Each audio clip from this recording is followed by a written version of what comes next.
Great smoke, catching him from behind, jumping the key targets that are squishier. They ignore the Bristle, who has Aegis. They go on the Drow with the Brood. They go on the Puck with the lockdown from the Shaman and the Earth Spirit. Puck goes down without getting too many spells off or dishing out much damage. Drow goes down with the cheese easily to the Brood. And any time where this Drow gets gone on by the Brood and doesn't have Force Stuff up, she's just dead in seconds.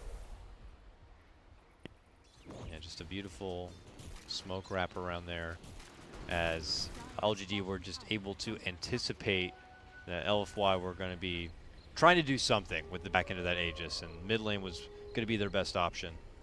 But now it's the other direction. LGD now heading up to the top lane. Yao's going to be committing in with the wards. They're looking to go for their second set and possibly even go for the finish here in game number 1 of this best of 5 grand final.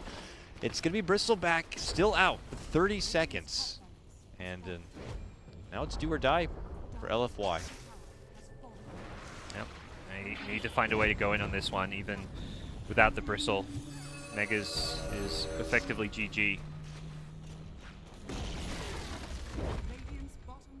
Tier 3 will be fine, it looks like, for them. They actually really going to play this one safe. Pull back for some shrines, it looks like. They're going to have a Silver Edge soon on. It's back to the Quap. They just keep bouncing back and forth, Jack. They can't decide, make up their mind who's going to build it, but it seems they have come to a decision. Yeah, nice fight for them. Kind of, once again, playing to their strengths there, and maybe one of the first few times we've seen in recent fights where LGD knows the kind of engagement they have to take. They need to either find LFY in a kind of committed position or kind of lure them into a committed position, and then with their BKBs, just basically mow them down. They have a ton of AoE, but not the most durable cores. They can't get kited with their BKBs up. So, again, needing to knowing what they need to do there, and then taking a fight that is very favorable to them. Well, they're going to have a AC on 11's Brood now. Life just gets more and more difficult for LFY. It's a 20k gold lead off of that team fight. The Rax is going down, the Bristle dieback. Gold aplenty for every LGD core, and even the supports starting to look at some of those luxury items. So next fight gets even more difficult, and potentially you'll see that around the Roshan pit unless LGD decide they can go for that high ground without the Aegis, which in reality is a very possible feat for them. Here's LFY creeping their way through the mid lane, but so is LGD. With some new toys now picked up, they're obviously going to be feeling pretty confident about taking it to any team fight. The amount of money you just get as an influx from taking down 2 sets of racks, nearly 3, and some shrine action is quite ridiculous. And now over on the high ground side, Monet, got to be careful here. Afu will dish out the fissure to keep LGD at bay a bit.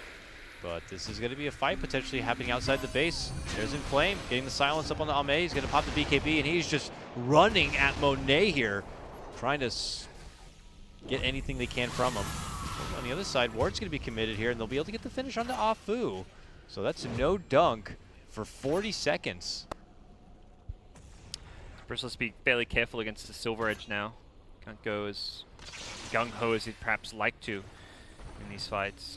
Here comes the cross-country run down south here from LGD, looking to go for the Megas, looking to go for the win. 11, whoa, right to the high ground. Turns around for the BKB and looks to just run down the little lady. A shrine will be tagged. She gets some help with the Force Staff, but he just latches right onto her and continues to bite her all the way back into her base. But she is going to be able to make it back. But those shackles connect. The game is over, and this one belongs to LGD. Pretty much since the draft, they really take it home. It was more difficult than it needed to be. At least my impression is that they heavily outdrafted them. They kind of won the lanes, and perhaps they should have done better in the laning stage. The Visage made some really nice early game rotations, and then their mid game I think was a bit lost, which it shouldn't have been. But once they realized, like, hey, we just need to go on these, they found out which targets to go for. They just actually utilized their smokes better. LGD, all it took was one big team fight to really show the strength of their draft.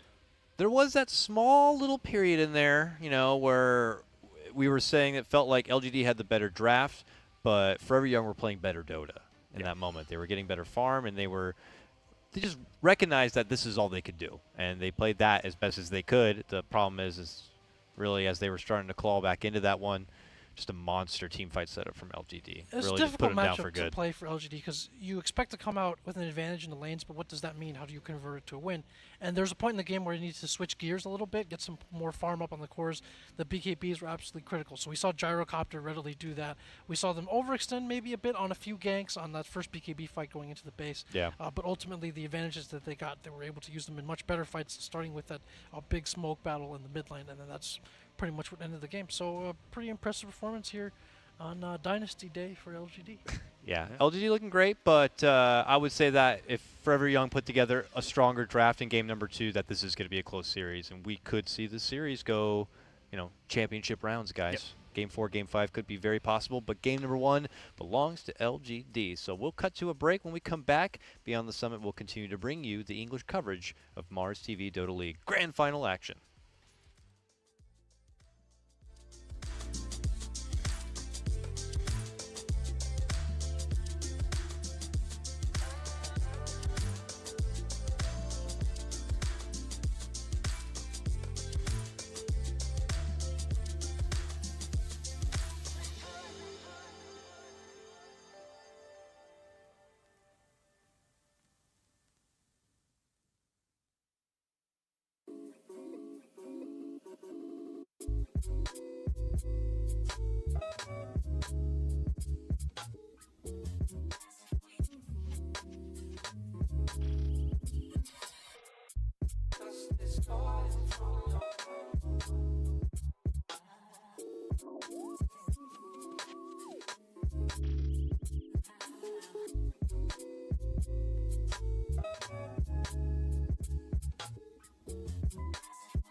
Their work complete, are headed back to the lab.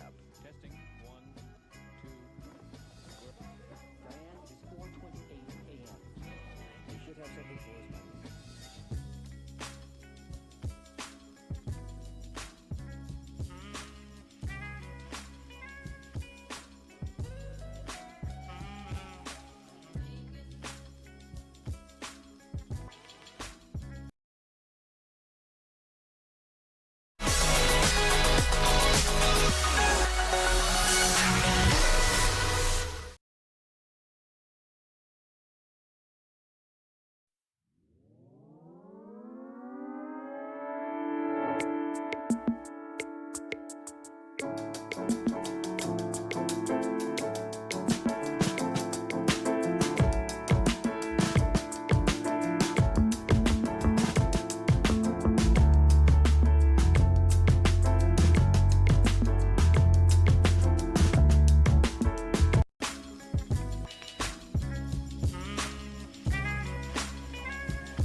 well, ladies and gentlemen, welcome back to Beyond the Summits coverage of the MDL Grand Final. It's LGD versus LFY. We got Gods, and we got Korean Barbecue Jack. Do you want to be called Jack or Korean Barbecue, by the way? Whatever works for you. Whatever's simpler for you, Dakota. Mr. Bog, we have our game underway, our draft underway. You'll always be Jack to me, buddy. And let's see how things are going to change up, especially for Team LFY. Now, how much of that drafting process do you think that it was LFY putting themselves into this drought early game, or was it just maybe the Broodmother was the wrench in the cog? I think mostly the latter. If they get that drow as like a 5th pick with their final pick or something, I guess you go into that last pick, it's likely banned, but they felt like they had to pick the drow then, and then the problem is your opponents have 2 picks to counter it, and Brood is in the pool. I think it could have been fairly similar like with the Legion. There were other heroes that could have pressured the drow as well, so perhaps you need to wait. If you want to do that drow pick, you need to wait to know your opposing team's offlaner first. Maybe they just, with the lamp they already had, I mean, I think I called it, and if I could call it, they could call it, so it's like they'll probably ban it if we don't take it now, and just got a little ahead of themselves. Yeah.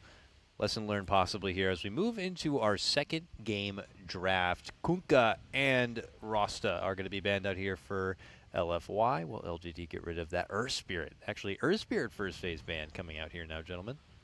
It's going to be the first pick of this series if left in the pool, because LGD show they can at least play it to a decent level last game, and this time around LFY at first pick, so they're just saying, hey, look, we're gonna first pick it. LGD ban it out. Wouldn't be shocked if it's it's a Ooh. DK. So I think I don't know. I feel like the game plan for LGD, like if they can get LFY to expose what they consider a premium core or a beefy core early on, then they can kind of counterpick it, and as you said, throw a wrench into that later. That's when they've had success against LFY. So I think it reminds me a little bit of a series I saw, it's unrelated, between Wings and Newbie way back in Genting. This is just totally random a couple months ago, where it was like, it felt like every game Wings was going to come out with like a kind of surprise core pick, because they felt a little bit, in terms of their own, like how well they were playing, their own state, they felt a little bit less consistent and dependable, and they wanted to flip the script a little bit and switch things up. So Yeah.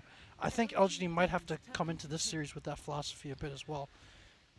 First, we'll get some old traditionals out of the way, if you will. LGD Forever Young. Step into a Night Stalker for that aggression. But then look at this pairing they get up. The AA and Faceless Void. Nice dynamic duo in itself. A lot of really cool, interesting stuff going on in the draft. I feel like we're kind of seeing a real metagame develop in this tournament. Often, I feel like in the group stages especially, it's like we get into the draft, first 2 picks, 2 bans happen. It's like, well, it's standard meta heroes, nothing much to say. But this time, like, they banned the DK over the Death Prophet. Why do they swap out those bans? And the reason is because AA is in the pool. They see that LFY banned Shaman instead of AA. They know they can get the AA. And you don't really want to play the Death Prophet in AA because that Spirit Siphon, the Exorcism Heal, completely taken away by the Ice Blast. And they know they're going to get a good hero to set up the Ice Blast in the Faceless Void. So LGD really showing a very clear, thought-out drafting process with the way they're banning as well as picking. They last game were banning out the Night Stalker. This time they banned the DK. They basically took out his 2 big heroes for their LFY strat through the way they're playing right now. Just great synergy as, Faceless Void, mouth only, no eyes. Ancient Apparition, eyes only, no mouth. So they can come together. Night Stalker's like, I have a vagina on my face. So, I mean, it could get worse. Oracle comes out as the second pick. And it's funny because you would think on one hand, like, oh, this, he's picking Oracle into an AA, so all of his heal power could be taken away. But, I mean, you do have Fate's Edict, which also could remove all the damage potential of an Ice Blast. And let's say Faceless Void sets up a great Chrono, 1 Fate's Edict from the outside, and suddenly he can't do anything for the whole Chrono. So, he's got a lot of fun little potential like that. I'm curious if they're going to rush forward into a Death Prophet regardless of the AA, just because now they have an Oracle too. I think the bigger threat is actually LGD running Death Prophet for a maybe. It's not like a go-to or a staple of his, but they did do it in that game 1 yesterday against LFY. They've got the AA, so there's no counter pick threat. It's very good with the Void. It's very good for kind of 5-man team fight type lineup. So I actually think LGD is the team that may, if they're going to leave Death Prophet in the pool, I think it's more to pick it themselves, but who knows. Oracle's another hero we've seen on the rise. Very powerful spells, but does have some mana issues. But he's been pretty good against these kind of lineups that want to burst down one or two heroes very early. I mean, oftentimes in Dota, just in general, regardless of the meta, you see that happening where like you want to focus fire. Obviously, that's the most efficient way to do it. Oracle has been a great answer to that. One hero that has great synergy with the Oracle that I'd be wary of perhaps this game might be something like the OD.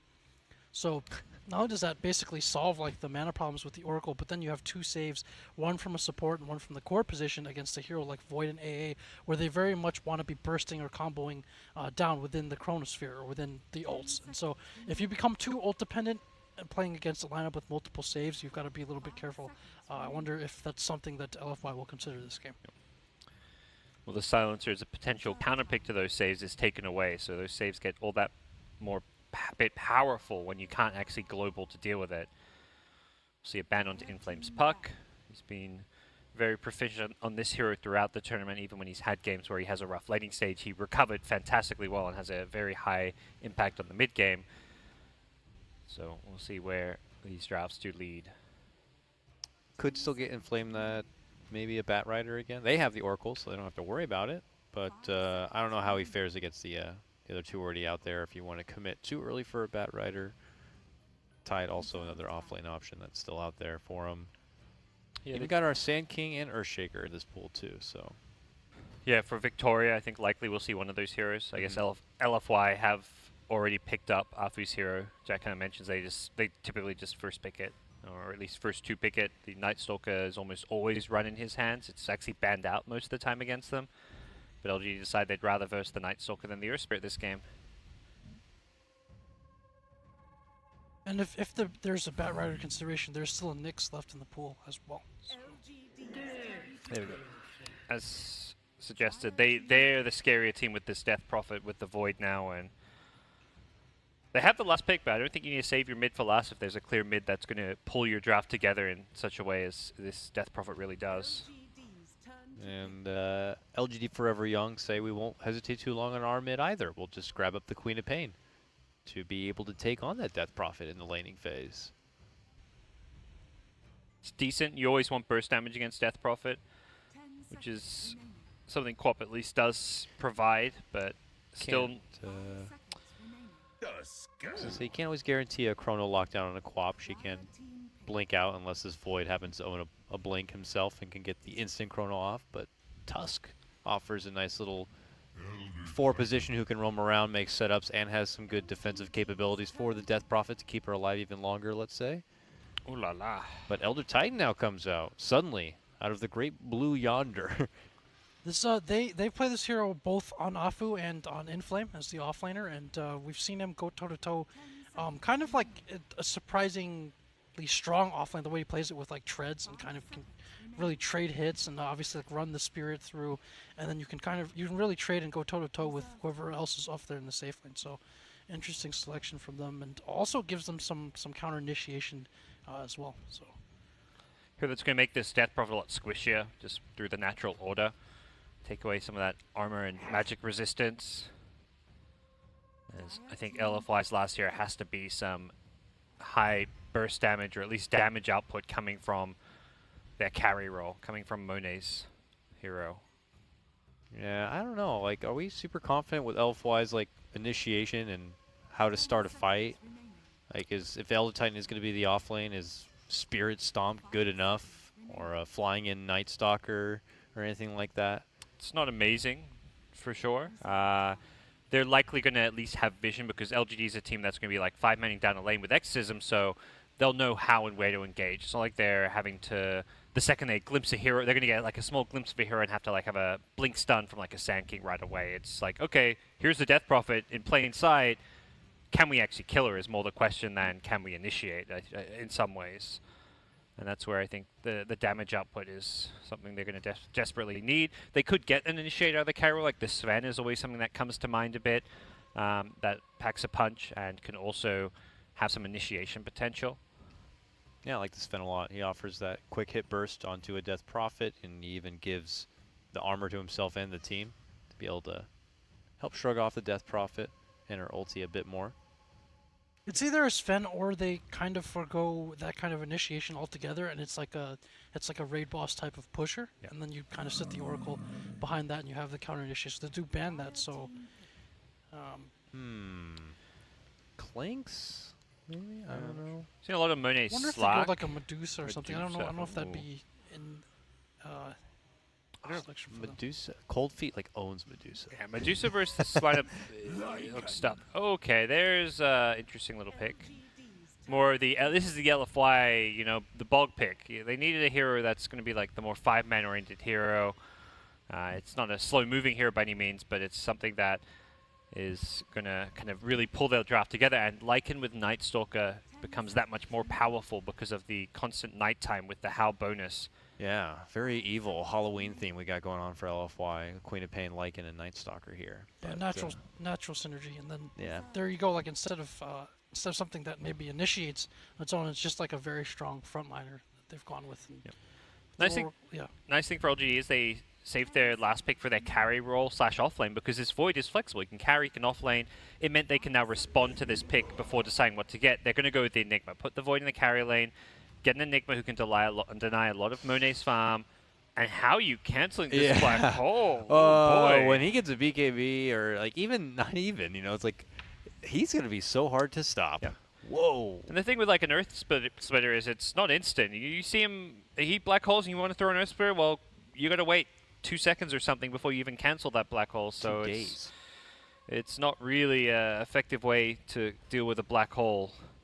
This is definitely a good Enigma game, and the team fight, Chronosphere Exism, black hole for LGD is very potent. The Ice Blast too, they are somewhat ulti dependent is perhaps the concern there, but It's like so many big ultis though, it's like maybe you'll always have one to use. there you know? go. Yeah. But you could see a situation where there isn't that much wave clear, and it becomes a very difficult task to fight into the Death Prophet as she's taking objectives. So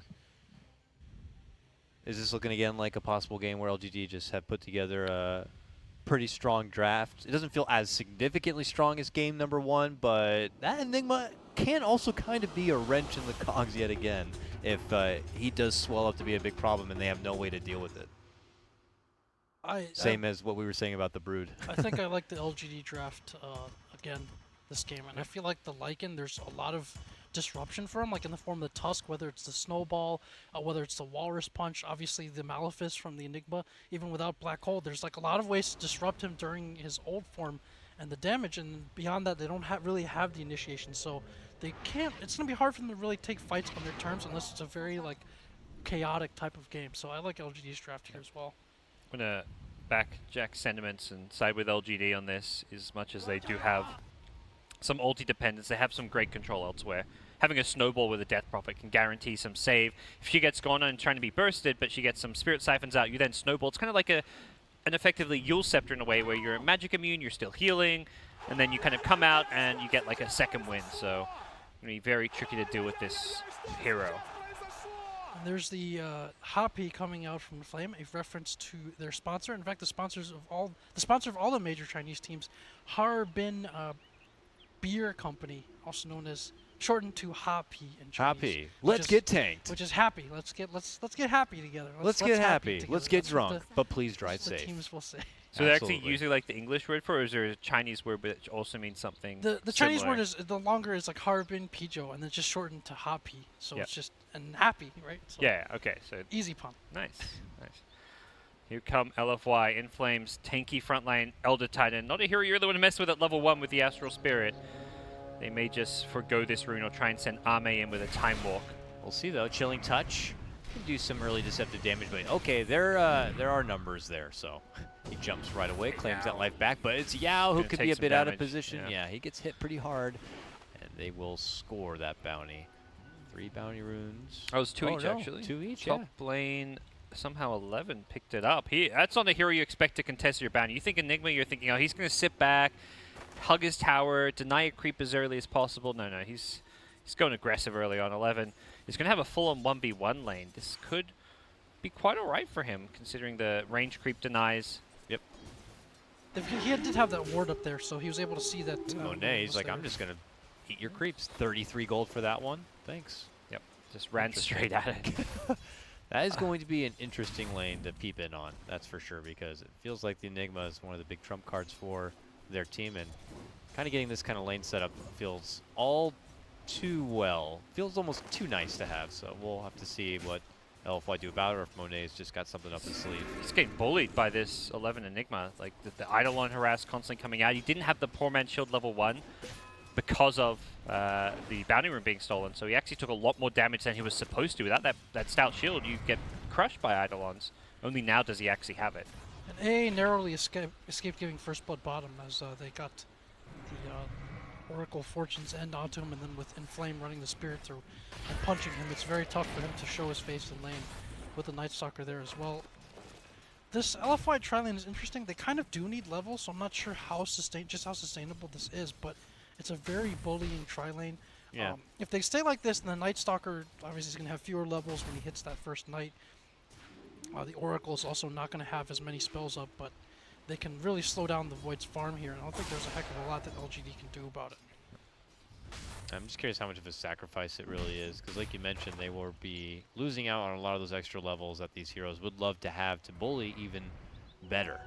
Afu will be able to snag in for that bounty rune, and they still have the one on their side of the river that he'll probably head up for as well. That means that now Oracle can return to the lane and make it just a two-person lane to split. That helps out a little bit. But for mid lane, 7 for your Queen of Pain, 9 at the moment for the Death Prophet here. So, Yeah. a little neck and neck. Somewhat even matchup, I'd say. Death Prophet with the Spirit Siphon can always be annoying for most mid laners to go head-to-head with, and maybe perhaps the better mechanical mid player here. See how things progress there, but without support movement, the supports are so tied to this bottom lane that it just feels like this is going to be a true 1v1, which is quite rare these days to see. I mean, if I see Super take down maybe, and Super's using Quap, like that would be pretty impressive. Bottom lane though, a lot of moves onto Afu, but gets the bump out within the trees, and now the pressure's going to be on Victoria. They both end up swinging a bit. Victoria could end up going down. He eats the Fairy Fighter. He's getting some help though, as the Purifying Flames doesn't finish him off. It will now begin to heal him up. And on the other side, Inflame was able to walk himself out, so no blood will be shed yet. Yep. Missed the Ice Shards there. It was kind of a wildly placed one somewhat. But They changed it a little bit, right, recently? I'm It's curious. easier to use, is supposedly, like to place and get. It's less wild with like where the shards end up with the blocks and stuff. I actually haven't played him since the change, so I wouldn't know if someone who's used to the more difficult method would suddenly be thrown off if it was a lot easier. You know We're what seeing I mean? a lot more consistency with bottom lane and block with the Ice Shards. This time it lands in. They'll get a first blood. Yes, he will. Good grab. Yao actually picks that one up, and that's got to be concerning for LFY in their aggro lane that was hoping to shut down the Faceless Void. But look at this, an early pre-nighttime, like 5 seconds to nighttime kind of a gank coming out from Afu. But the Soul Siphon is there. They need a little bit more damage. They will get it. And now nighttime hits the land, and there'll be a DD rune waiting there for Afu, and he'll deedly-do his way all the way up and over to a bounty rune and possibly into some ganking action. Yeah, this Enigma could be prone to this gank here. See how this plays out. Enigma is maybe going to walk towards him and scout it out. No, he doesn't. Back right there for sure. And I think he's fine because again these two are only level 2 at this He point. circled it. The Night Stalker is going to want his level 3. Obviously, with the first night, they just don't have the firepower for this. And Monet is doing pretty well in the last hits, doing a little bit of back and forth with the 11 Eidolons up there this whole time, trying to chase them down at times to get the last hits. I've been watching the lane quite a bit. I was just kind of interested how it go down. It looks like Lycan's been outplaying 11 pretty hard. The Arcane Boots came way later than 11 wanted them. He had to be very conservative with his conversion usage because he didn't get a good time on the Arcane Boots. He couldn't actually spam the conversions, and Lycan was actually, farming most of those Eidolons, having a pretty good time and just kind of outplaying the Enigma with 11 unable to sometimes out-micro him. Between the Poor Man's Shield and the Feral Impulse for Monet, he's able to have quite a bit of sustain in lane. Yes. He doesn't have to worry about taking too much damage from the Eidolons. So he can actually, and then once he gets his boots, he outpaces them, so he can kind of hunt them down a little bit if they try to last hit in lane. Yeah. I think that was the big faux pas of 11 is he prioritized harassing too much early on when Lycan's just going to heal it off versus actually securing those last hits and just getting your items up. Ooh, hard shots onto Inflame as he is the man left alone here in the bottom. He will be able to walk away from it, but you know, that's the thing is, while it's now established that the best thing going for LFY in the laning phase is going to be Monet in this top lane, the other lanes are suffering a little bit, and LGD's cores are getting some decent farm here too. Seeing 34 and 15 now on our death profit here, and look where the Quap is falling down to.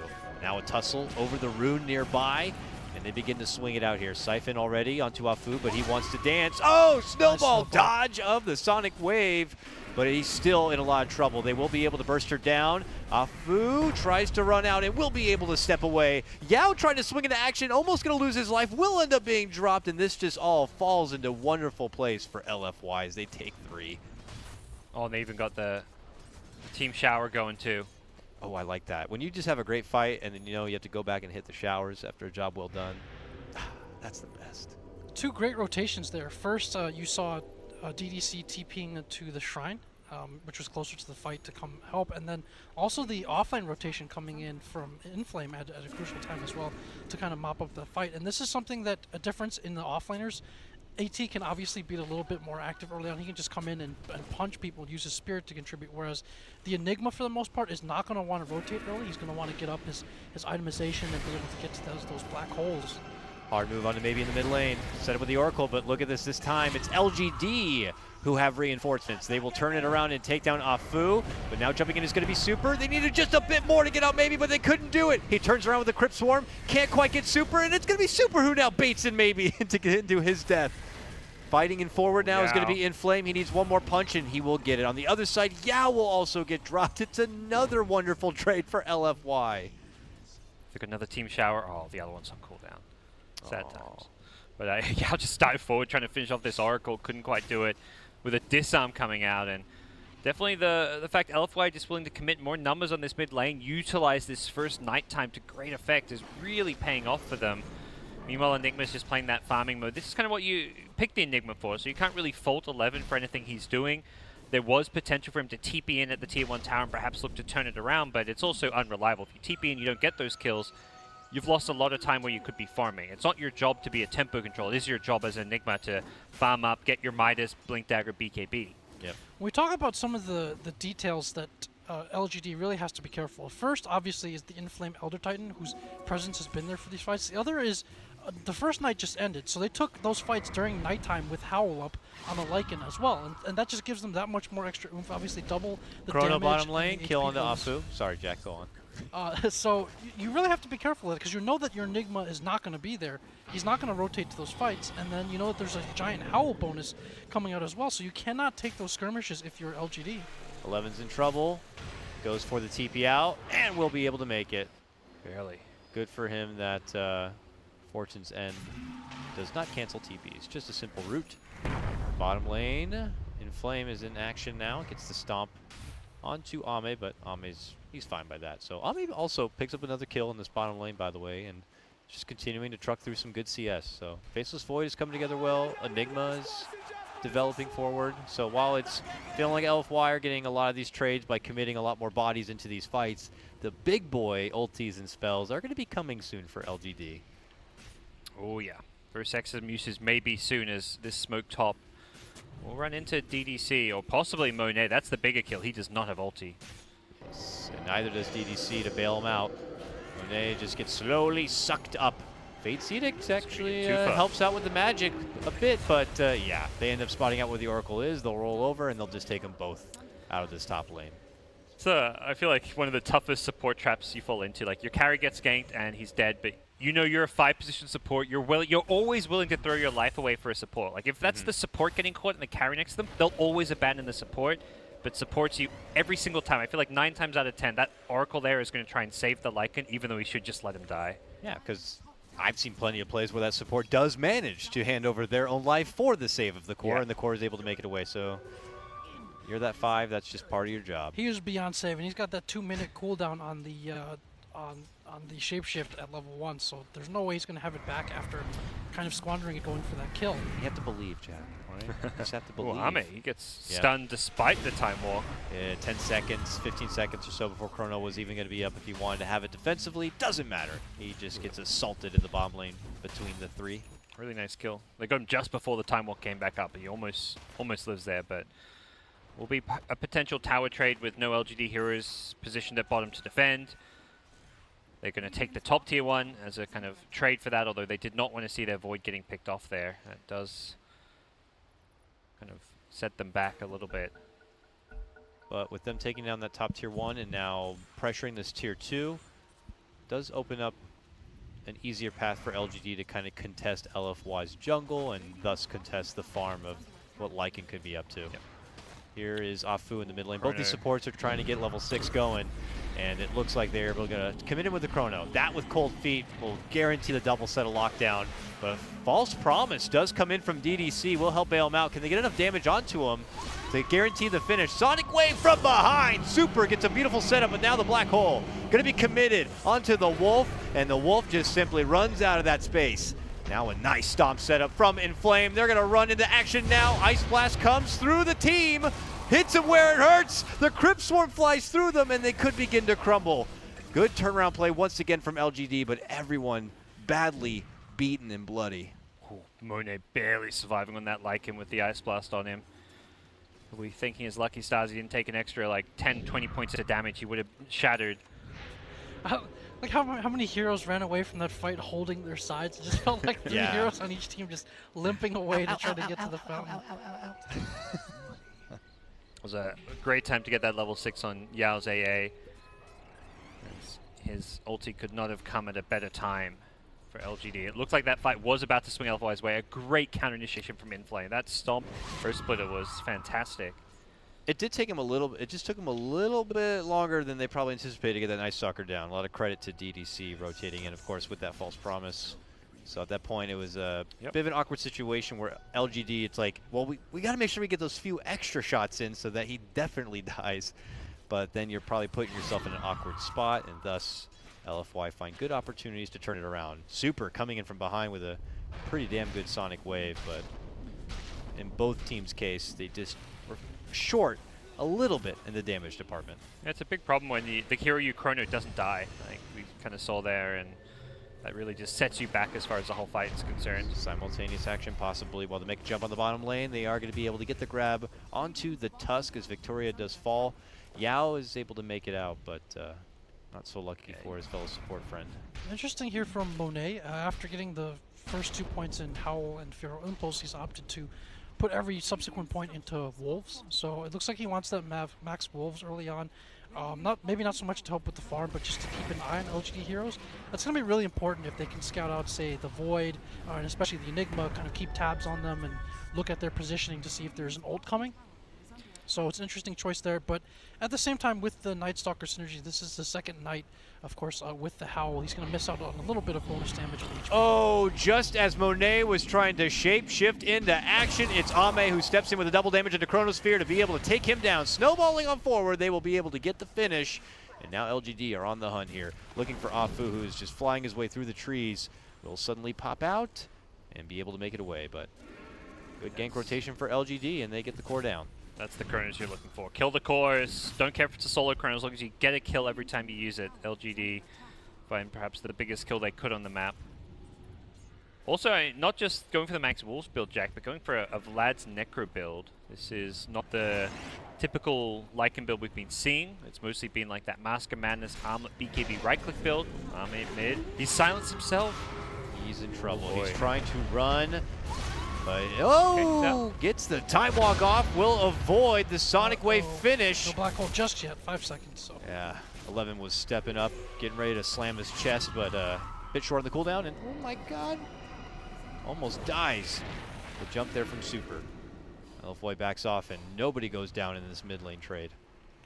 yeah, it's an interesting choice there from Monet, and it kind of hints at what they expect if this game goes a little bit longer, mid to late game. Again, they don't really get to start fights.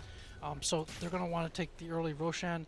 They want to be able to get this kind of push timing going where the early ult's impact is minimized a little bit because there's a little bit less timing on it. You get a little bit less damage done. The cooldowns are a bit longer. So maybe they think, hey, if we can survive these in between the cooldowns of these big ults, we can really take some objectives and try to win the game that way instead of making this go long when we don't have good, reliable initiation. Their lineup actually falls off horribly in the late game, I feel. They have nothing to match it. Like, LGD late game, you've got Chronosphere and Black Hole. It's not even looking at like the carries and who's dealing out more damage, just how do you actually team fight into BKB Black Hole late game? Enigma's going to get to that point. He's got tons of farm, he's got Midas going. Void's going to have the Chronosphere. Their dire side, they just don't have the big ultis to match that late game. of LGD. So definitely kind of agree they need to have this strong early game. Maybe he's out in front now with the Exorcism. They're looking to take a tier 1. Behind is Afu. Maybe could creep in with a behind the back silence to cancel a hole or something. Seems ambitious, but he's there as an option. But this is Daytime a hits, though. slow takedown. Yeah, the daytime rolls out. The tier 1 goes down. Oh, Glyph. LFY, are they going to be committing in for a defense? Super's creeping in, but he has no Sonic Wave on this one, and that's when Ame makes the move. Gets a nice chrono, follow up Ice Blast, Soul Siphon, and they guarantee the finish of the Oracle, so he can't even bail out anyone else.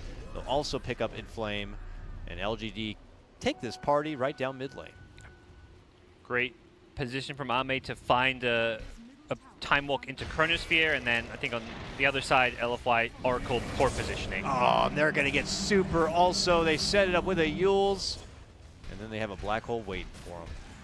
And the beauty of this is that there's no real pressure on LGD. Like, it's one of those situations where they can kind of just take one core kill at a time with a big ult. They can just totally back off and farm if they need be, keep the waves pushed, not lose too many towers. They've only dropped 1 tower so far, so there's no real like pressure on them either. It's not like they have to get huge plays with these ults, or they have to get. It's a little bit like the Magnus situation, where it's like you don't want Magnus to be in this position where he has to hit a 4-man RP for them to win a fight, but you can put him in a position where it's like, hey, I RP'd a core's dead, we can just back off, reset. Next time it comes up, we'll kill another core. They can do that. They just totally have options with this draft.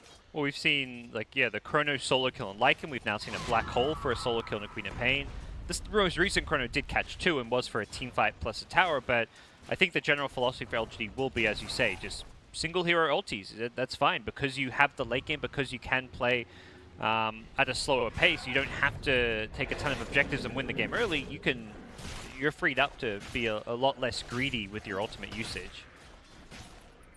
And for LFY, the pressure's really on. Like the Black Hole was used, Exorcism used recently. It really feels like, yeah, they got to go and make something happen. Radiant Scan spots them at the Roshan pit. Ice Blast, we'll see no one in there, though. And now they know Ice Blast is on cooldown. May give them a bit of motivation to push further forward. But problem is the scan still scattered them, so I believe LGD still kind of know what's going on. LFY don't stop the chase, though. They call out the darkness, and they'll take the time to drop the ward. And look at that, they also ping out 11. They think about making a go onto it, but only if he was to continue walking that way. But again, 11 I'll just turn back that way. They'll lose a tier 1 tower. I think this is fine for LGD. You give up. Oh, okay, this is less fine. Yeah, they found Victoria, and he will go down. Nice little pick there. Taking towers at nighttime when ultis are down. That is the name of the game for LFY.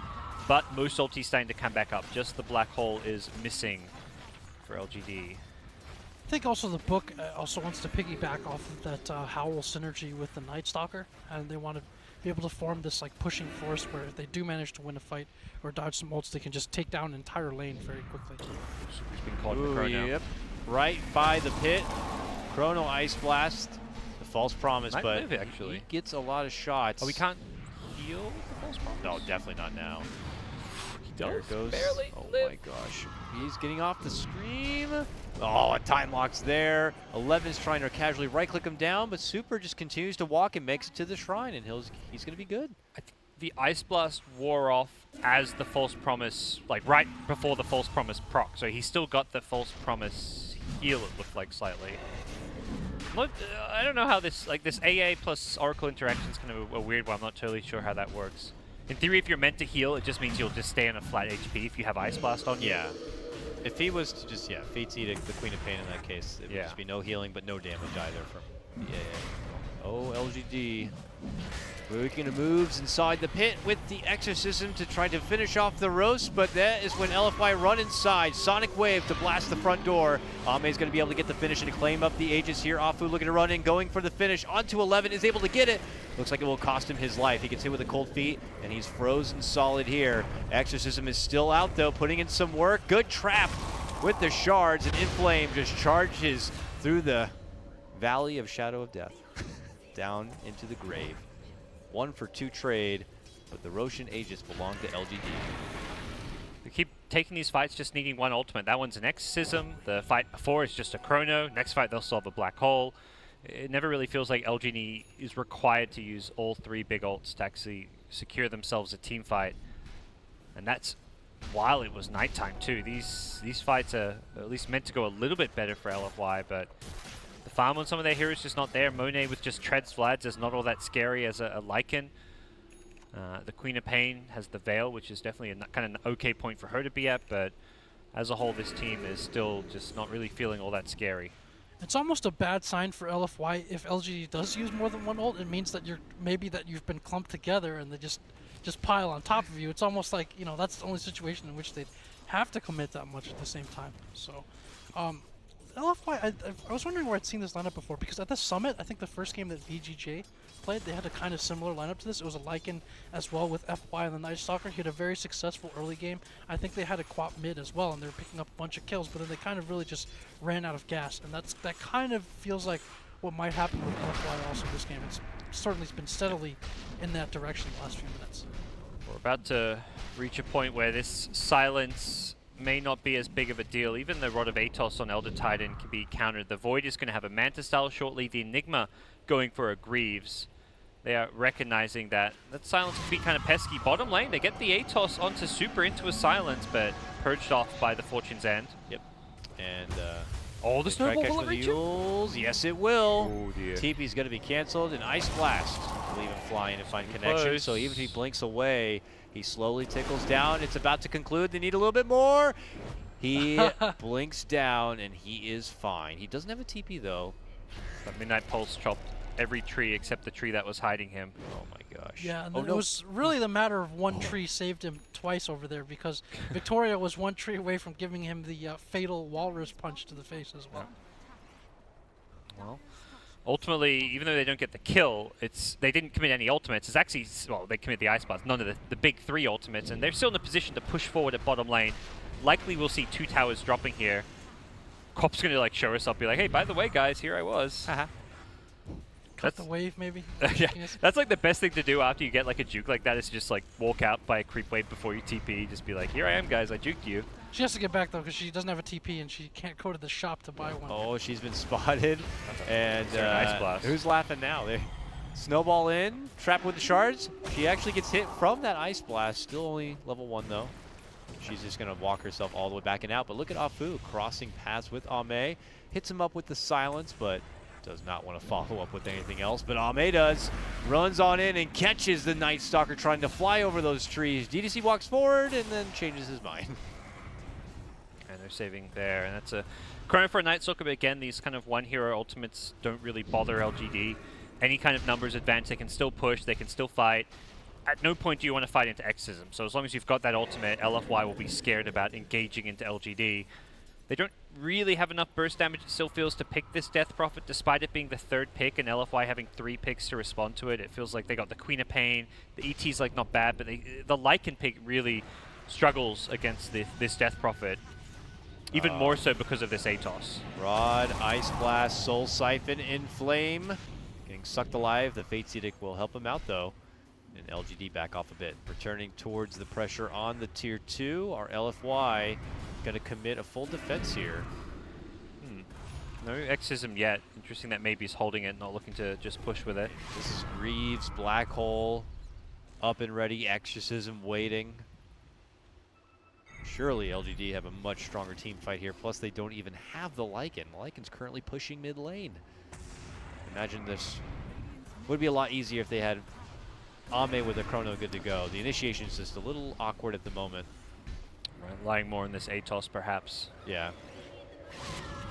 And there's that Atos grab. Can they silence and lock down Super enough? No, he's going to be able to blink the other side. But look at Ame. He is just taking the Oracle out of this fight if possible. Afu shows himself within the trees nearby, but he continues to chase down DDC, actually forces out the False Promise, so now that's going to be taken off the table. LGD seems to back off at this moment and finish off that Tier 2. Afu will have to TP back indoors where it's safe. While that happens, you know, Lycan gets that Tier 1 and gets the Tier 2 in the mid lane. Overall, a success for LFY. Oh, but as LFY move down the lane, they turn around with a Rod and a Black Hole to get the finish onto Super, while Ame again zones out DDC from helping anyone out. So they get 2, and they get a 2-man Chrono as a follow-up. Here comes an Ice Blast. Will find connection onto the Night Stalker as they finish off in Flame, or will they? Oh! Nice Void. stops him in his place. Now it's going to be Inflame trying to help out his buddy, but he gets caught with the Yules, and now maybe he's like, I'll just take care of my boss, no problem. Like, can go to tier 3, which is a pretty big achievement for him, but the loss is kind of hard to justify for LFY. They're still in a position where next team fight they could lose a Rax. The split push worked this time, but it's just not going to be a long-term road to success for them. It worked because LGD were like, well, we still got a tier 2, then a tier 3. Let's just take this fight. We know we're going to win it. And next time they're going to be like, well, we got to stop the split push because we haven't got a tier 3 anymore. So I do imagine LGD are going to be more prepared for the split push next time, although it was at least a decent move from Monet considering his ability to team fight is kind of non-existent right now. Yeah, it's kind of the most he could have gotten out of it. He's probably telling his teammates, guys, just, keep them busy.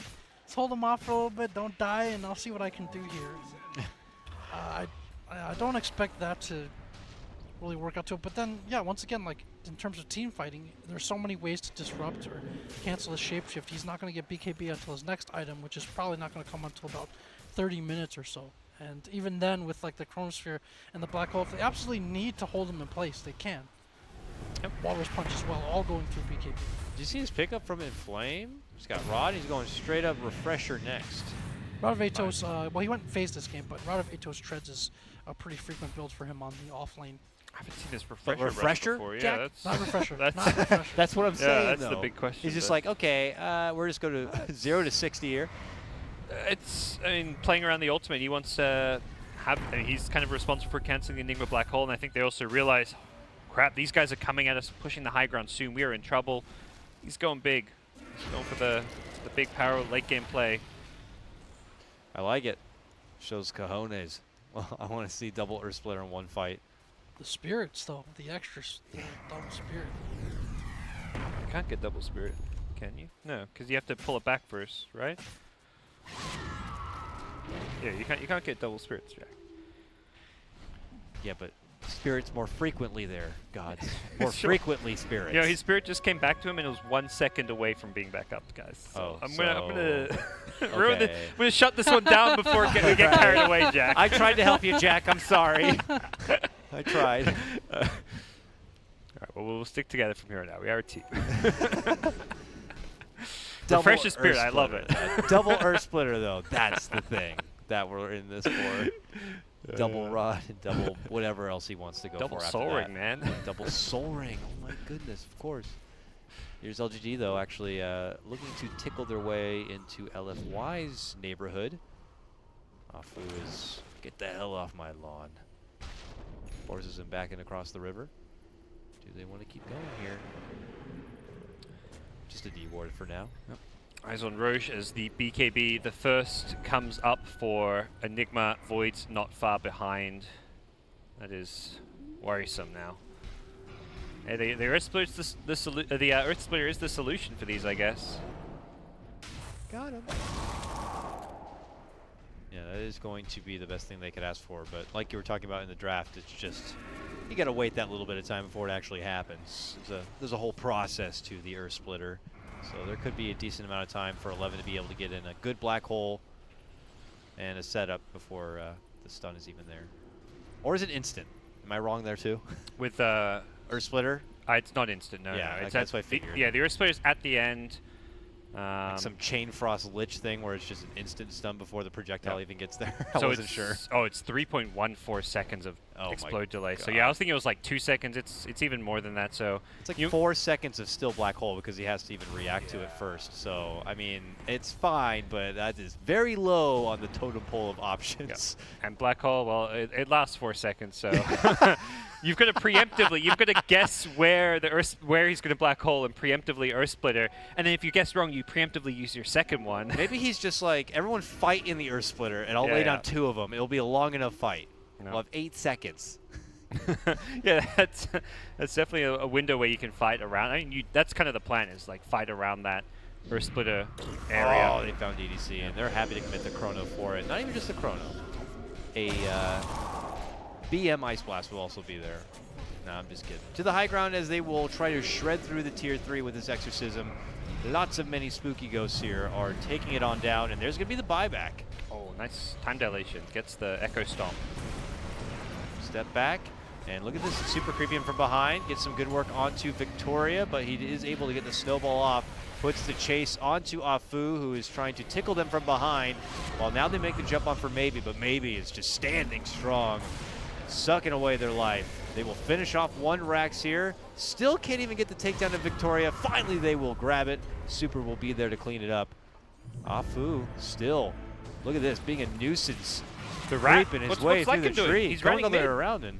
Oh, we got the creep wave in top and then went for the backdoor mid on the melee barracks. Look at Almost got this. it. They're getting a hold of Maybe possibly. Uses the Yules to lock him in his place, even if it's going to cast on himself, but then he casts his own Yules, and now they're jumping from Ame, and the snowball. Oh. There goes the Earth Splitter, but then the follow-up Black Hole is going to be there, and it catches onto 4. DDC can only do so much to try to bail his team out of that one. Maybe still holding on strong. The false promise is there, but it's not going to be good enough. They take out 4. Woo, holding on to the ultis for that one. Actually, all things considered, I think LFY played that defense as well as possible. Once you lose that Oracle on your high ground, they can't defend their racks. They delay the push while Lycan almost backdoors the racks. He got down to like 300 HP. If it wasn't for the buyback from Tusk, he may have actually taken a melee racks there. LGD do end up winning with a fantastic 11 Black Hole though. And LFY's chase does get slightly punished. It became a really technical situation just now, right? Because like you have like the split pusher, and it's like he's saying like don't fight them, delay them, and then once they peel off from their own push mid to go back and deal with the split push, then he tells the team to go in basically and try to stop them. So it almost worked out for LFY because they got the great Earth Splitter, they had Queen of Pain, like after killing Victoria, kind of slowing down the rest of the retreat as well. Afu as well, like both Super and Afu were just there in the trees, just lurking at him as, like you said, they were peeling away from the push. They were just making it so incredibly difficult, making that space for the Lycan.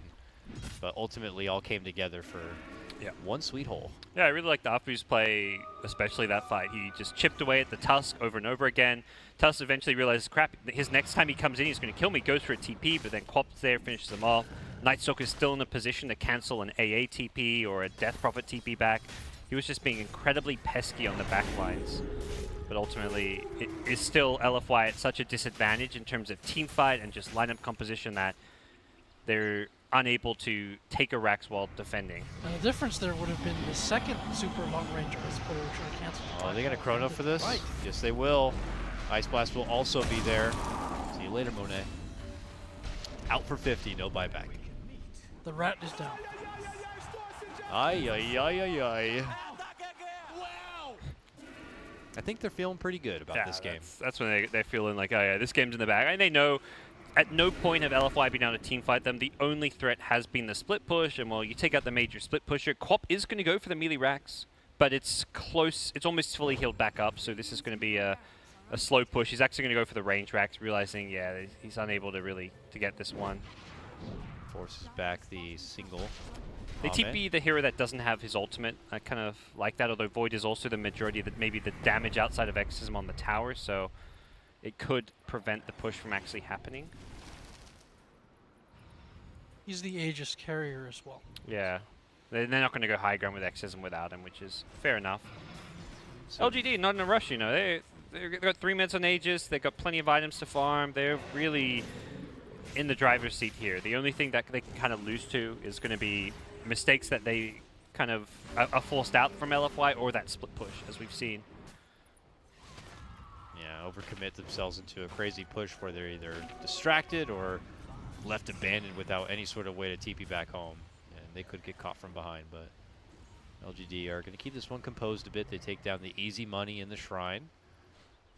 One more still out there, but looks like they're not going to wait for that one. They're just going to come in from the south. Popping out the Exorcism, now applying the pressure onto LFY before they can even make it across the map. This tier 3 is not set for this world, and now the Raxes are exposed. Chrono is about to be up, and you know that Black Hole is also going to be waiting on those back lines. And look who's coming in from behind, and they'll find where that Black Hole is. 11 is just tired of that pesky Afu and Super on the back and just deals with them. Lycan's going for the back door, but I don't see this working too well. 2 buybacks are going to be there as they make their jump onto DDC. They will be able to finish him off, and like you talked about, tier 3 down onto the top lane. He makes his move in for the Rax, but still casualties falling. But look at this. Earth Splitter down the middle onto 11. Ame turning around looking to go for the chrono, but does he have the damage to do anything with this? He doesn't. He just gets stomped up and his first life gets taken away. While they did manage to TP back to their base, they will be able to get the grab onto Monet and take him out. Ame going to be chased for quite a while with the BKB. He may be fine here. He can always juke with a time walk now. Melee Rex taken by the Lycan, as well as another T3 tower. Not a bad claim for his efforts. Unfortunately, he didn't have his ultimate. He actually used it when it was still a level 2 ulti, so it had a very long cooldown. But does get some damage done. But you're still down 4 racks. Well, actually, no, you're just down 3 racks. You haven't got the range mid, but next push from LGD will probably secure Mega Creep, so you don't really want to be going up against those. And LFY still have plenty of work cut out for them. Well, they had to expend some buybacks, but at this point, you're still only down 1 full lane, which is pretty similar to the position that they were in before. And there you saw like the double Earth Splitter just doing work there. Just basically just shredded LGD along that fight. So they got traded that for Aegis. They do have a bit of a window in which LGD's ults are not up. Also, like Old 11 bought back as well. So, and then with the Ame BKB charge being used and Chrono down for a little bit, if they can find a window to take a fight here before these ults come back up, then this does become a bit more interesting game. Problem is these lanes are all pushing out, so LGD may actually be able to go for that push with lanes pushed out fairly soon. Doesn't look like Void's going to be able to get there. He's back at base picking up some fresh items. AC to deal with the Elder Titan minus armor. Yeah, there will not be a fight here before the ults finally come back up for LGD. Yep. Tier 2 is just going to go down to the creep wave, and for LFY they need to recognize again when that push is coming, get the split push going. Perhaps Roshan will be more what LGD eye off, as they could just slow down the pace of this game. It still feels like at no point are LFY going to be able to team fight them. So if you just sit back, defend your lanes, you're still in a pretty sweet position. Ooh, maybe looking to go for the Yules. Woo! That bat can move fast. Yeah, perhaps maybe he was going for an ATOS, but just didn't get vision. Needed to get one of the two off. And Void in mid has a chrono. He's calling for an Ice Blast, I imagine. Wacha! Gets it. No Oracle inside. Oh, Oracle's nearby? Okay. How many shots? How much damage? Can he hit a shrine? That's double the heal from that shrine. And he does the Yules. That's going to be all good there. DDC will pay the price for it, though. Super will live on, though, at his cost. And the rest of LGD are going to make their move up to the top lane. But now moving in is going to be Monet. Chomps at 11 a bit. 11 throws down the hole. Catches nothing. Zones out the creeps, though. But now the move has been made, and it's Ame wrecking face Red here. burst, maybe. Yeah, maybe it's going to get blasted while they lose Monet, but rushing in is going to be Ame. Now Ame, though, hit with the stomp. One more second on refresher. Does Inflame want to use it here? He should use it if he wants to get back on cooldown right away. Ice Blast, though, flies down the mid lane. I think he feels like they've defended now. They're not going to need to defend top lane with the Death Prophet dead. Oh, he uses it. Okay. They got the Rod onto 11. They're looking to go for the stomp. They're looking to go for the finish, but they've already made the jump onto Super. They hit him with the Walrus Punch, and they will be able to get 11 down. Yao also going to get dropped. They will be able to get the finish onto Super, and Ame says, I want to keep swinging here, but he gets blasted down. He had plus 425 there from the spirits. Oh, baby. Plus 50 attack speed to go with it. Boom! Punch him one more time, Nah, it's going to All be DC getting it with the Purifying Flames. Holy moly, everyone gets dropped from LGD. LFY scrapped together one hell of a defense. Inflame, he's the real carry now. Holy cow, that was some insane ET play. Winning that man fight against the Void, I think Void was ready to time walk, but wasn't expecting the Purifying Flames as well as the ET right click to hit as hard as it did. Yeah, And he wasn't expecting to be taking about 600 damage to the face from Infight, let's put it that way. Big shout out to older 11's Enigma, you know, whiffs the black hole, but has the grace to stick it out. That's, you know, some what you Enigmas, do. they're like, oh, that didn't happen, I'm canceling. No, he stuck it out for at least a good 2 seconds there. Definitely some respect for that play. As long as he already used his Greaves and all his other spells, he's going out like a champion here. All right, so a reset for LGD. They're going to have to find a new way to try to claw themselves inside, starting from the basics once again, keeping the lanes pushed back forward across the river so the split push options aren't there for LFY.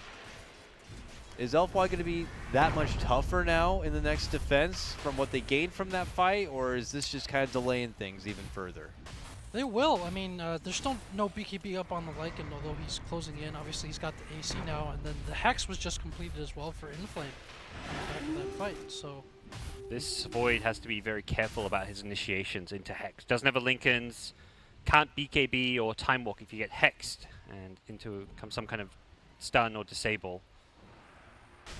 And Inflame is jacked. He is so farmed. Well, LGD doing their part to make the boss look good, I guess. But it's LGD who do move inside the Roche pit, looking to claim that extra life here. Quickly take out the Wolf. Send over the Sigil to scout things out. They see the book creeping in. The smoke already there for LFY. As the darkness is called out, LGD decide to back off a bit.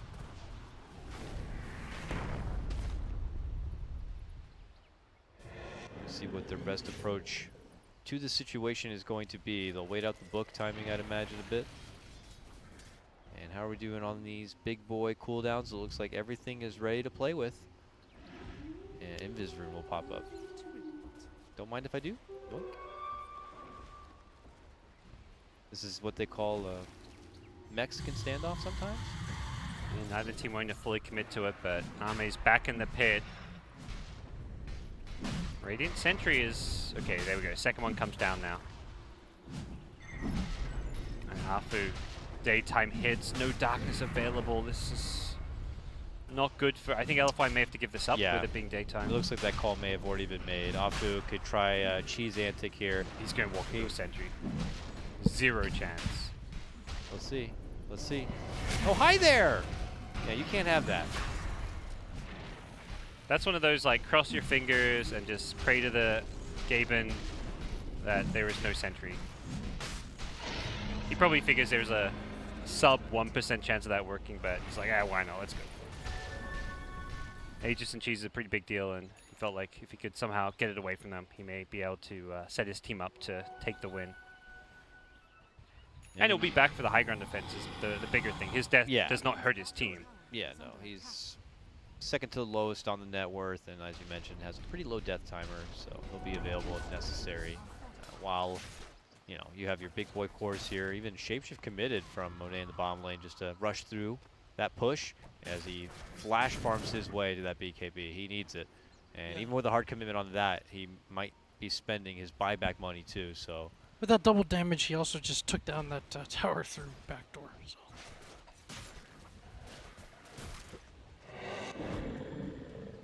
And that's going to warrant the defense of LGD, obviously. So they'll pull off back towards that mid lane. I don't know if it was mentioned, but what was it that was able to burst down maybe in that previous fight so fast? Was it simply the Lycan face rush? Quap, mostly it looked like. I think the Scream Sonic Wave did a lot. They just threw everything on it with the Astral Spirit, amping up some of the damage as well. It really looked like, though, the Death Prophet died a lot faster than I expected. Veil, and as you mentioned, the natural order coming out from Inflame. She's not the tankiest Death Prophet, only 2,000 HP. Like in terms of, she has defensive items, but not much in the way of actual HP. So, with the exception of the Atos, so that might be a factor in how quickly she can potentially be bursted down. Yep. Here comes the LGD party, rotating all the way up and over now. Aegis in hand. They're looking to go swinging here. Nice Void Illusion Rune able to push out that bottom lane a bit, so they're not worried about the split push should they go for the high ground play. We'll have to see how LFY defend. They can't try and initiate on Void because of the Aegis, so we'll see how Inflame looks to get value out of this Scythe of Vice pickup, because the ideal target is that Void. It may now become someone like the Death Prophet instead. Stop the Spirit Siphon usage, for example. Alright, Lycan shows himself pushing out in this bottom lane as LGD make their approach. And now is going to be the call of the Exorcism. Here comes our Lycan friend. Ame's there with a Chrono, but maybe looking to hold on to it until his second life. He is able to get the Time Walk off away from the damage, drops down that Chrono. They look to line up the shot. He managed to lock down in two. Monet trying to fight through it here, gets the false promise early, but a black hole's there waiting for him as they look to tag the shrine. So they'll move in and try to clean him on out. They're only able to bring down EDC. Monet able to live on, but then pops there at the end from the benefit of that Ice Blast. So at this point, LGD will pull back and look to go for the racks. Here comes off Fu, but really can't offer any sort of defense. He just gets frozen on up, but on the other side, they will finally be able to bring down Ame in that first life of the Aegis. Can they do it again? As he comes back, they have an Earth Splitter waiting for him, but he's got a BKB, and him and Maybe begin to go to work with 11 by side. Just forcing them all back indoors, and it looks like that is going to force LFY to throw in the towel. It's going to be a 2-0 start of this grand final going LGD. Very strong drafting. I really like how they protected themselves from the Death Prophet while then setting up a draft to pick the hero itself. Like that first 2 AA pick, you can kind of see why. I mean, Jack, you kind of called in game 1, they're going to ban this hero out. It's one of Yao's kind of go-tos. It's also a great counter for the Death Prophet. Well, LGD banned the DK instead. This is probably one of the first times and only times you're ever going to see a first stage ban on a DK. LFY is one of the few teams you maybe want to do it against, but they just get a great draft because of the way they approach the bans. And, well, very convincing 2-0, I feel, despite maybe some hiccups with the Lycan split push. Yeah, they tried to make lemonade out of lemons, and there was some successful split pushing. I think more or less to delay the inevitable. It was just so hard for them to fight. And good draft from LGD, and they've taken a pretty commanding 2-0 lead. Who would Dynasty you is give one game away. MVP to in that game there, Jack Boy? I'm just going to give it to Yao. I think, I mean, as the drafter of this team, as kind of the vocal leader of this team, I think he's done a pretty good job in this series. And, just looking back throughout this tournament, getting them to this point, and then after taking over leadership of that team, I got to give him the credit there. I think they stick to the game plan. No huge mistakes being played there. Yeah, I think that's got to give it to Yao. Sounds good to me. All right, and like that, we are suddenly what could be just one game away from closing out MDL, and LGD could be champions. Is that going to be how it works out, or are LFY going to somehow get a win on the line and at least push it to a game number 4? We'll find out soon. That's Gods, that's Jack, I'm Dakota, and we'll be back with more Beyond the Summit English coverage of MDL.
Je veux que tu saches.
Welcome back, ladies and gentlemen, to Beyond the Summit's coverage of MDL. It's the grand final, LGD versus LFY. We got Gods, we got Jack, and you got me as your final casting panel. Sorry, no chicks, no legs here. No suits even. No suits. Yeah.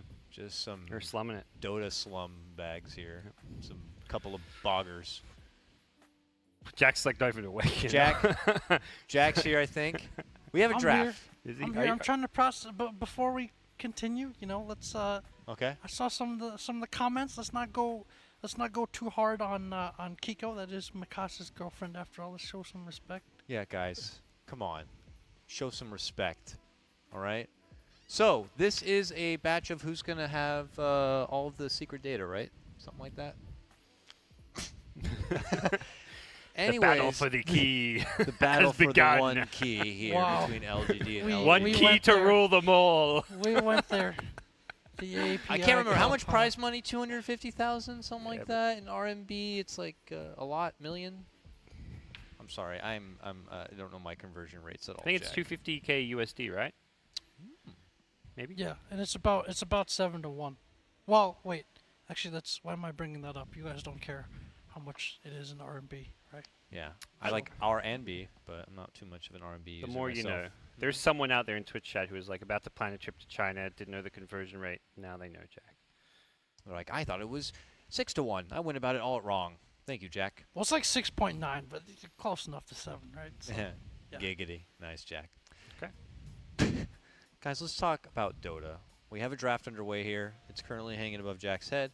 We have Death Prophet. Now they're just being absolutely cruel to Super in particular. Now they're not only going to ban the DK in the first phase, they're going to take away his Death Prophet as well. LGD Forever Young get rid of the Kunkka, they get rid of the Faceless Void, and that means we are going to be in store for another Victoria Earth Spirit Yeah. game. Yao's drafting has been phenomenal this game, and I think they've recognized these are the key heroes for LFY. The previous game, when LFY have first pick, it's kind of different because you can take the AA. Like, you know they're not going to ban it, but the problem is when you have first pick is that LFY could ban AA and then pick the Death Prophet, unless LGD first pick it, but LGD I don't think want to first to pick it. Sorry, for overall first pick it. So Yao's drafting is really showing an ability to punish LFY's maybe limited pull for Super in the mid lane. Which you get a lot in some of these series is kind of this this concept of like spite drafting, not just in the bans, but like stealing the picks of the other team's signature heroes. Obviously, like the Earth Spirit as well, which LGD has run quite a bit, but we see that as one of Afu's signature heroes. This is starting to look a little bit like the Game 1 draft with the Earth Spirit Shadow Shaman picks coming out very early here for LGD. And then LFY will continue to believe in that Night Stalker. It's obviously like this is something that was first banned against them pretty consistently, and it's been left in both these last two games, and they're going to snatch that up right off the bat. In the last game, they were setting it up in that kind of aggro lane where they wanted to bully as much as possible, and it was working okay at the start. But yeah, Afu did a pretty nice job on making the most out of that first nighttime. I believe he had a pretty successful rotation through the mid lane, and yeah, they were just making some good early game aggression. I would imagine LGD were going to be anticipating that this AA was going to get picked up. They didn't ban it this time. They didn't pick it up for themselves, so I don't know. I don't know how you would prepare your lineup for an AA, but I'm sure it's something that was to be expected. Mostly just maybe limit some of the core options you can pick, but don't think that's a huge problem for LGD considering maybe it does have a huge hero pool. We've seen Ame play quite a bit as well. And I think for LGD, it's more about making sure they get one of Yao's comfort heroes. The Shaman, the AA, the Phoenix. You know if AA is being taken, you're getting Shaman. If they take Shaman, you get AA, whatever it may be. You're going to get one of the three. And both teams effectively with the same opener. Pick your 4, then pick your 5. Yep. Reveal nothing as far as cores go. You just get lots of great vision, though. Obviously, Night Stalker has that, and then even the, little ice vortexes that he's able to drop down, give you that little peek into Roche Pit, that little peek up the hill. I feel like with the Western teams, there's a much bigger focus on these flex pick openings. We're not seeing flex picks really prioritized as much from the Chinese scene. They just seem to not care as much about revealing. I mean, it's not even like they're revealing their draft so much because they are picking supports, but they're revealing obviously what hero is going in what exact role. Like Night Stalker theoretically could offlane, but we're not. They always first pick Afu's hero. So The Beastmaster ban here suggests that they're looking at a Venomancer, or at least they want LGD to be concerned about it. The Beastmaster was used kind of to counter the Veno like double ward strat, and then like obviously there's a synergy with the AA, and then the Veno wards are also extremely good against Serpent wards from the Shadow Shaman. So that's a possible next pick to look at here for both teams. AA Veno. It's pretty filthy. So The I Night could definitely Stalker see is something. is a hero that is valued very differently. Like the hero, like for the early vision, but he really seems to fall off a little bit mid game. Like in terms of like damage and other utility, he doesn't really do that much after the early game. He kind of is relied on to then at some point get up the Aghanims and provide that map vision. But it usually takes a while, or you need a good start to get to that point, and that's why I think some teams have a very different valuation of this hero. I think the other thing is this series we haven't seen any Sanking Earthshaker that much. There was maybe one game of Earthshaker support, but those have been like the two most picked heroes of the tournament. Sanking as the 4-position, Shaker as that flexible offlane or 4-position where it's like you just first pick these heroes, but these two teams seem to have a very different idea of what they want to be playing as their opening picks. Also look out for the CK here for LFY or for LGD. Again, like some of the premium cores of this tournament, there's the good natural synergy the CK has with the supports of both teams. Well, that's been a banned out in the last 2 games, so this may be the first time it actually slips through the second stage of bans. Otherwise, it's more hate on the offlaner. We'll have to see. And it's great synergy with both team supports. You've got Reality Rift with Cold Feet, you've got Shadow Shaman with CK. There's a killing combo regardless of which team picks up the CK, which is normally what you want to see. Like the CK Warlock type comp lane isn't that powerful because Warlock doesn't have a kill threat, whereas AA or a Shadow Shaman does. Bristleback will be the one to receive the ban.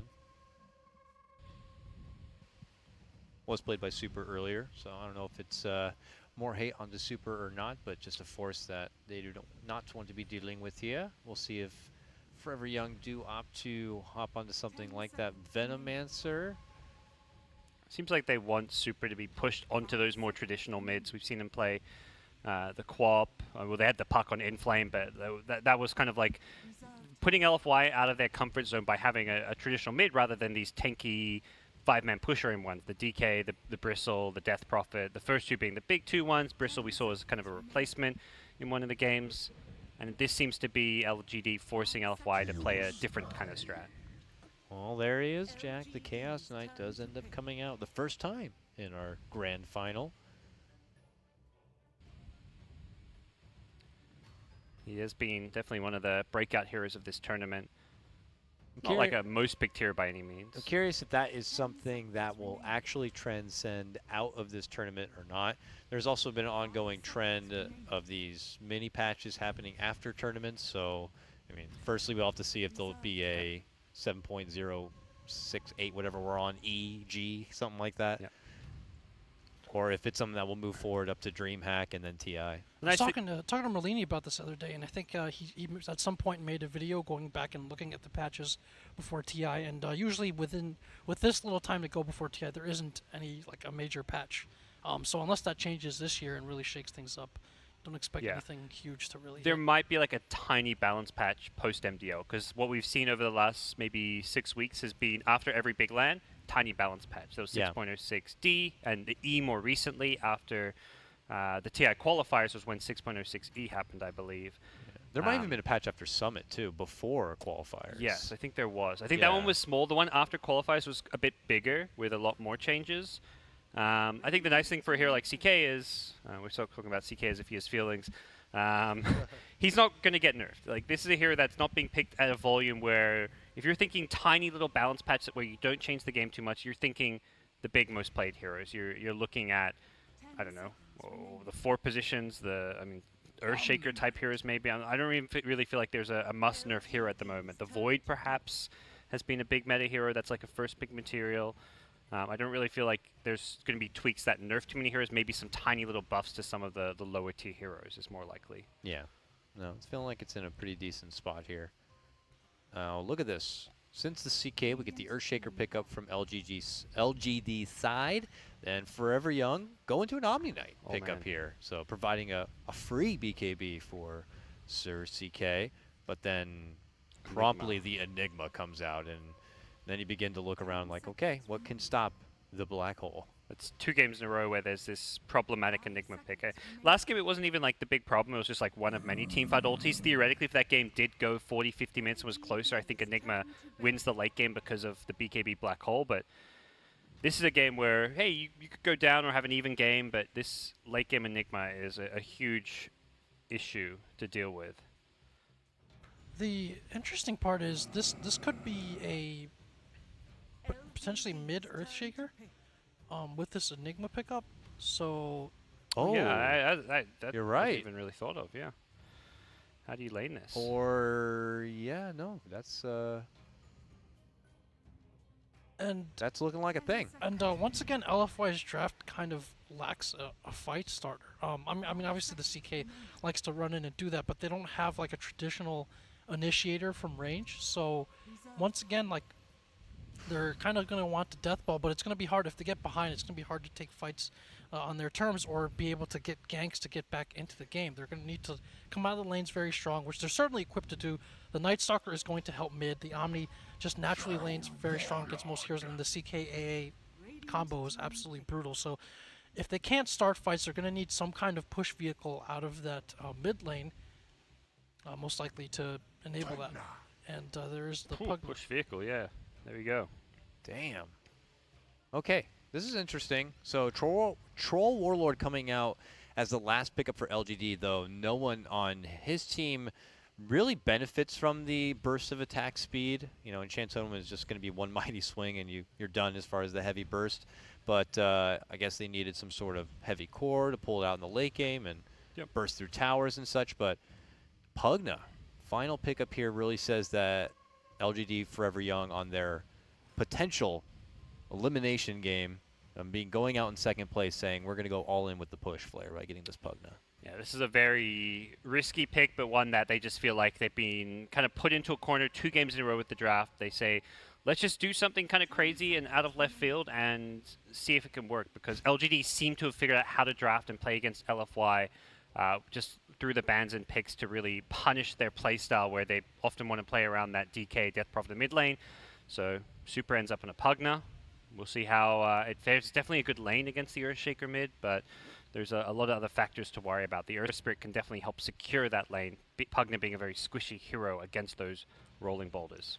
Somewhere in, I believe, a land in Peru right now, Giannis Lucas is smiling about this Pugna pick, although he likes it more as a support than as a mid. But Repelled Pugna is very scary. He obviously has like the range blast to siege towers. If you can't disable or stun him, which LGD does have in droves, it's very hard to fight into this hero. He's got lots of range for dealing with, say, like the Shadow Shaman wards as well. And then ultimately, if you look at items on this core, like an Aether Lens, the Aghanim Scepter, it becomes very difficult to fight into. There's a lot of pressure.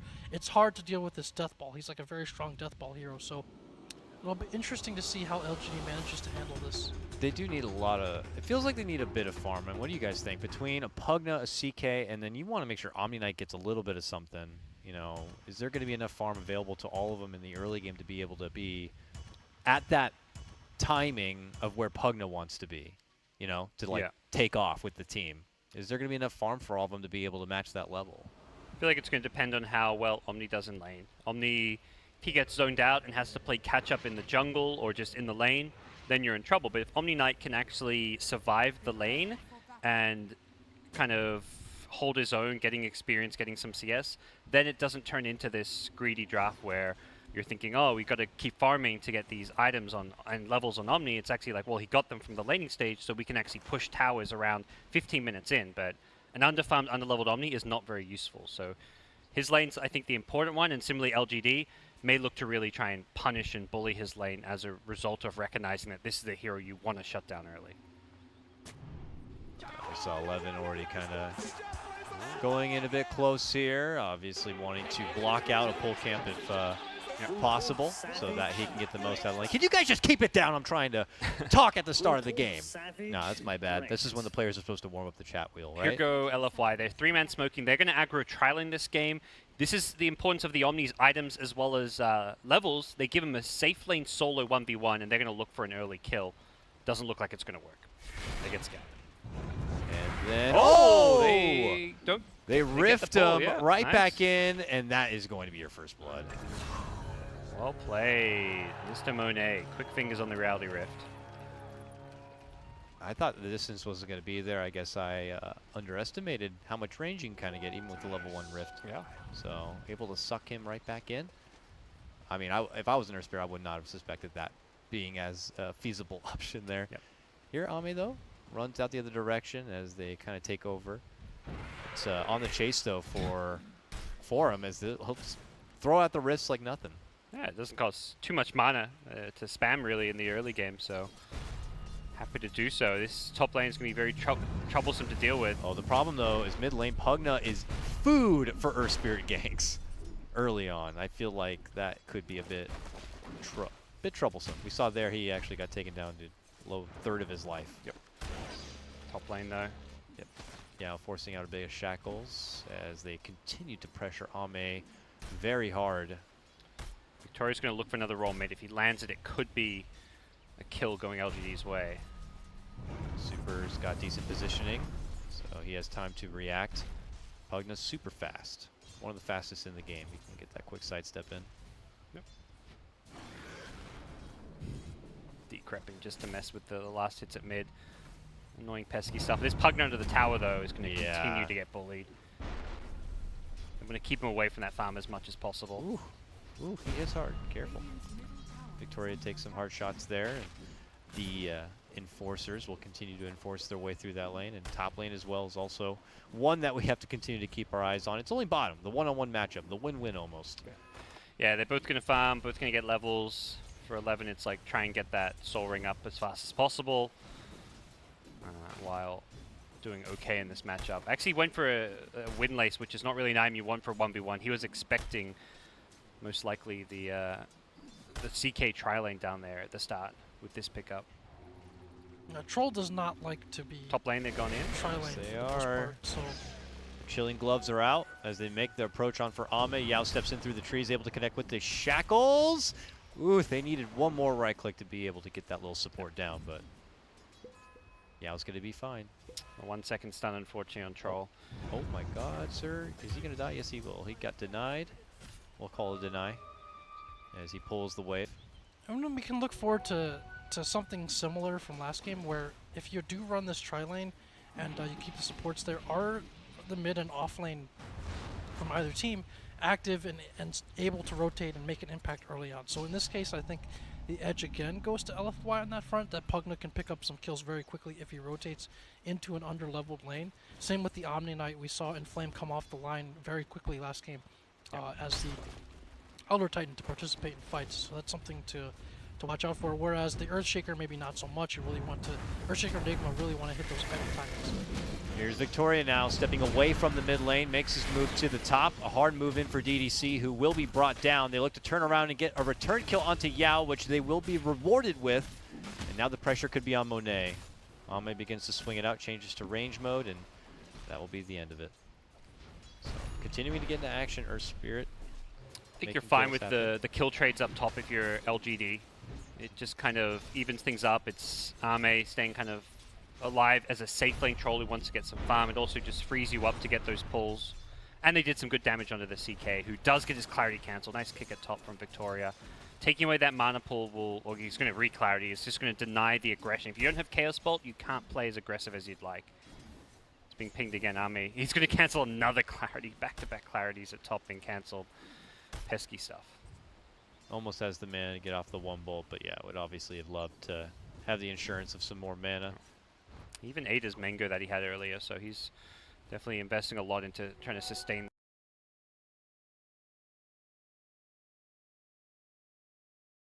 this mana pool. And they'll also be able to hold on to their own bounty. So the first Nightfall, guys, and it's level 3 off food. That's actually not too bad. Too bad at all. Oh, but maybe. Gets the Fisher out, we'll be able to pick up the Illusion Rune, even though the Decrepit fight is there. But yeah, we go back to top lane. There is an approach. Afu is looking like he's feeling a bit frisky. Looking to make something happen, but grabs up the early pieces of phase boots first. But with the 3 still here from LGD, actually LGD making a jump in. That's when Afu will come out from behind. They get the Rift pull back and they look to get the focus onto Victoria. As he gets hit with the cold feet, he will be walking back and away, but doesn't make enough distance, so he does end up getting hit with the Solidify.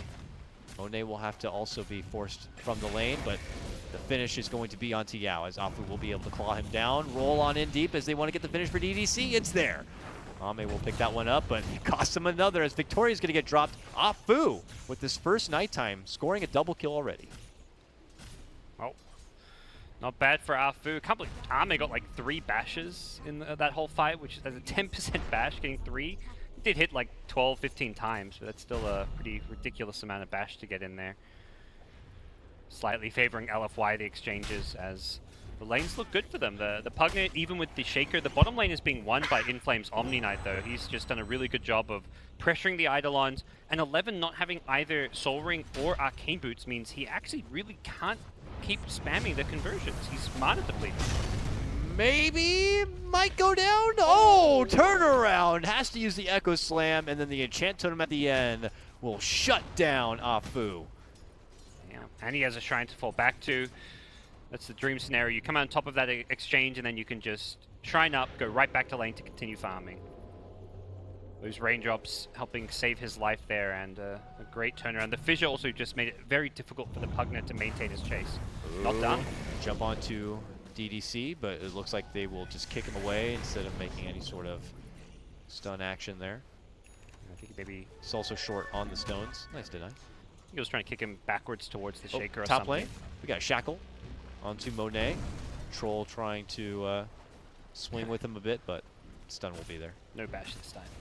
Yeah, Nice try, maybe Ame. looks like he's going to make some plays here. Oh, he's actually going to go down. Down Afu will pay the price for it, but at first drop makes it pretty nice for LFY. Doesn't have mana for the Black Hole. No, There's a he- Malefice. No man on super either, though. He's got to roll. Probably. No shrine.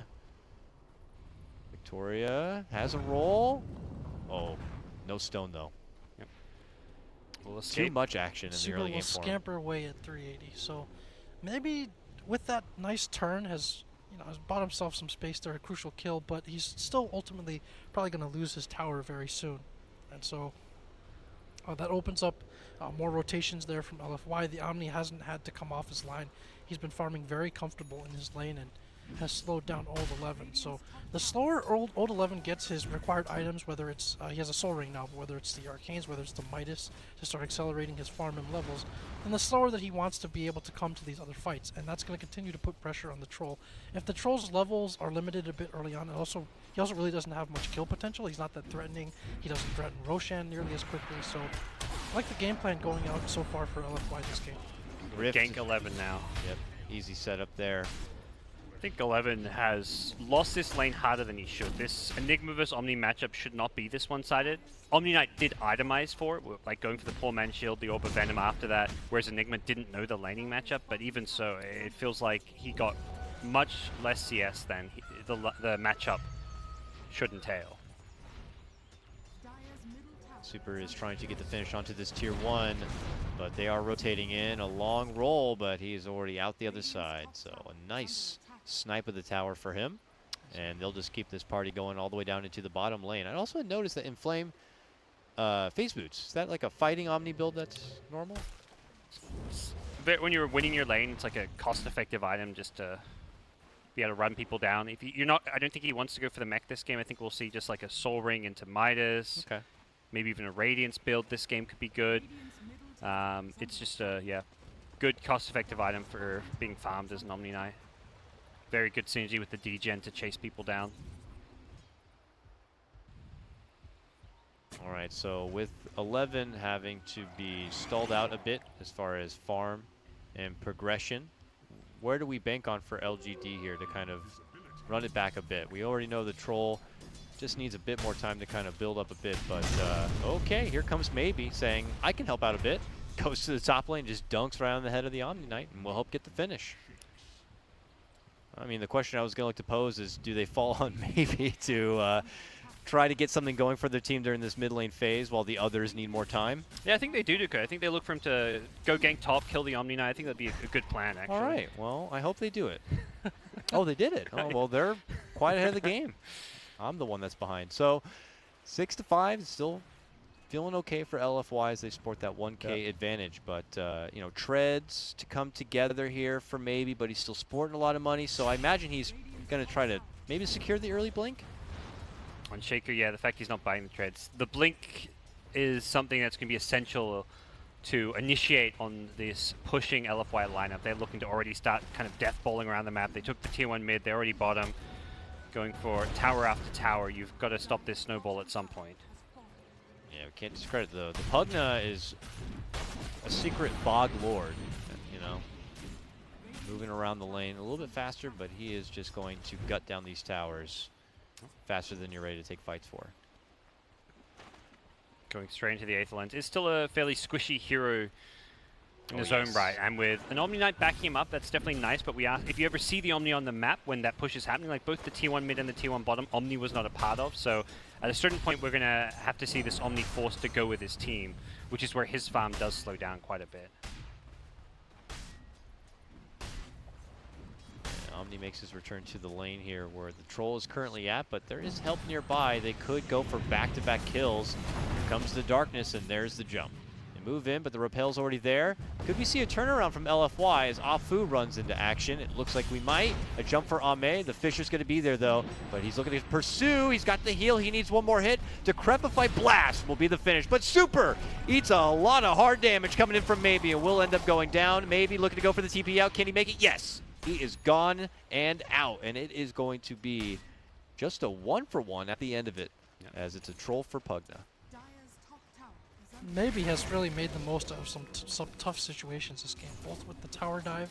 Obviously, like the HP and beefiness from the Earthshaker helped him save that and turn around there, and then some very timely rotations into the safe lane, both protecting his troll and managing to kill the mid. So that's just key there, because if the troll goes down, if he fails to kill the Pugna, that tower most likely drops this round as well. So maybe has been kind of a change of a tempo controller without even having his blink dagger up, which he just picked up as well. So the reveal on the blink and echo could be huge here.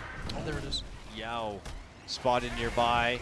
He was so close to just getting a level 6, but now just one right click away from being finished, and there it is.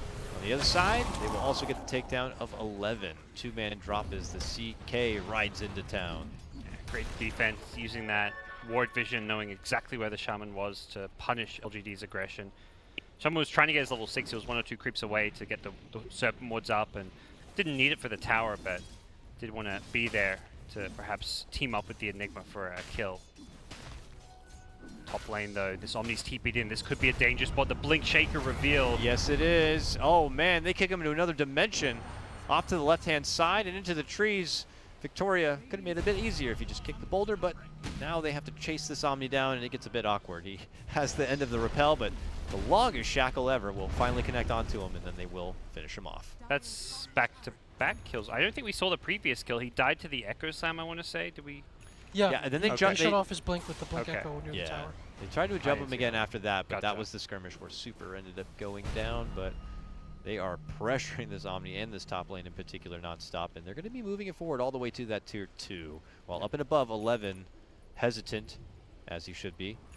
Afu is just around the corner, and he has been spanked in this lane. That's fine. He doesn't have a point in Midnight Pulse, which might slow down the push a bit, but look what this is creating on the map for LGD. Ame going for that Mask of Madness build, as he does on virtually every core that he plays. Almost done with Roshan at this point. And LFY are most likely either not privy to this or just can't mobilize. Well, look, Tails are doing the wards onto the tier 2 top lane, so it's multiple objectives happening here. They're not going to get the finish on that tower, but there's some good damage. Yep.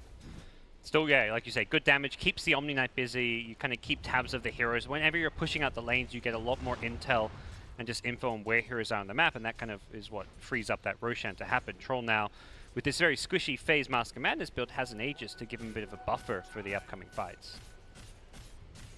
So what do you think is going to be the next item pickup for Super's Pugna? I've seen, straight to Ags, so you can have the no cooldown life drain. Some go for Bloodstone. Oh, Troll is dead. He tried to tag the Shrine to hold on to this Aegis here. Victoria could line up a stun to try to help him out a bit, but they do rift Ame in.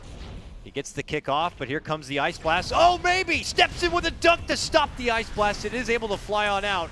They still get the finish onto the Troll, but LGD are looking to make the best of this situation. But can they? Fighting on forward, Afu is able to get the finish onto Maybe, and then Monet rips apart Victoria.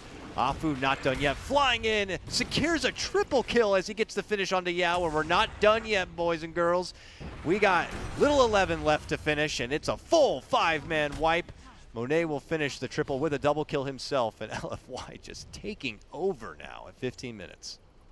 Man, this CK is just steamrolling through here at this point. 4-0 and 5. Monet being involved in all the action, setting up tons of kills is so incredibly difficult to deal with just how farmed and tanky he is. And I think on the LGD side, you're going to be looking towards this Enigma to not necessarily be getting these big teamfight holes off, but at least having some presence on the game. Like, he tries to push up bottom, he gets caught and picked off. He kind of comes to that fight kind of late, doesn't get a black hole off, doesn't really offer a whole lot. You need to be at least offering like a solo kill black hole at some point to your team. It's 15 minutes in and it feels like this Enigma has only been farming. Now Yeah, LFY we riding mentioned back this, into town here. Oh, They've really taken advantage of that despite how good of a game Maybe has been having. And I feel like he's really equalized things a lot in their favor. If the Enigma is going to be playing this farm-heavy style, then you cannot really match up to LFY in these early skirmishes, especially with the Pugna and the Omni Knight. And you're starting to see that even they took off the Aegis so quickly off Ame, so effectively he didn't really get much use out of the Aegis at all. oh man, they just crossed the street and happened to come right through Victoria, so they'll quickly execute him. Yao and Oh, the Ame. courier's going to go down there as well to the wards, so effective guerrilla warfare there from Yao. Yeah, but But he he might will be caught in the jungle here. lose his life for it as they had crossed through that mid lane. Help him, Eidolon friends. It's on the way. Oh yeah, they rotate over. The Void's not going to get the finish. The Ice Blast, woo! Crawls Oh, himself another out, urn. but the urn, the cheeky urn comes in from Afu. But here, a turnaround black hole play comes in from 11, and they're going to get redemption for their fallen comrade. There we go. 11 makes up for his lack of input on the rest of the game with a well-timed black hole. The push was starting to finally gain a ton of momentum, and he shows up, nets his team a couple of kills, and really puts dampen in LFY's mid-game push strat. He's going to be setting up to a Blink Dagger straight away, at least. That's what he has queued up for now. So just optimizing, I guess, positioning and setting up for that ultimate here. But now could find himself positioned in a bit of trouble, or he could juke lord himself out of this somehow. Oh my god. Up and down through the trees. Here comes the Ice Blast. There comes the dunk. A movement from Maybe. See you later, Horseman. Get baited. Exactly. Whew. Making plays on the Enigma all of a sudden, and we'll get away from the Afu charge in as well. This is suddenly kind of falling apart for LFY. Bad sequence of pickoffs going LGD's way on some key heroes like the Omni Knight and then the Chaos Knight. Very farmed heroes as well. Suddenly we'll be forgetting about the 5-man wipe they did before that. Just LGD clawing back the farm one little gank at a time. It's about Pugna's next time. It looks like he does have the Ags queued up. Ogre Club picked up. Could go back instead for a BKB, but I think the Ags is going to be a nice little tool for him to play around. Definitely big question marks around his talent choice. Pugna getting 3 mana regen over 225 health. That's just straight up a mistake, I think. I don't know if he misclicked. Look at his mana pool, like with just Aether Lens. He has not even just Aether Lens, he has Aether Lens and the mana boots together. Like, that, you have mana. And he's got mana regen too. It only increases his mana regen from 7 to 10. Like, it's That's it just is spammy. super dubious, this selection. What's especially surprising about that is I figured if he was going to do that, maybe he plans on holding off on his Axe, which gives you mana back if you're full health. Rather, not just the Axe itself, but the life drain. And so would have thought that, hey, maybe he's not counting on having that much life drain available to be able to sustain his mana. Maybe he's going for a BKB instead, and that's why he wants the mana regen. But that's not even the case. It does seem to be going directly for that Aghanim's. So, yeah, I agree with you. I think that health is a lot more important for him at this point on surviving the burst, at least, of LGD. We'll see, though, what works out for Super. He could just be dodging confrontations as best as he can until he moves past the Ags and into that next big item, too. But we'll have to see. Bottom lane, we're just going to get hit with a snowball there, which will force him to step off a bit. But LGD starting to get some decent pressure into those tier 2s. This game is really close, gentlemen. We are back pretty even as far as net worth goes. The XP actually more so favoring LGD side. Yeah, quite a significant margin. You're taking all these towers. They're meant to give you a gold advantage, and we're just not really seeing it despite having taken 5 towers. LFY have a Well, they don't really have much of a lead. In fact, it's LGD who have pulled ahead in gold while down on towers, really suggesting that this push strat has not worked out well. This smoke needs to connect, and this could be the time for the big blink black hole. 11 is to the south, though, kind of far away. Maybe is using his chat wheel, but not for long. Boom. Oh, you're dead. See you later, Earthshaker. Bottom lane. LGD continue to creep on forward through the lane regardless of that gank. Yeah, get out, and they did well. Oh, Victoria won't. He's going to roll in far deep already. Oh, okay. That was just a bit too greedy there, waiting around a bit. So they'll be able to cancel that out with the Void and finish him off. I'm checking the pressure already coming in on this mid lane. Yeah. As Super's hitting the tower, there's the move in. The black hole set up for 11. As the troll will show up to play, he just decapitates Super like he's made of paper. That's why you get this the extra life. I don't think it would have helped him in that case, but here's Monet trying to run away from the trouble here. Yao juking within the trees, but they'll ultimately get a hold of him. Great fight in sequence of events. The pick-off on Maybe really set all that up, and Maybe's going to TP and has a BKB. Shows it there. Ice Blast gonna be dodged. It can't actually blink because of the right clicks coming out from AA. Oh, turn around, dunk right on the 2. And that's when Ame sweeps in and will help finish off the both of them. Or not. Monet rips and pulls back, and Ame's gonna get hit with the cold feet at that point. But no damage is really there. So Ame changes targets, it looks like, looking to go for Inflame. But they're waiting for maybe, if anything. Okay, hi. Sees him in the trees and smacks him in the face, and then also helps with the follow-up onto Inflame. There you go. Funny sequence of events. That was just a clowny straight up 3 minutes right there. I like Yeah, the impact of the Shadow Shaman here as well. So there aren't too many supports that both push out lanes and can get you a tower. And so when they're in a situation where they don't feel they can fight LFY, they can still stay relatively even in terms of map equilibrium or even towers, because the Shadow Shaman's been able to plop wards at towers on both sides of the map and just take them down real quick. So that's been a good answer to kind of the death ball that LFY wants. It feels like there's a cost to their attempting the death ball, and if they're just not careful, or if they split up a little bit, you have the burst coming out from Maybe on the blink, or in the threat of black hole now online as well. So it feels like they weathered a bit of a dangerous point in that early mid game. They kept just about even in tower gold, which would have been an important source of momentum if it only went LFY's way. Yeah, and that's the big scary thing, is this Enigma black hole is going to soon be a BKB black hole, and that BKB timing seems to be where LGD really hit their stride. 11's going to get away from a gank at bottom, and we're going to be looking at triple BKB. Shaker and Troll have theirs, so even before the Enigma gets one, it feels like LGD can still take team fights. Maybe they just need a defusal for the Guardian Angel, which is queued up as Ame's next item for Troll. They're going to be able to counter the big team fight of the Guardian Angel while maintaining their own survivability through their BKBs and guaranteeing a black hole. And this is one of the limitations of, say, mid Pugna, or kind of a very magic damage heavy mid court, is that when the BKBs come online for their team, it feels very limiting to have all this farm invested on a mid, as we see a tussle near Roshan. Ooh, a jump. They will get the finish onto Victoria. Wards were dropped inside the pit to go for Roche. They pop the smoke on the other side, and Ame goes right back in for it. There is LFY right out the door. They don't know he's in there. But I guess, yeah, they don't know he's inside already going for it. The dunk on the other side comes out from Maybe, locking Monet within his place. And then the black hole will come in. Afu can't cancel it, so he walks inside of it instead. They get the quick finish onto Monet, and now they're looking for the follow-up. The Guardian Angel will come out from Inflame, but is it going to really save him here? DDC looking to line up the shot of the Ice Blast. Does find the connection onto the 2, but let's see. Second life. I'm lagging. There it is. No PKB, so he's just gonna Cheese, get Steven. decrypt Oh, trained. he's going to die Oh, twice. yeah, he is going to be Ay, taken ay, ay. down.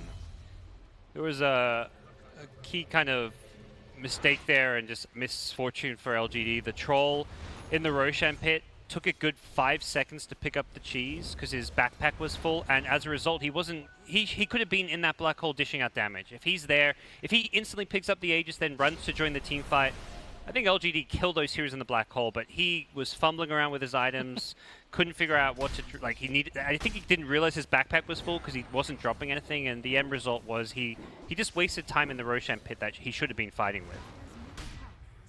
Yeah, or he expected to be able to backpack it, but he's got just too many item Yeah. slots because he has the components for the diffusal blade. And one of those small details, as you mentioned, 11 is just like, I got him, guys, I got him. You know, where's my damage? And then, you know, he Yep. hears his ally fumbling with the cheese, as you say, and that's costly there. Yeah, even just leaving the cheese on the ground and coming back for it later, or hey, the enemy team gets it, or it lays there, it would have been a better result for them. But the big fight that LFY need does come at the Roshan pit, and things were starting to slip away. Fighting into the BKBs, the big ultimates is going to be tough moving forward. They are still fighting against a team that doesn't have a diffusal against Omni, which was key for their survivability there. And LFY keep the game close, although I think there are still big questions as to how well their lineup is going to scale moving forward.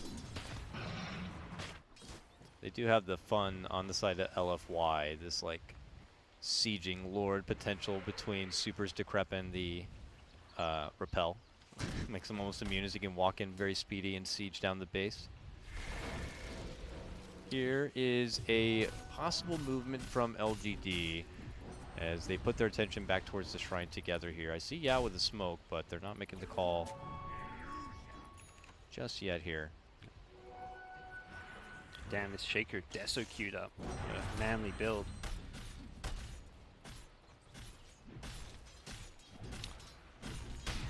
The Chinese call the core shaker the Yidao, which is like one blade, one slash, one shot cow, basically, and that's going for that damage. Obviously, works. Usually, you see something like a heart though as well, which like greatly increases his damage and survivability because oftentimes even for a core shaker, it's like you kind of have one round of spells, like you go in and then you need to like blow people up and kill multiple targets or you're not getting back out. But with the BKB, if he gets a heart or even an Aghanims, then it becomes very hard to deal with him because he's going to get off multiple rounds of spells unless they lock him down. So I see he went for the damage and the strength there, which greatly increases his survivability and damage output. And the enchant totem cooldown as well, like with the core shaker getting that 25 faster, also puts it on a very short cooldown. I believe it goes to 3 seconds or so. We'll see if we get to see that reach that point with the level 25. For now, LGD's next fight could theoretically be anytime. They're going to smoke up here. I feel like this is not too bad of a time considering BKB's back online. They've got their ultis. They've got the diffusal blade. So Yeah. this Guardian Angel no longer going to be something that can't be countered. Big moment here for LGD with those items. They'll take their approach down the mid lane. The tier 2's open. They'll go to work. There is already the ward down, which is going to be spotted there. And LFY's initiation really comes down to the CK, which is not like the ideal way to start a fight. The ward's dropped now to help get the finish for the tower, it would look like, or at least force some action here. Ame looks to swing it out right to the face of Monet on this one. Yao getting his life drained away from Super, will be taken care of. Maybe jumps the line to go for Super directly. He gets the force. Ame's trying to chase. The Fissure Fall will be there, and then they manage to take him down. Ice Blast will come in from behind. Kick on the high ground will slow him down, and as he tries to shred him, Monet, though, gets the pull back onto the troll and will help take him down. Solo Black Hole used to the north to kill the Night Stalker, and it was great play from Alpha. He kept the Enigma away from the main fight. Even though he dies and gets Black Holed and doesn't get like a kill or anything, he keeps the rest of the fight winnable. If that CK has to fight into Black Hole, he doesn't stand a chance. That's a tool that ideally 11 only wants to throw on that CK. He doesn't really care who else he catches. And Afu's play there helping ensure the fight at least goes even, because it still wasn't really a huge win for LFY by any means. That was a clutch salvaging of the fight, as you mentioned, given how it started, because it started with the troll basically just chopping the CK down to low HP, which limits his willingness to use his Phantasm, because his illusions just end up being much less durable. And so with that happening and with the Pugna dying fairly early on in the fight, it becomes a very difficult battle for LFY to be able to win going on. So if there's more control there, as you mentioned, if the Enigma gets off a better Black Hole, I think it's just a blowout and they maybe lose a set of Raxes. But instead they managed to come out fairly unscathed except for the tier 2 tower going down in that fight. Yeah. That's really the one tool they have against the Enigma. It's not so much any way to stop the black hole, it's the vision. It's going to be Afu's ability to find the Enigma and just keep him zoned out. The Urn charges are going to be thrown at this Enigma to cancel his Blink Dagger. Imagine Afu's just like, pop your fly, find the Enigma, throw Urn charges, throw your Void. If he wants to like BKB to stop himself taking damage, that's wasted BKB time. You may zone him out. And it's Afu's job to stop the black hole, even though he can't physically cancel a BKB black hole. Oh! Whoa. Slip up there from Maybe. As they make the jump in to go for Monet, Oh, they can't finish him off. Look The at fissure also blocks him inside. It's a comedy of errors right now for LGD. And they're just frantically looking to run out the other direction. They will be able to catch Yao with that Ice Blast. He turns to sacrifice himself for the Shackle, but oh man. Very unfortunate there for LGD. Ward's also going to be handed over. That was a great window of timing for them as well, because you guys were praising up Afu and how he has to locate the Enigma, and he was heading back to pick up a gem. He wasn't even around for that. So in Chinese, there's an expression for kind of when you screw over your teammates, or not necessarily even your teammates, somebody else. It's kind of like digging a pit for them. And maybe had his shovel ready there, because not only does he whiff on the Echo Slam, but the Fissure ends up blocking himself and his ally off from the rest of the fight. So a pretty disastrous turn of events there for LGD. In what initially looked like a promising situation, looked like they'd be able to just blow up that CK. We've been praising Maybe as the front man for this squad of LGD, but that was a big flub from him. Was it straight up just hitting the ult before the blink, or was it something that canceled the blink? Looked like he just hit the ult before the blink from my perspective. Could be one of those things, you know, grand final perhaps. You just happen to stumble across a supple-looking CK farming up, and Supples. Yeah. you just spaz out and hit the R button before the blink, and it happens, you know? Uh-oh, Maybe. The man of the hour could be in a bit of trouble right now. His BKB will have to come out, but Ame will be getting the opportunity to shred apart this Omni Knight, which will force out the Guardian Angel, and now they look to go to Monet, and they're bash lording the hell out of him. A Magnetize is going to be coming out, which could help them go for the finish. Can Ame get it done? No! Super even, giving him a little bit of extra life as he toggles his way back in safe. It's DDC, the only one who will end up going down. They cannot finish off Monet.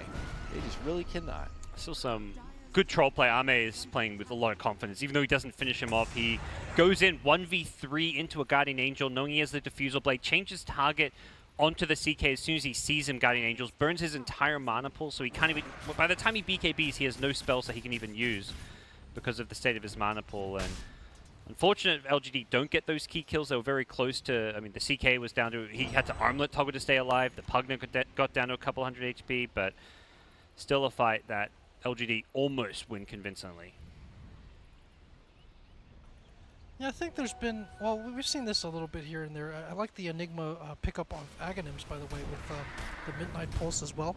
Potentially if the Black Hole just gets the CK with his Phantasm illusions, that's already like a huge boon, because he'll be able to clear the illusions out, essentially, in that time. But a little bit not on the same page there. Felt like maybe once he popped his BKB, he could have engaged with his team. They're really just an enchant totem swing or two away from getting a wipe there. But instead he was retreating while his teammates were going in, and he still had BKB and a lot of HP up. So Yeah. And these details matter, obviously. We're in the grand finals, we're playing against LFY, and yeah, we'll see if that comes back to bite them. Does feel like their lamp is going to continue to scale well. Every item Enigma gets just makes him even scarier in a team fight. Whether it's going to be like a Refresher next, or Octarine Core we sometimes see for the cooldown reduction. Yeah. As for the Radiant team, Yeah, Pugna like falls off at that point. You're just hoping your life suck is doing good damage, because blasts are going to feel like tickle clouds. Pugna has peaked right now. Just picked up the BKB. There is no real other items past this that's going to make Pugna that much scarier or stronger. But Yeah. Roshan going on. Here comes the contest. Ooh, it's Monet with the repel, walking in, gets off the stun. Does he go for the Roche? Does he go for the finish? The Black Hole comes out to help secure the pickup of that Aegis. It is going to get pocketed by Ame, and they will get the grab onto Monet, and Monet buys back right away. LFY really want to take the win on this fight. He comes in from behind. He could be surrounded by three. This could turn into disaster. He pulls out the Phantasm, and he is going to be able to help get the shredding of the Troll in his first Aegis. Oh, they chase out for Victoria. Now Troll back in action. Monet will pull him back in and easily finish him off. maybe. Swing it out with Afu on the other side. Will drop there, and it's LFY who will pick up all the pieces and take the fight. Okay, that's again this Roshan. LG seem to have it their way with getting Roshan, but losing the fight that follows pretty badly. And again, Troll, not as bad as last time. He didn't pick up the Aegis cheese right away. It's a little unsettling. He didn't even have space for the Aegis this time. He had to drop his wand after killing Roshan. Luckily, then, if not for the Enigma, he would have lost that Roshan. But without Black Hole now, this high ground could be sieged here. Enigma getting chased down. Will go He's down. dead. Yeah. Didn't BKB, didn't have any tools for that. Shaker buys back, but needs to be careful not to get caught out here. He does have Echo, but they're hitting him with that urn. So he has to BKB and just back off a bit. Will probably force them back unless... Oh, Another God, urn. This, How many urn charges does this freaking guy have? He's out now, but he's, man, playing so well on this Night Stalker. Monet, the only sieger, though. Well, only Pugna, but Pugna's on his way. Waiting Help for him the get troll through to this that much respawn, faster. perhaps. Shaker gonna blink Echo. There's the repel, though. No, won't get a chance to. Yeah, good timing by them. They'll get what they want. They'll get out. Yeah. Definitely feels like this is the stage of the game LGD should be winning team fights, having few issues, but the execution in these team fights has just been a little bit off, and the positioning around the Roche, I mean, you're just naturally going to be in a poor position at the Roche pit because you've got to commit one of your carries into that pit, being the troll. The Enigma can only really find that one, maybe two-man black hole when LFY engage, and LFY just played really well around the pit. They're definitely the better team fighting team in terms of just using their spells and just positioning. LGD seem to just have like the stronger drafts from what we've seen in this series. Just really was, surprising to me at least how easily Monet can just handle the troll in the 1v1. Yeah, he crushed that troll. Well, the key there, which Monet may not be able to use too many times, is that he has that buyback ready for. So he either has the Enigma ult dropped on him, and or the Earthshaker ult to deal with the illusions, but he doesn't actually pop his Phantasm until he's sure that one or two of those ults is down. And then in this case, he died first, so he had to buy back and come into the fight, and then he was able to use the Phantasm to its full potential, just chopping down the troll instantly twice. So.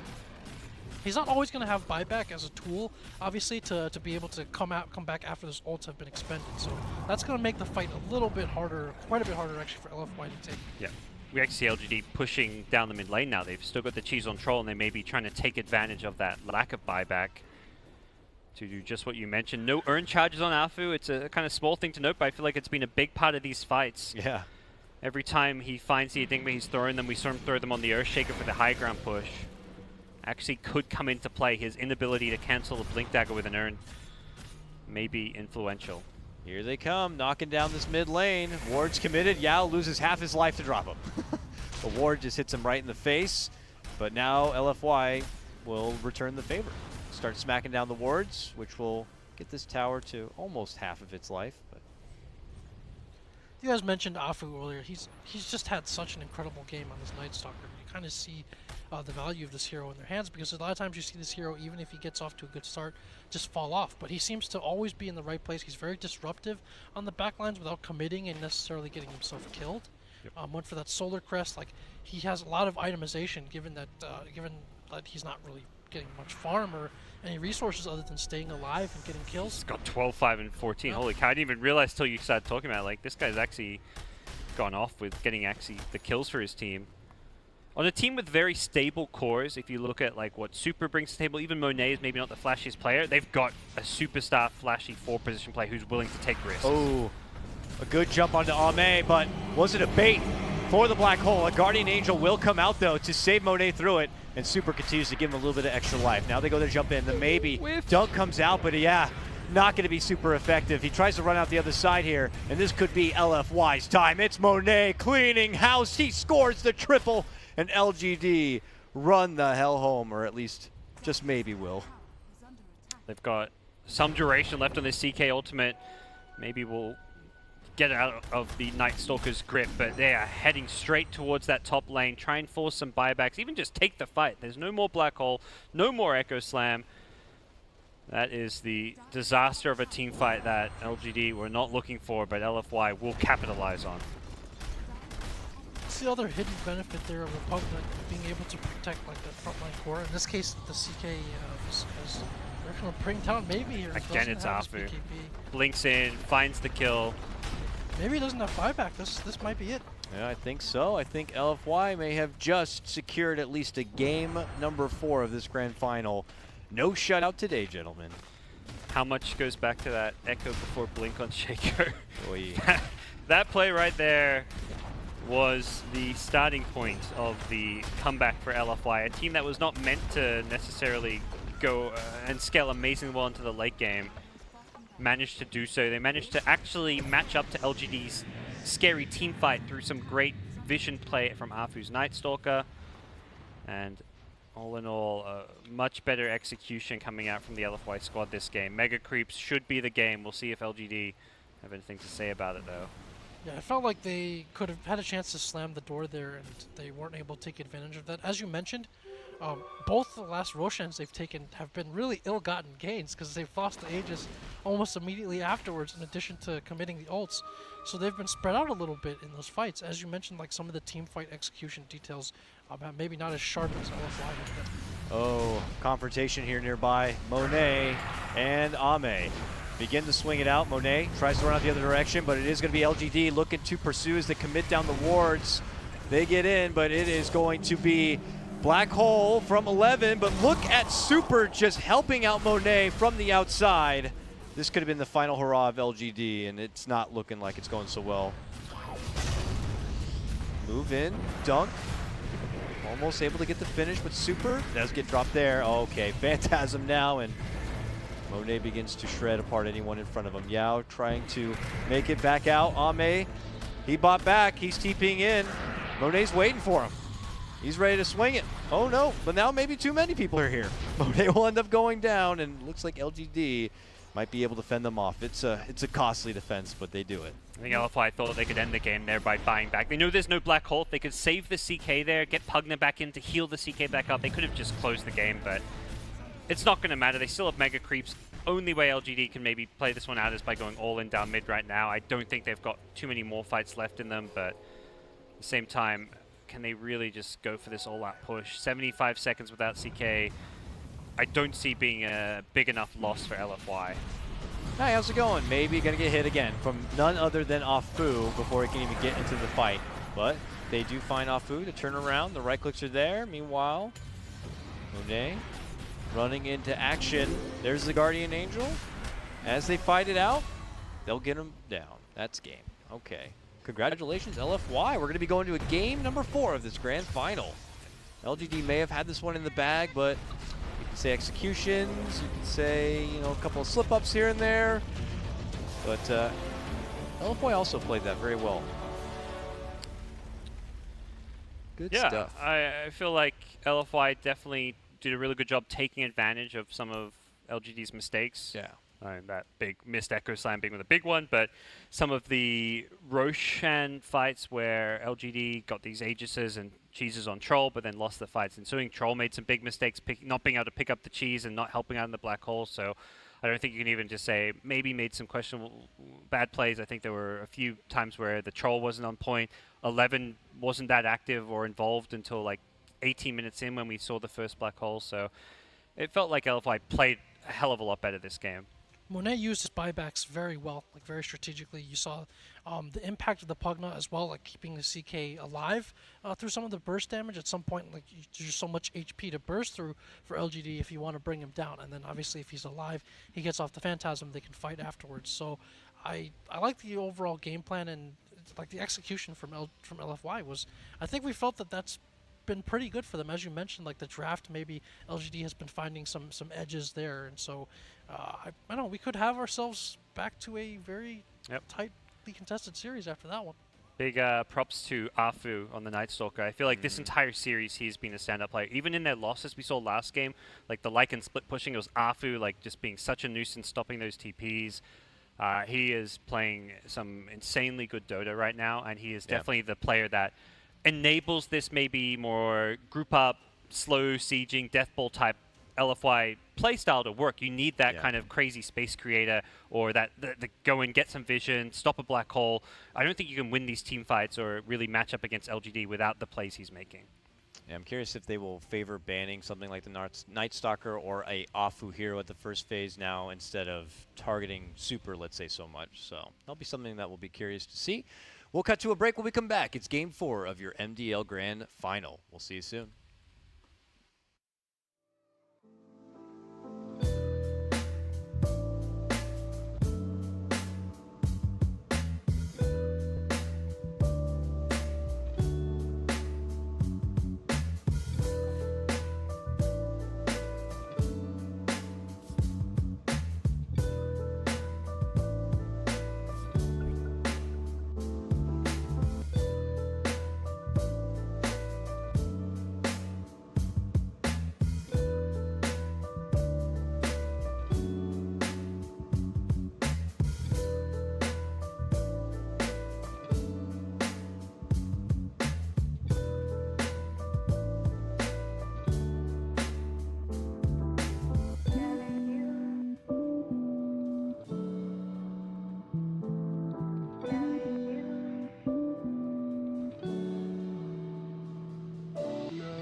their work complete, are headed back to the lab. Testing. 1, 2.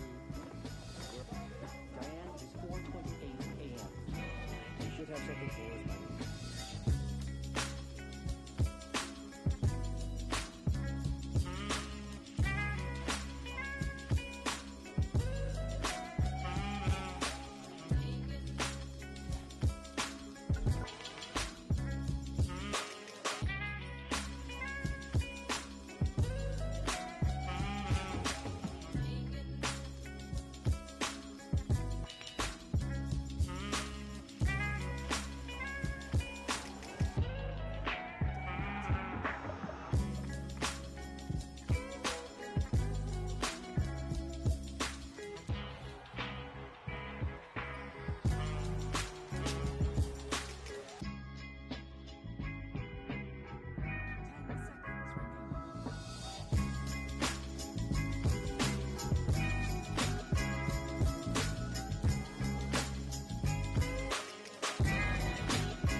Well, hello, everybody. Welcome on back to the MDL Grand Finals. Coverage presented by Beyond the Summit. That's Gods. That's Jack.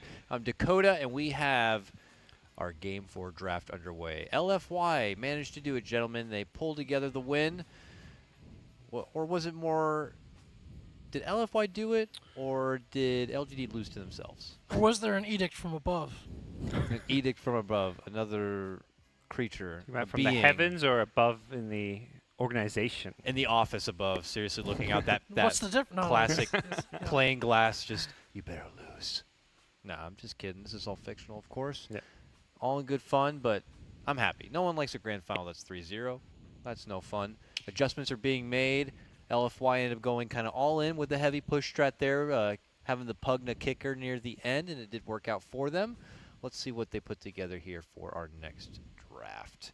And the priority as far as AFU heroes, curious if they'll warrant a early ban or if they're just going to let LFY continue to give him what he wants. On the other side's the Yao heroes. That's some. Not often you see people banning out the 5 position player, but that's some serious hate.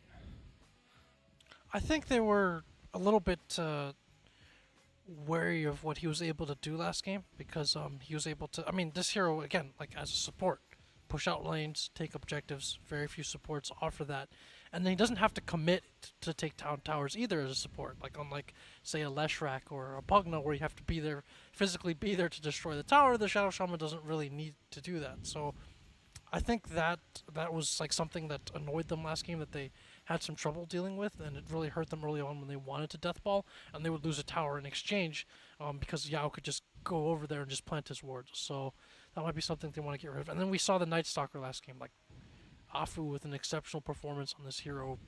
I have to say after that that's probably the best Night Stalker play that I've seen. I can recall seeing. So reliable, always first pick for them. And Kunkka getting through this time is going to get scooped up by LGD. I was wondering if the Night Stalker would even get banned, but they prioritized the puck over it. Didn't seem like the DK ban as being essential. Not saying that's being necessarily first to pick. LFY, with that said, if they want the DK, probably have to pick it now or see it get banned in that second stage. So yeah, they'll grab it up. But the nice thing about the DK pick is you know that maybe he's likely going to have at least a slightly favorable matchup. DK typically holds his own in all matchups just by spamming Breathe Fire and being tanky, but a player like maybe is probably happy to go against a DK expecting to have an easy time and not get pressured at all. We got to see Ame earlier this series play the Faceless Void, but I think you guys were mentioning during that draft that they have flexibility with this hero as far as where they can land it, where they can put it, so the versatility's there. I wonder if Yao, without having options now like the AA to be able to combo with the Faceless Void, does he Skywrath Mage, Witch Doctor? Have we seen him play any of those kind of options, or do you not really put so much attention on working around the Chronosphere like that? I think Skywrath they picked earlier. I think Witch Doctor maybe more of an SCA thing. The other here is the Phoenix. The He's Phoenix played a as lot, well. Yeah. Those are real possibilities. For LFY, they did pick Oracle earlier in this series, and again, like, kind of the save against the Chronosphere, with the Kunkka as well, and I think it's another possible option for them. Yeah.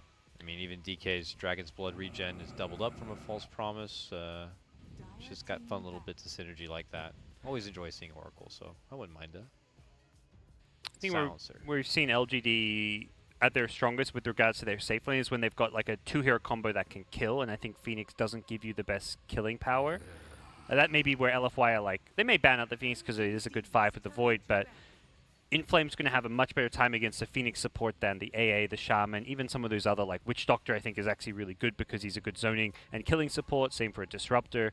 These are the supports where Inflame has struggled to come online early because he's just been zoned out of the lane and bullied a lot. Well, we don't see these teams pick up, you were mentioning, like the Witch Doctor or even that Disruptor very often. That's so funny. Coming from the qualifiers where Disruptor seemed very highly touted as a good support pickup. I don't think I've seen like any Disruptor at all in MDL, at least for the games we've been watching. The Silencer ban maybe hints at one of those heroes being picked up here in conjunction with the Void a little bit. You don't want to be able to cancel the follow-up, obviously, to the Chronosphere, so interesting choice. But Phoenix hates Silencer, Skywrath would hate Silencer. I mean, Void obviously hates Silencer too, so yeah. Ban Bloodseeker, that's a curious little ban. Something Monet has pulled out before, but something that hasn't been of any focus in this series. Perhaps suggesting some kind of like Sven type pickup for the safe lane. Sven Void has been a go-to combo in the past, but there we go. There's the Phoenix ban. So the 3 Yao heroes all banned out that he's played the most, but plenty of other good options that he will be put upon as a result of this. I wonder if they still go with the Earthshaker here as an offlaner. Oh, there's the Witch Doctor. Right, nice. I think they may want to just pick their mid first, because then they can leave open their final pick and be flexible whether it's carry or offlane. We saw that in one of the earlier games, game 2 I think it was, where they had the Void and then they don't reveal whether it's safe lane or carry yet. If they pick their carry, they're revealing it's a Void offlaner. If they pick an offlaner, they're revealing the Void going carry. It's the flexibility for the Void is kind of nice to leave up until that last pick, when you can see the full draft of LFY. Dazzle coming out. This is someone, obviously, who could bail out someone caught under the Chronosphere or in the bad end of a Maldic combo. Has a bit of physical options for Roche on their side now. Yep. He gets the medallion, so... We're not seeing any of these dual off lanes so much. It's always been these 4 positions, prioritizing harass on the mid lane mostly, so... As a result of that, these 5-position strong zoning supports are that much more valuable because a Dazzle can zone out almost any offlaner by himself. Same for Witch Doctor does pretty well at the same time. So against dual lanes, maybe a Dazzle Witch Doctor can have a rougher time, but when you know it's going to be this solo offlane, potentially a Void, Dazzle's a great hero to have there. Ooh, all right, there she is. So Dusa just going to have a good farming time mid lane against the Dragon Knight, and a hero that doesn't care so much about stuff like the Night Stalker and the silences and all that.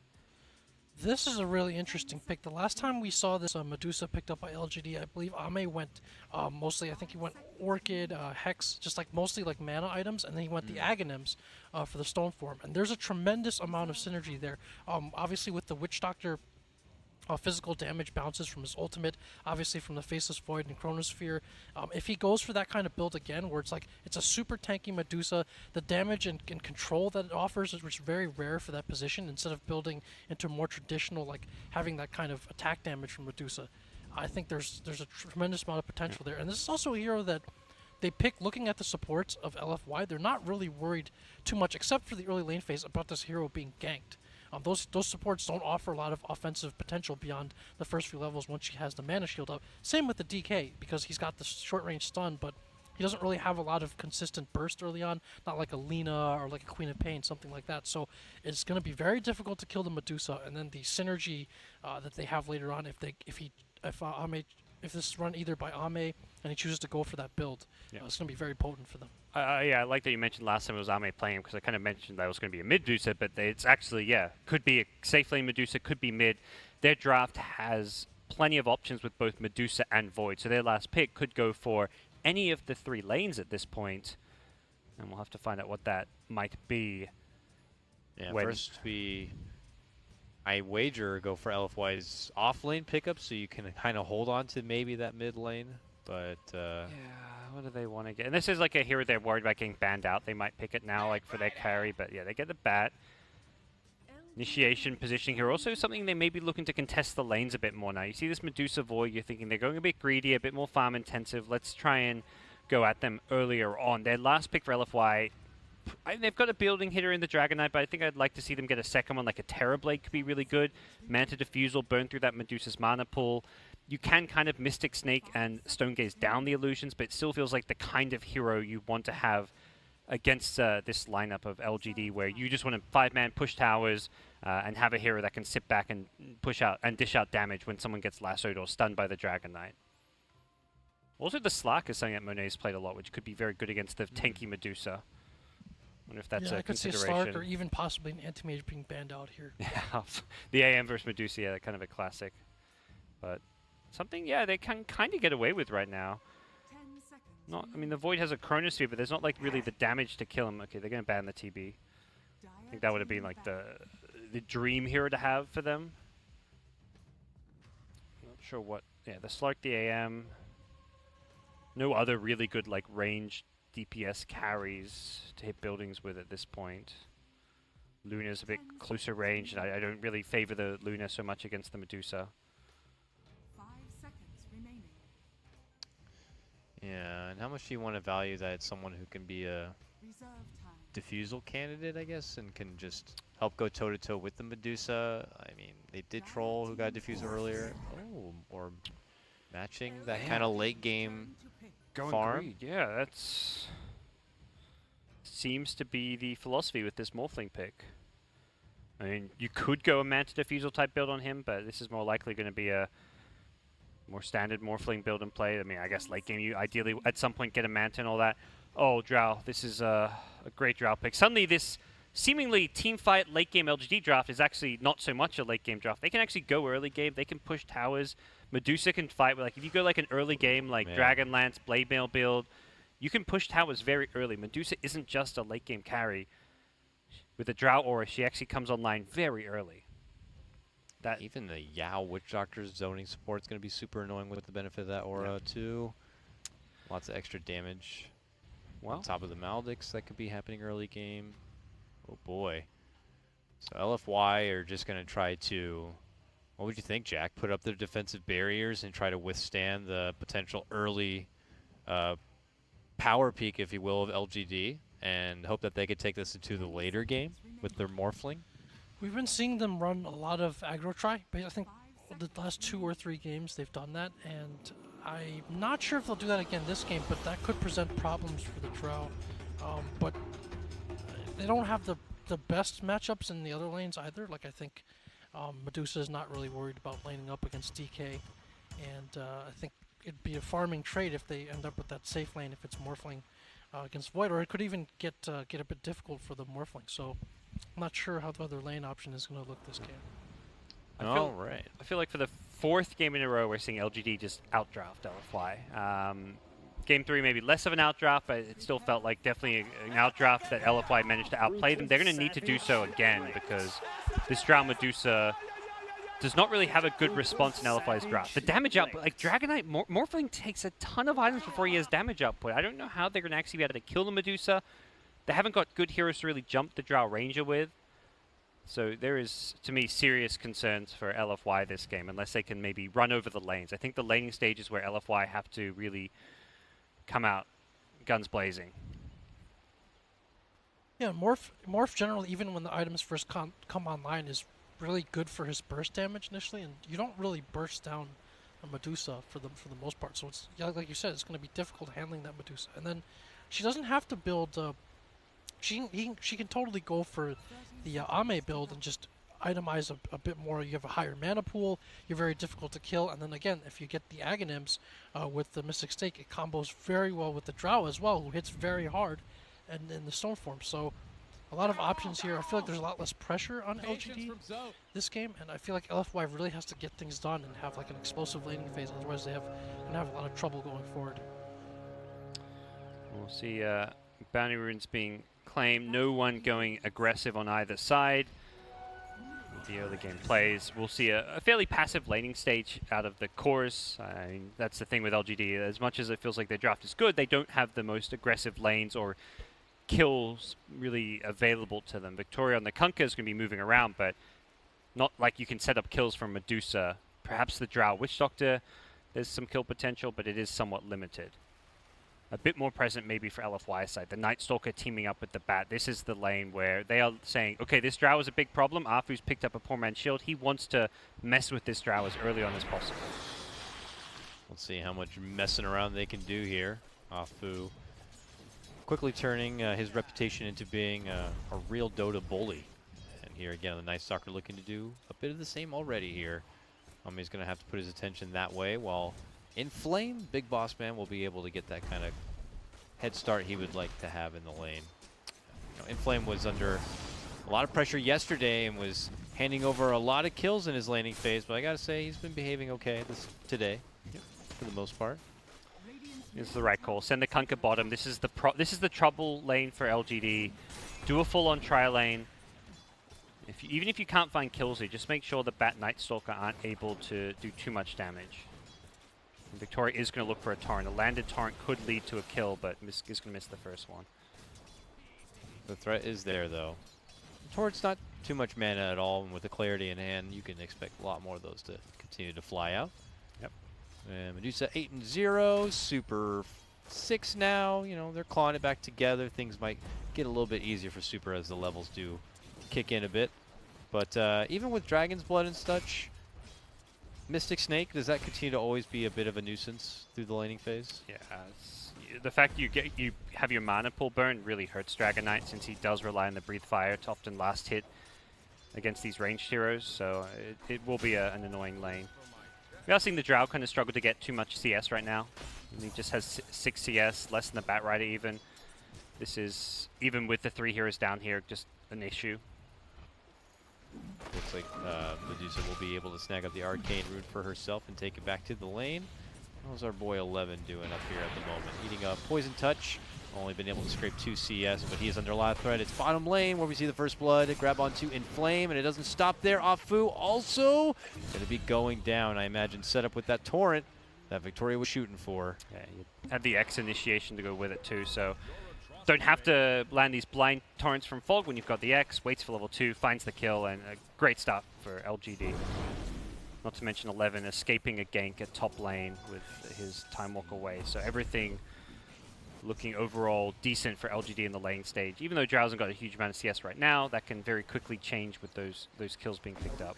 I'm curious if Afu returns back to the lane. They tried to shoot out the torrent there and get a hold of Bat Rider, but we're coming up a bit short. He's a fresh level 2, and it's just under a minute before that first nightfall, so it looks like he will stick with it in this lane for now. Perhaps going too aggressive. The X torrent is going to go out onto him. Not going to waste his mana, but issue is now that these supports have Magic 6 on the Radiant side, they're always going to have mana to use spells. Kunkka's going to have unlimited mana to throw out torrents, Witch Doctor's always going to have Cast, Maledict. Level 3 with 2 points in Maledict could be a really strong point for LGD to go for additional kills. This bottom lane is going to get very tricky for the Bat. At the same time, you can't not throw out napalms. That's how you actually contest your lane. Still able to kind of get some CS his way, as he has a couple of creeps working for him under the tower, including that ranged creep. Edges him up to about 13-1, and you compare that to 11 here on the other side, now up to 9-1. So it looks like he has been able to at least get some CS his way. Bottom though, yeah.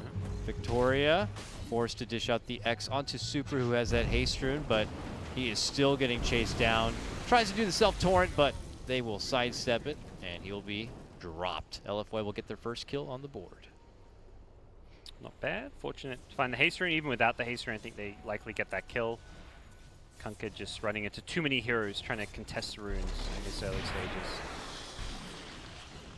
Unfortunately, no escapability there for little Kunkka, so if you get caught in an alley like that, you have very little to no options at all. Throws out the torrent here back on bottom lane, just continuing to be that bit of a threat.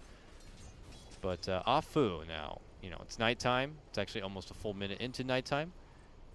Where should he go with his best interest here? I mean, you continue to hang around this bottom lane to help out the Bat, or I imagine you want to kind of get some mileage going. Yeah, it's not the easiest right now. He needs to head back to base, get some mana back.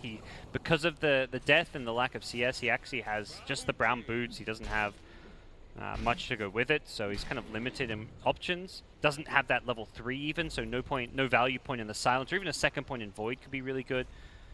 And your Batrider said, I'm out of this lane, I want to go jungle, so I don't think there's any easy, obvious lanes to gank other than perhaps the void if you can get your level 3. We may see him pick up level 3 at bottom and then try like TP top, find a kill on void. That could be the only real kill available to him. Waveform in, 11. Blue time dilation, but it looks like he will be able to walk away from that one, thankfully for him. But he has no more regen. Yeah, he does have a shrine nearby. Yeah, mid lane, a move on for Super here. They caught him with a Maledict as there's a rotation in from the support staff of LGD. One more tick may do it. There it is. Yeah, we'll pick up the kill, and it's now 3-1 for LGD as they take down the DK. Yeah, Void getting a lot of experience in the off lane, closing in on that level 6. Could see some early Chronospheres come into play. Drow, though, not having the best time bottom. This nighttime does pose a lot of danger for Drow, who wants to get level 6, but also does not want to go down in this bottom lane with supports moving mid. She does become fairly exposed, so has to wait for the supports to return to really move out. Coming back, my lady. Victoria is there by her side, but might have just narrowly crossed paths with Afu. They'll ping it out, it would appear. Yeah, they're trying to spot him warding, but don't do so. Afu sees them before they see him. Oh, and Inflame is trying to run through the secret shop. Thankfully got that bit of intel and was able to make it away from what could have been some serious trouble. I'm starting to see the disparity build in the mid matchup as well, as maybe he's got off to a very good start, and he's not really afraid of these ganks from the supports, so he's going to be able to keep Super down. He's going to be able to pressure and to probably take that tower at a fairly early time, and that makes LFY's job quite a bit harder. And then obviously the Mystic Snake, if Super's up last hitting creeps in melee form, he can consider just bouncing it off creeps and taking that much more away from Super. So it's a pretty tough lane situation. Again, like, they've been very good at answering ganks too and rotating as a duo to find kills. They might get this. They try to rotate in and get the hope on the Inflame, but it might be a bait pull in. They have DDC now rotating over, but look who's creeping in from behind. It's going to be Maybe. Steps in with the Mystic Snake as he tries to bat down the Batrider within the trees. Yao also caught inside, will be the first one to go down, and Inflame will be able to pop the wand and TB back home safely. Yao the only one to drop on this massive gank rotation to the bottom lane. Yeah, maybe gets some damage onto his tower as punishment for leaving his mid lane against the Dragon Knight. Really great use of the Observer Ward there. LFY in the bottom lane have a very safe defensive ward, scouting any ganks coming in. The sentry missed it as LGD guessed wrong as to its location, and the end result is LFY able to just bait in. Oh, 11! Fighting to the bitter end, gets the chrono off, but can't get the finish. So now he's in this awkward spot where he has to run away and wait for the cooldown of his time walk, and then TP away. That was close-ish, as he wanted to chrono and kill the Morph before he was able to pop one charges, but didn't have the damage or attack speed. He's got no boots even, just a headdress, going for HP regen over everything else. Miscalculated, unfortunately. Yeah. And he's going to take, maybe even lose his tower because of it. Yeah, it looks like this top tier 1 is taking heavy damage. He wants to contest and deny. They hit him with an adaptive and everything to make sure he can't even swing for it. Ultimately, we'll get the time walk off, and he sets himself away. The pressure's been good. The Drow's level 5, still 9 minutes into the game, and that's mostly as a result of LFY just sending all these heroes down bottom. They haven't really allowed LGD to just safely farm the Drow, get the levels there, and also allows Medusa just to crush the mid lane with that Drow aura. Bottom lane, looks like Yao being gone on by the bat. Is he going to commit for this dive? 3, 4 sticky stacks right now. Ame hit there with a couple himself. DDC steps in with the poison, but ultimately LFY will have to pull off. Kind of hurts using that first chrono at top and not getting a kill, and then not going on cooldown means LFY know they can be much more aggressive elsewhere on the map. They're trying to get the last hit on this tower, but they actually pop the glyph. Victoria is trying to throw his body away to go for the tower, but it will still go down. Did it get denied? Yes, it did. DDC picked it up. I hate how that message is in the middle while all the others are on the left. Throws me off. Yeah. It didn't used to be, right? It No, got moved at some point. yeah. Regardless, you know, it's a support cost, and they lose the tower, unfortunately. So where does maybe go now? His precious mid lane might not be as easy to farm in anymore. Oh. Oh, Way out this Bat Rider. Not an easy. He's got the Mystic Snake. Maybe get him if he tries to farm a jungle camp, but doesn't look like he's even going to do that. Wants to push bottom. It looks like both teams will have a similar idea with the Dragon Knight and the Medusa. Just kind of group up as 3 or 4, push your safe lane. Drow's got level 6, which means all that precision aura damage gets a decent boost, but it is just level 1 precision aura since he wanted the frost arrows for the tough lane. should help earn them another tower takedown. First one being denied. Will this one also get denied? Super steps in after that mild gank movement to the top lane. LFY already coming to attendance to defend this bottom lane. Torrent does find connection there, but no follow-up yet. Now look at this, 11 getting in on the action, waiting in those back lines with the chrono in his pocket, you know, just in case something breaks out here. Again, the ward scouts out the rotation. This Dire Ward has gotten a lot of mileage as they know this Void is the bottom lane with the rest of the team. Afu is swooping all the way behind them. This could turn into a big 5-on-5 brawl. Problem is, Morphling is just not a hero that really wants to fight too much early on. They got the X, the pullback, the Torrent. It's there on the bat. Afu begins to fly in from behind, and he's spotted out Little Drow Ranger. Super looking to move in, maybe trying to help out. Moves in with the Stone Gaze. Ame should be able to make it away in the back of a TP. Now it's going to be the Medusa retreating down and out. Yao also hits a TP. Are they all going to be able to make it out from this one? 11 might not be so lucky unless he wants to chrono, but even that with the TP cooldown. Oh, it's close. Time walk. Is he going to be good? Yeah, he should be good. He's got another time walk Super's soon. cutting him off, takes the arcane. Dodges time it. walked Okay. again. Oh my god, they are going to be able to make it away. So they do lose one in the Kunkka. Oh, yeah, the Kunkka, I guess his TP got cancelled there. Yeah, not so lucky, but one Bat Rider off lane for one Kunkka. Oh, Yao, after receiving a package delivery, finds himself in the bad end of a gank. Turn around, Coconut? Can't do it. It's a little too much of a tight end chase right there. Good aggressive play this early. Or not Coconut, a giant Coconut, I guess. Chronosphere coming out from 11, trying to get a hold of Inflame. Inflame gonna possibly make it away. What is happening this game? So many making it away with so little. Maybe he's like, not this. Oh, yeah. Sorry, you're gonna have to let it go, buddy. That salve. Not bad. A decent sequence of events for LFY. The big thing for LGD with that full-on 5-man push down bottom is they didn't have their level 6s. Kunkka and Witch Doctor both level 5. They don't have any damage to really dump in a chrono, at least not enough damage to dump in a chrono that if they full HP DK gets chronoed, he's going to live. He's not going to die to Drow and Medusa right-clicks and a Mystic Snake. They really need the Ghost Ship plus a Torrent plus a potential Death Ward to actually kill a tanky hero like a Dragon Knight in a chrono. Even the Bat Rider with this drums build, 1200 HP is quite hard to bring down. So I think LGD maybe just forced things a bit too far, going for the tier 2 tower as well as the tier 1. They should have probably backed after the tier 1, given the fact they have only level 5 supports. LGD looking to take the final tier 1 on the side of LFY. As that happens, they start sending some troops down to the bottom lane. Victoria first, of course, so we can get that X-Torrent combo with the boat coming in. 11 also shows up. He goes for the TP, and he's gone, and just like that, gods, they don't have the damage. They can't finish anything. Oh. You don't get dessert unless you clean your plate.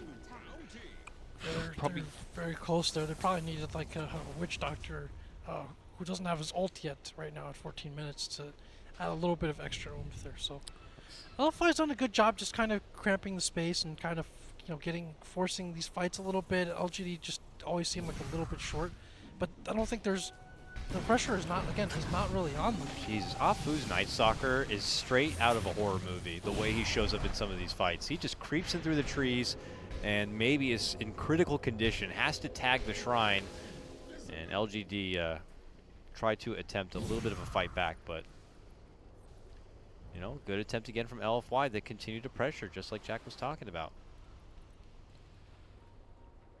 Yeah, it felt like LGD, their supports just not hitting level 6 at the right time. This game is really kind of being costly. 15 minutes in, still no level 6 on Witch Doctor.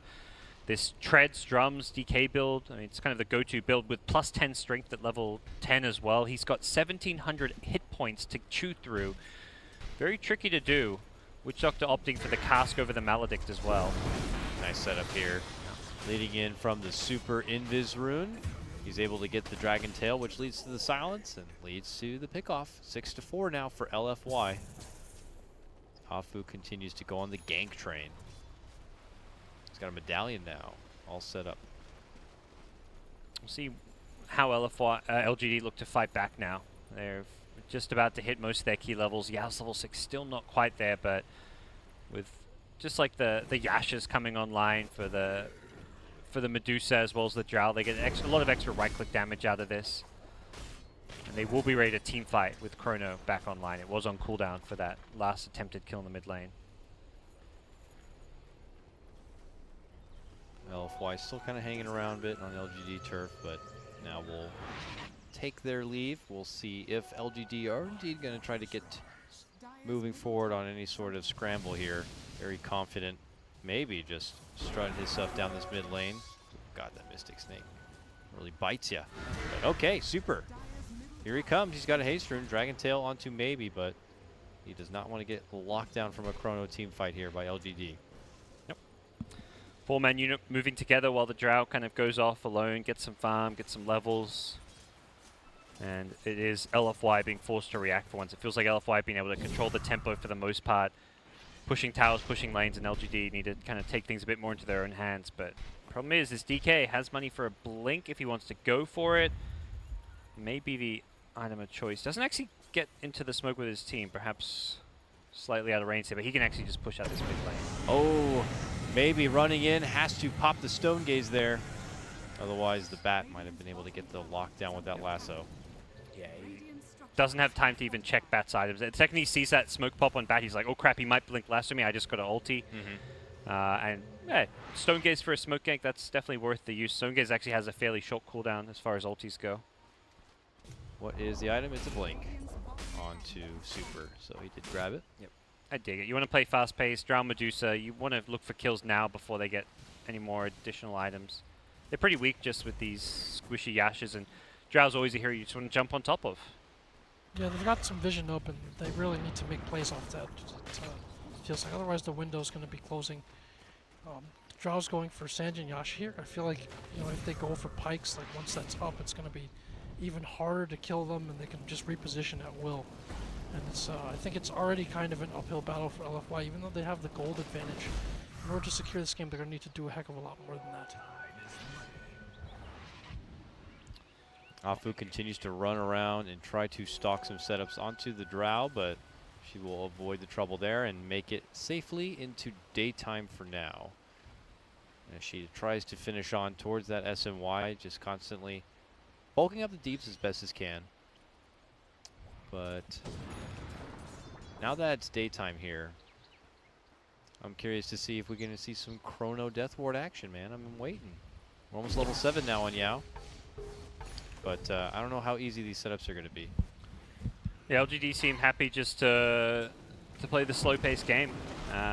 Problem is they've got all the fairly physical damage-based draft, and you're up against DK with Dragonblood and Morphling with all his agi. He's sitting on 20 armor. These are not easy heroes to kill, even inside a Chronosphere. And heroes like Medusa and Drow do need a bit of levels and farm before they can dish out some damage. You got the Dazzle armor as well, which helps even more with that. Does feel like a game where LFY are happy just to play aggressive around the nighttime, farm during the day. They've used their vision very well and effectively. Even though they got this DK blink, they still don't immediately transition any kind of big smoke gank, knowing that it is daytime and they really want that night. I think with the night approaching in 30 seconds, the darkness also available, this is probably going to be go time for them very soon. Batrider's also just got his blink, so they are TPing to the shrine. This looks to be a smoke play or some kind of aggressive maneuver coming out of LFY. Darkness is going to get called out. DDC is the man with the purple stuff. Yep. They'll first make sure there's no ward in the area, and then they roll out. Oh, both teams smoked. LGD, same thing, right in the mid lane. Will they? Oh, maybe is going to possibly be a big bait here. Shows himself in the lane. Do LFY go for it? They're going to round the corner. It's first going to be Afu spotting out Victoria. Now the jump back in. 11 looks to hammer him down. The stone gaze from behind. Nice grave comes in from DDC to be able to bail him out. And now they go in for Super instead, hitting him with the Torrent combo and the boat. Monet, though, looks to focus onto Yao as he gets the Death Ward out. They will be able to finish him off. Super also going to be going down under that chrono. And now it's going to be Ame targeting onto Monet. He tries to jump and he gets it. Away and out. A TP will also be there, and he's going to make it safely. It was some really good decision making in the moment there from LGD. Not committing the chrono to the first hero they saw, just killing the Night Stalker using the Maledict. Even though he gets graved, he's going to die when the grave ends to that Maledict, and then saving that X Ghost Ship Torrent for a much bigger kill. The Dragon Knight doesn't have a BKB, has the Blink Dagger. If he gets caught in that, the damage was there to bring him down, even if it was only just barely. Oh, Inflame going for a big boy play. Not in time. Not in time. That's a tough fight. Fighting into the vision. Finds another big boy kind of a play here. Grab on for maybe a pullback. They're pursuing like they want to finish this one off after they pull him back with the X. Okay, but not going to get it on the other side. Torrent connects on for Afu. No finish there either. Lots of flirting here. Lots of footsie, but Jack, no hard groping. Okay. I'm gonna leave that for Monet as his name goes. That's right. He's the creeper. He's not at that point, you know. He needs a bit more time. He needs to get to that point before he can really start touching people up. All of his wetness. Context here is of course Monet in Chinese can be they've called it Monai, which is grope nipples, but let's not go too far. You say, I like how you throw nipples just casually. Like that was Monet, part of which means grope nipples. And that was part of the story the first time you told it, Jack. You Yeah. add a little more every time we get you to retell these little snippets. grope nipples, babies. I don't know. Pudding. It's a weird thing that they got going on. Thanks for the giggles. Jeez. Well, what comes next? LGD with Aegis get a lot of protection on their Medusa. It's definitely troubling. Top lane, it's This tempting seems gank. this seems all too easy, but they'll go for it regardless. Maybe he's kind of slithering into town a bit with the stone gaze, and suddenly this gank has been thwarted. The boat not going to find his biggest target, but maybe a little bit of rum's going to find its way around the table. Regardless, they get the takedown of Afu, a heavy rotation power unit from LGD. That Drow was kind of too good to be true. Drow gets X'd, so he doesn't even have to, like, he TP's home, but he gets healed up. He buys himself some salves, so he can actually maintain a push with his team. Problem is, bottom lane was also being split pushed in by a Morphling, so while Drow thought they could use this to push top with an Aegis, Medusa's like, well, there's two lanes we got to address. And Medusa, as a result, is not going to be a part of any kind of a push in the top lane, so LGD change course as they go back into farm mode. Yes, we farm their side, so they don't get to farm that. And they'll waltz themselves all the way out from here. Still have Chronos, still have the big boy skills to work with here, and Afu just happens to be strutting him stuff down the lane. Oh, he's nervous, though. Here come LFY smoked up. They saw the Witch Doctor mid, so they know at top there's at least no Witch Doctor. They're also waiting for Lasso to come back up, which is 5 seconds away. They gotta kill it quick. They gotta kill it quick. LFY's coming in from behind. There's the jump in. There's the stun. They're making the move for Drow. A followed Lasso's also gonna be there, and they bail out Afu with the grave. It looks like it's gonna be this time LFY who get the jump in. Ooh. Void barely gets out of there at the last second with the TP. But yeah, Drow going down. That's the big kill. Void could not get a chrono off while silenced, and just good crippling fear usage coming out from Afu. Good heads up to kind of go in there, find the Drow target, and put all of your focus onto that, and entrust DDC to be able to bail out Afu there. And they're going to be rewarded with the top lane back again, and all of that farm that comes along with it.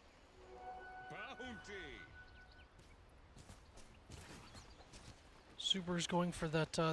I believe you mentioned it, Dakota, or Gods, the fairly standard build that we're seeing from a lot of DKs, just drums blink into BKB, just Gives them a lot of stats.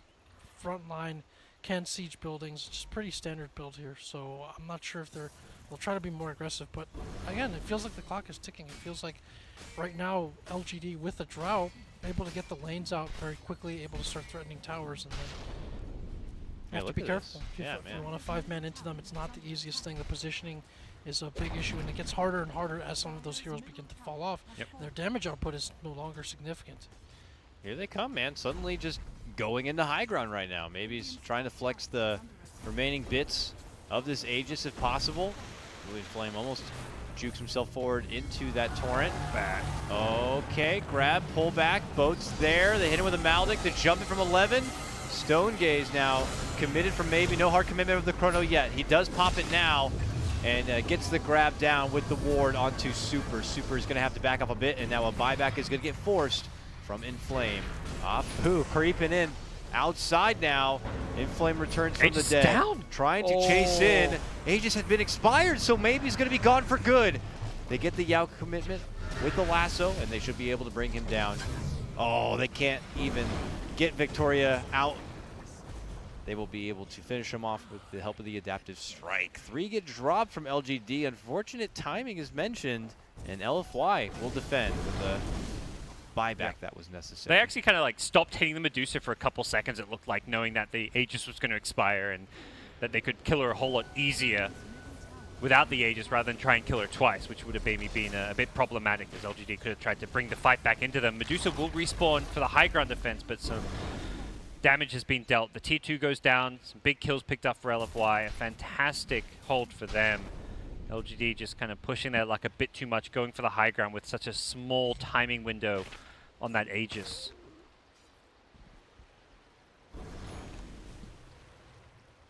And now LFY can step off and reap in the benefits from it. LGD, how many more of those do you think they can get away with? Or do you think having the Medusa allows them to have a kind of a, you know, never-ending approach to the game? I mean, Drow kind of can cap off at the end with maybe a bit of her damage potential, or do you think that with the Medusa kicker, their late game can just continue to scale? Both teams kind of have this, on paper, super scary late game carry, the Morphling for LFY, the Medusa for LGD. I think then you kind of look to like the team fight, the initiation aspect, where there's a Void and a Batrider.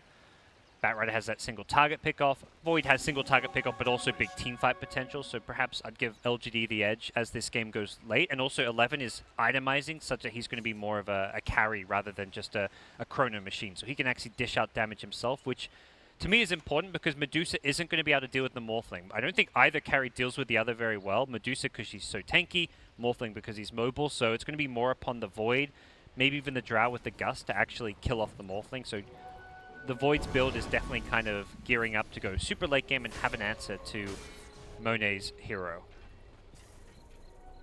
And it feels like LFY's, as you mentioned there with the lineup and the hero, it feels like their strong point is almost directly countered a bit by LGD. Like they don't have great split push, and in terms of late game scaling, I mean there is some of it there, but it feels like they really want to be taking these objectives early, and then they kind of can't do that into LGD's lineup. Just came up a bit short there. Yeah, they almost got them all. Would have been a tough kill. Depends if they get the Gust before the Morph Strength, I imagine. Perhaps with Maledict they could kill him even if he is Morphing Strength, but LGD, well positioned around this bottom lane, will take a free tier 2 tower. And it does look like LFY even recognize where LGD currently are and thinking about stalking that area a bit. Certainly Inflame is curious. 11 doing some scouting is going to perhaps want to back off given that it is nighttime right now. And it looks like they'll run all the way out the other side here. Another smoke coming out from LGD. They go for another round. This seems like an odd smoke given that there's only 3 heroes in it.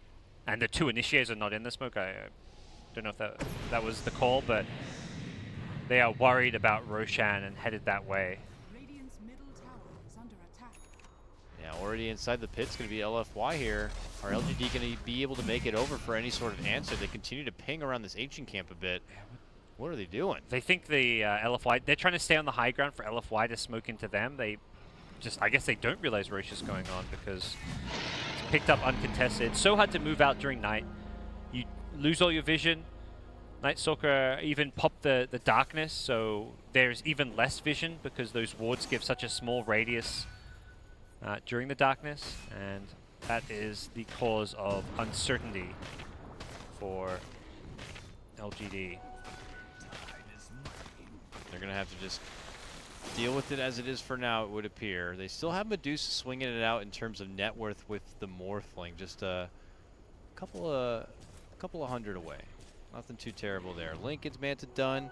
Agnum's queued up there, Jack. So There it is. there it is.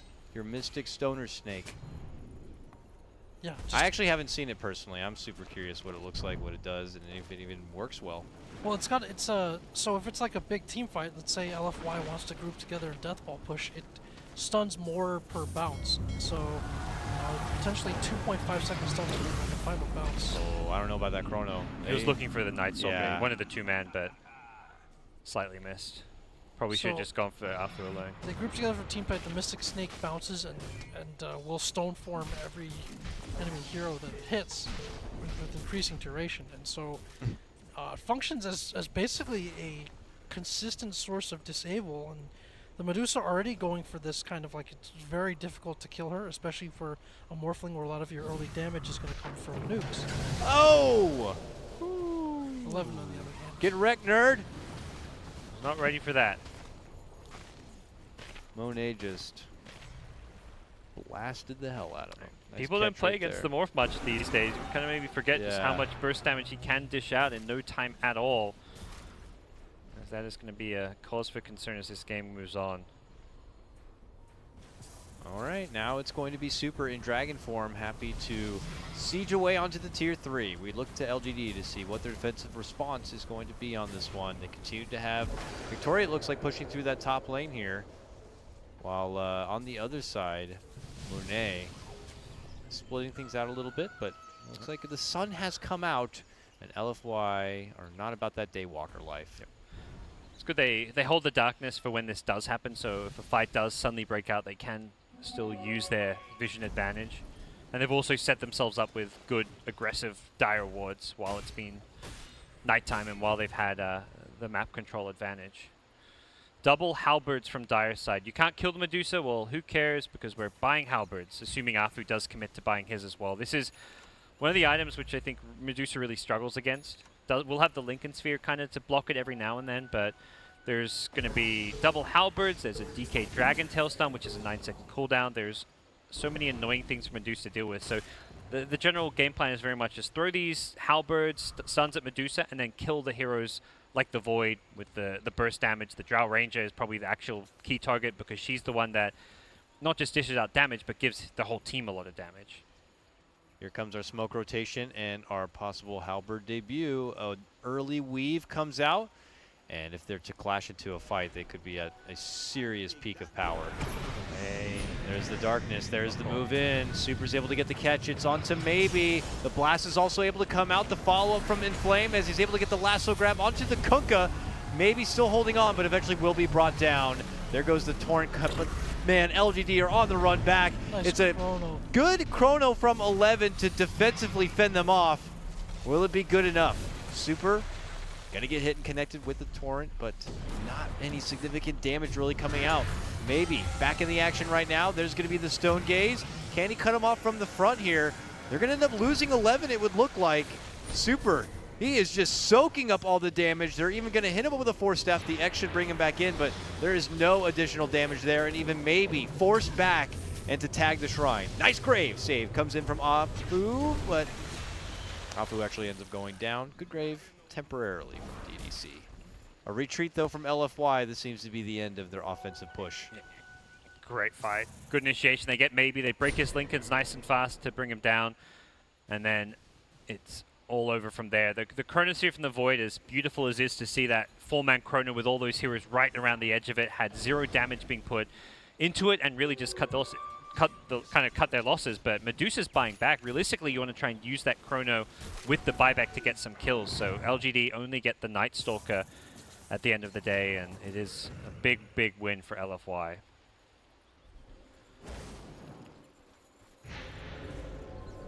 will have their Aegis expire now, though. Perhaps what they were looking to do was take a successful fight that allowed them to take a lane of racks, but not the case off of that Aegis.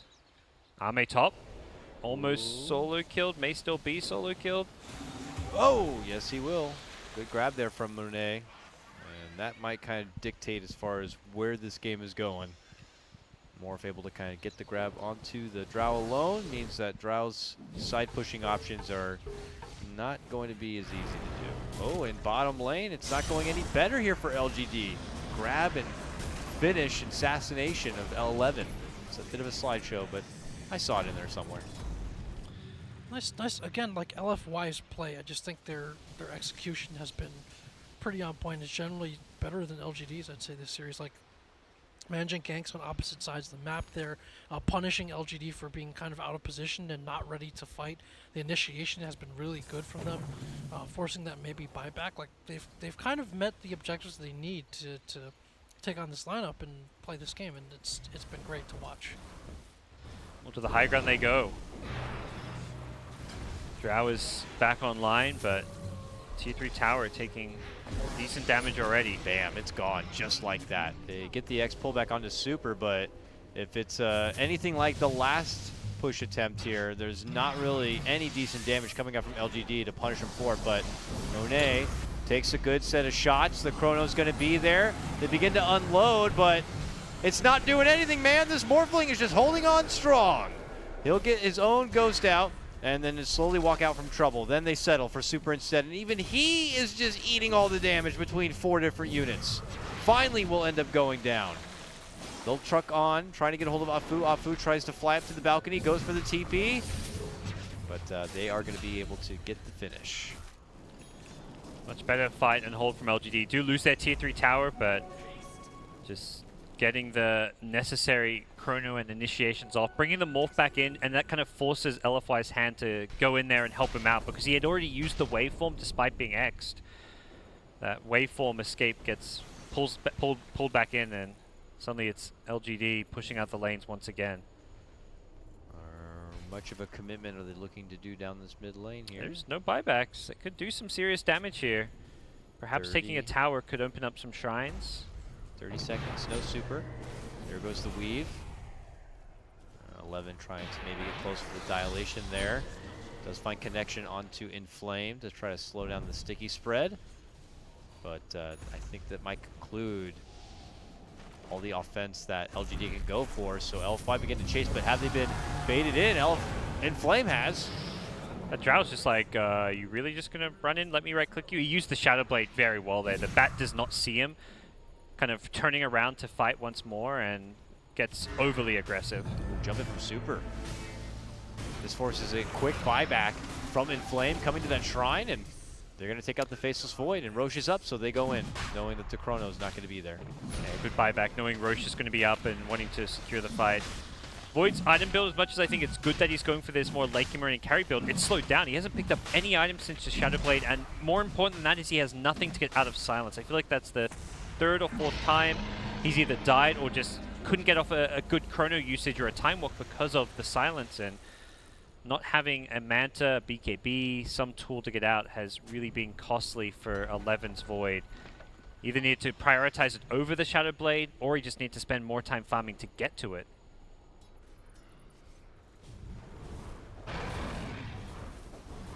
Now we have more time granted for LFY to be able to step off and farm up. Some items here they could pick up that could make closing this game out just that much easier here, including the AC onto Super, and that's Scotty on Monet. He seems hard enough to take down as it is. When he gets the Scotty done, I just don't even know for LGD. Has Drow picked up something new that she was able to dish out that have a bit of damage? Doesn't seem so. Looking to finish out the Silver Edge, it would appear. Just got the Shadow Blade was like the recent pickup after the SMY BKB. Silver Edge will take away some of Dragon Knight's armor with the Dragon Blood. Will also reduce Morphling's damage output, which is kind of nice if you want to start a fight with a Silver Edge onto him and you're expecting him to like turn around an E-Blade. Yeah, outside of that, it's like, can we get ourselves to late here for this Medusa MKB, let's say? I don't know, though. They scurry on back indoors here because LFY's a-coming. And that pesky Afu has an invis rune as he stalks things out outside the front door.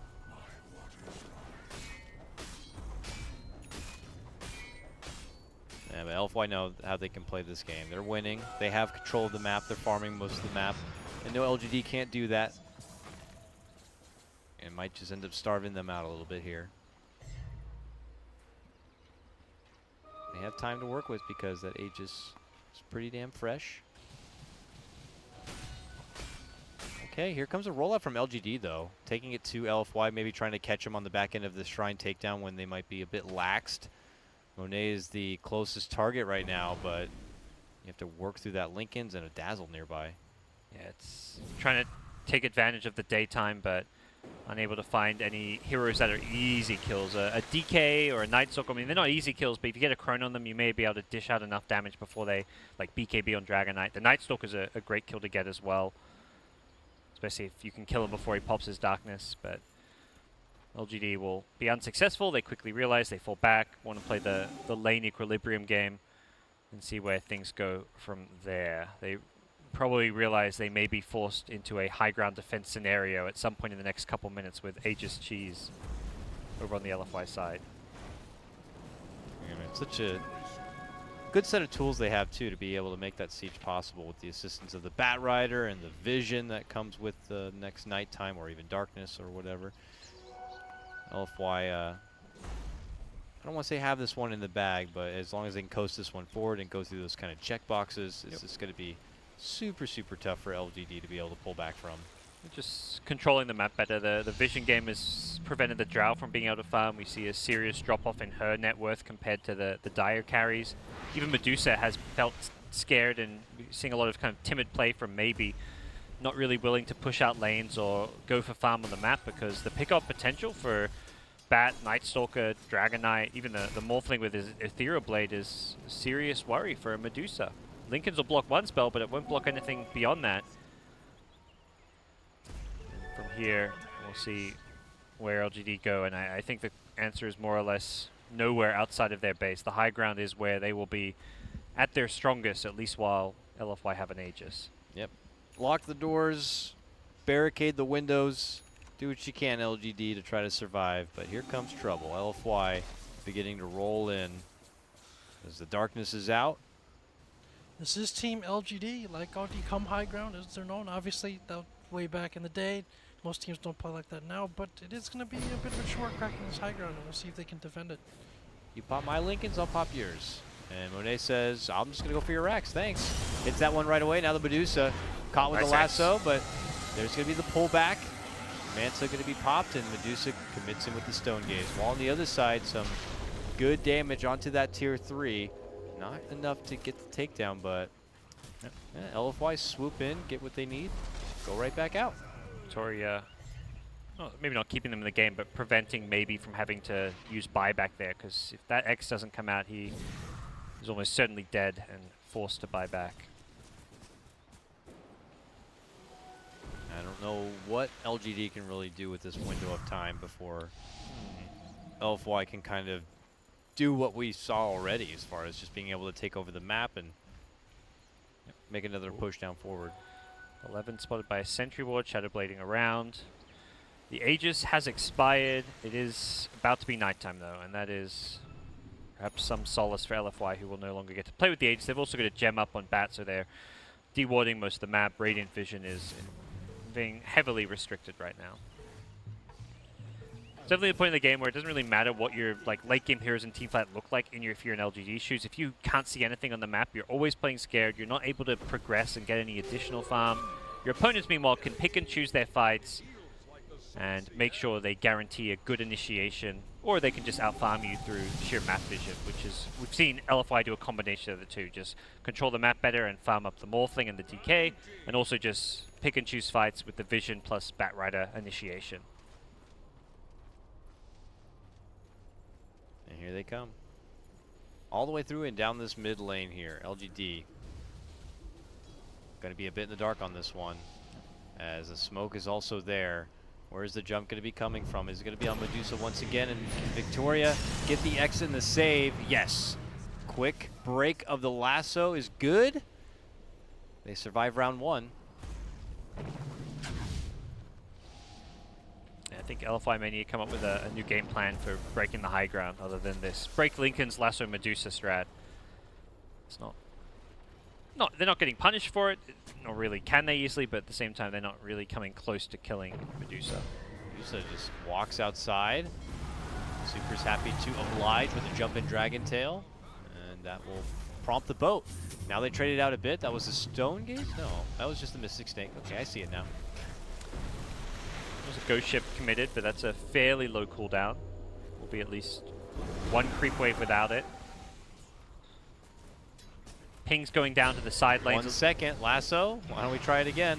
Yeah, he might be looking for someone else instead. This time he actually grabs up the Faceless Void just after he commits him with the Chrono, but a Stone Gaze does come out, and the multi-shotting does begin for Maybe, but is it going to be any sort of damage at all? As Super's brought low, he's able to snag up the cheese. They pull him back in for another Torrent, but these guys are just too big and bad. Glyph is forced. LFY reposition. Bottom lane, Morphling, it looks like, took out the tier 3 tower, started to work on the melee barracks before being pushed back. Some nice split push from him. Pull back onto Afu. He gets the force on forward, though. There's the silence, but there's a helpful E-Blade coming out from Monet. Nothing coming easy here for LGD at all. They don't have damage right now. The Drow is probably their best right-click damage. This Medusa is mostly doing Mystic Snake damage. She needs this MKB desperately because the evasion on multiple heroes as well as the crippling fear on her is just ruining any chance of right-clicking anyone down. Look like one of their better setups they could ask for too, with Medusa being able to just kind of dish out so much damage into the Chrono, but yeah, without that kind of firepower it just doesn't seem to be very effective. And plus LFY, whenever they make these kind of approaches, are usually coming carrying Aegises, carrying cheeses, and that means you have to only fight through multiple lives. Yep. She does get up to the MKB now, though, so we'll see at least some damage output from her. Question is, will there be reliable damage from other sources?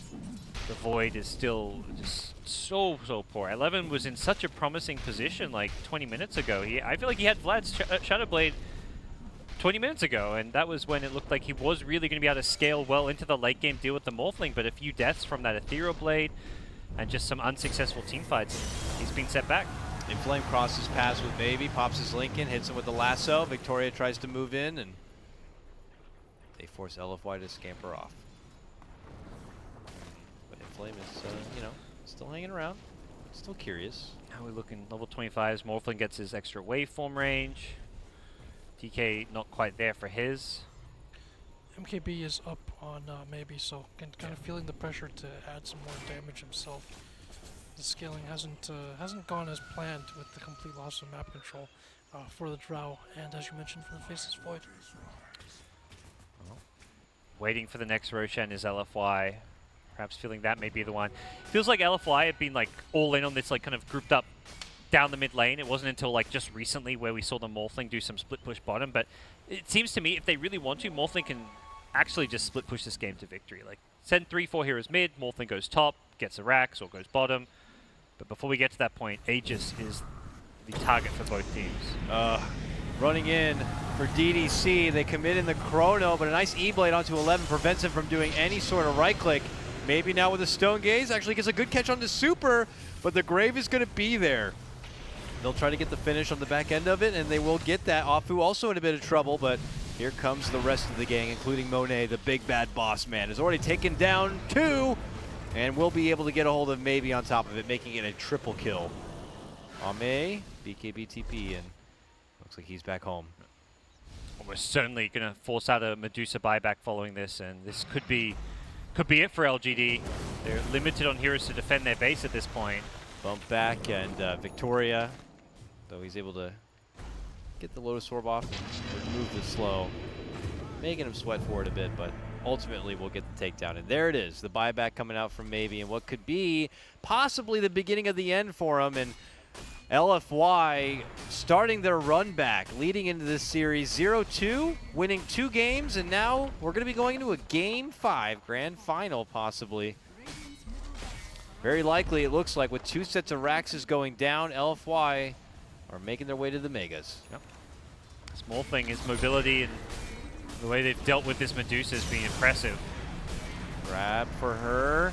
She gets it out of the way. The lasso been made for Amy as he tries to run up and above. Nah, he's shredded. He's gone.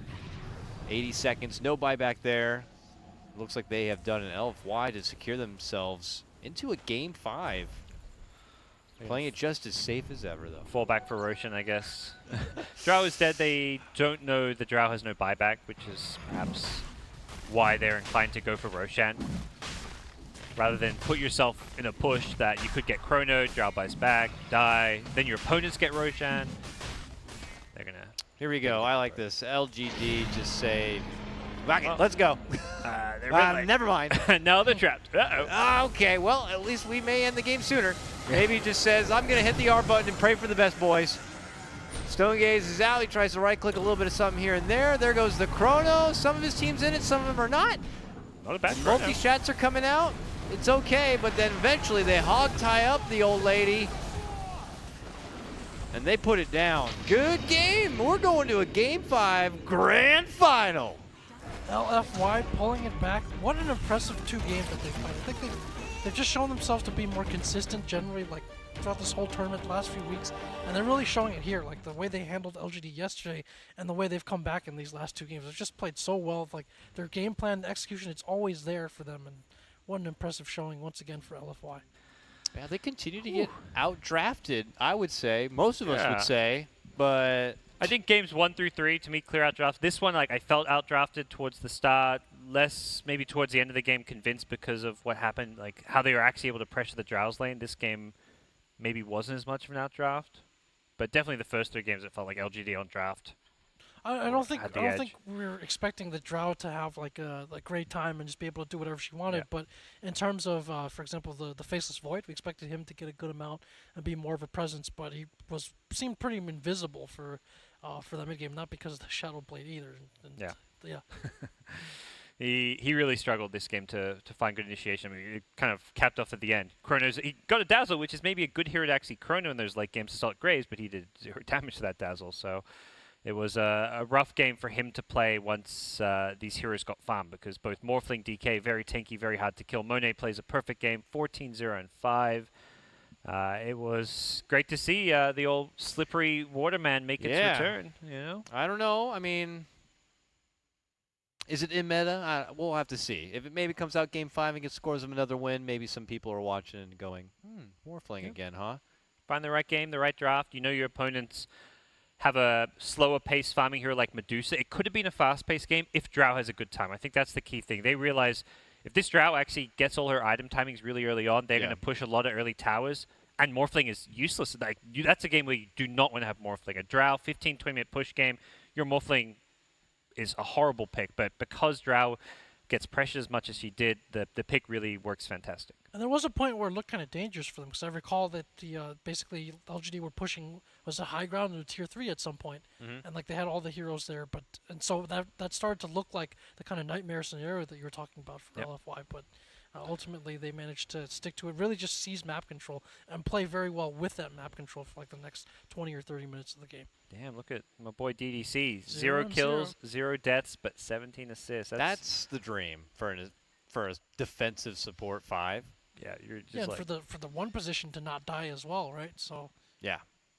No. Sick game from LFY. They earned that win, and they have earned a Game 5 grand final. So we're excited. We're looking forward to it. We're going to cut to a break, freshen up a bit, and get ready for the last game of MDL. We'll see you soon for it.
Hello, everybody, and welcome on back. It is the grand finals of MDL. We got Gods, we got Jack in action. He's hyped up and ready. We're all excited.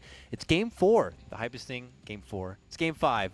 Oh my God, I can't wait for this to be over, gentlemen. It has been a treat, and it all comes down to this. LFY versus LGD on who is going to be king of MDL. And please the boss man / woman the most. I think this was kind of to be expected from LGD. It feels like they've really been outplayed and punished a little bit by the Night Stalker the last 2 games, and they had banned it consistently against LFY, and in the first 2 games they let it through in the last 2. And I mean, what can I say? Afu has just been incredible on this hero. The disruptiveness, the presence throughout the entire game. Yeah.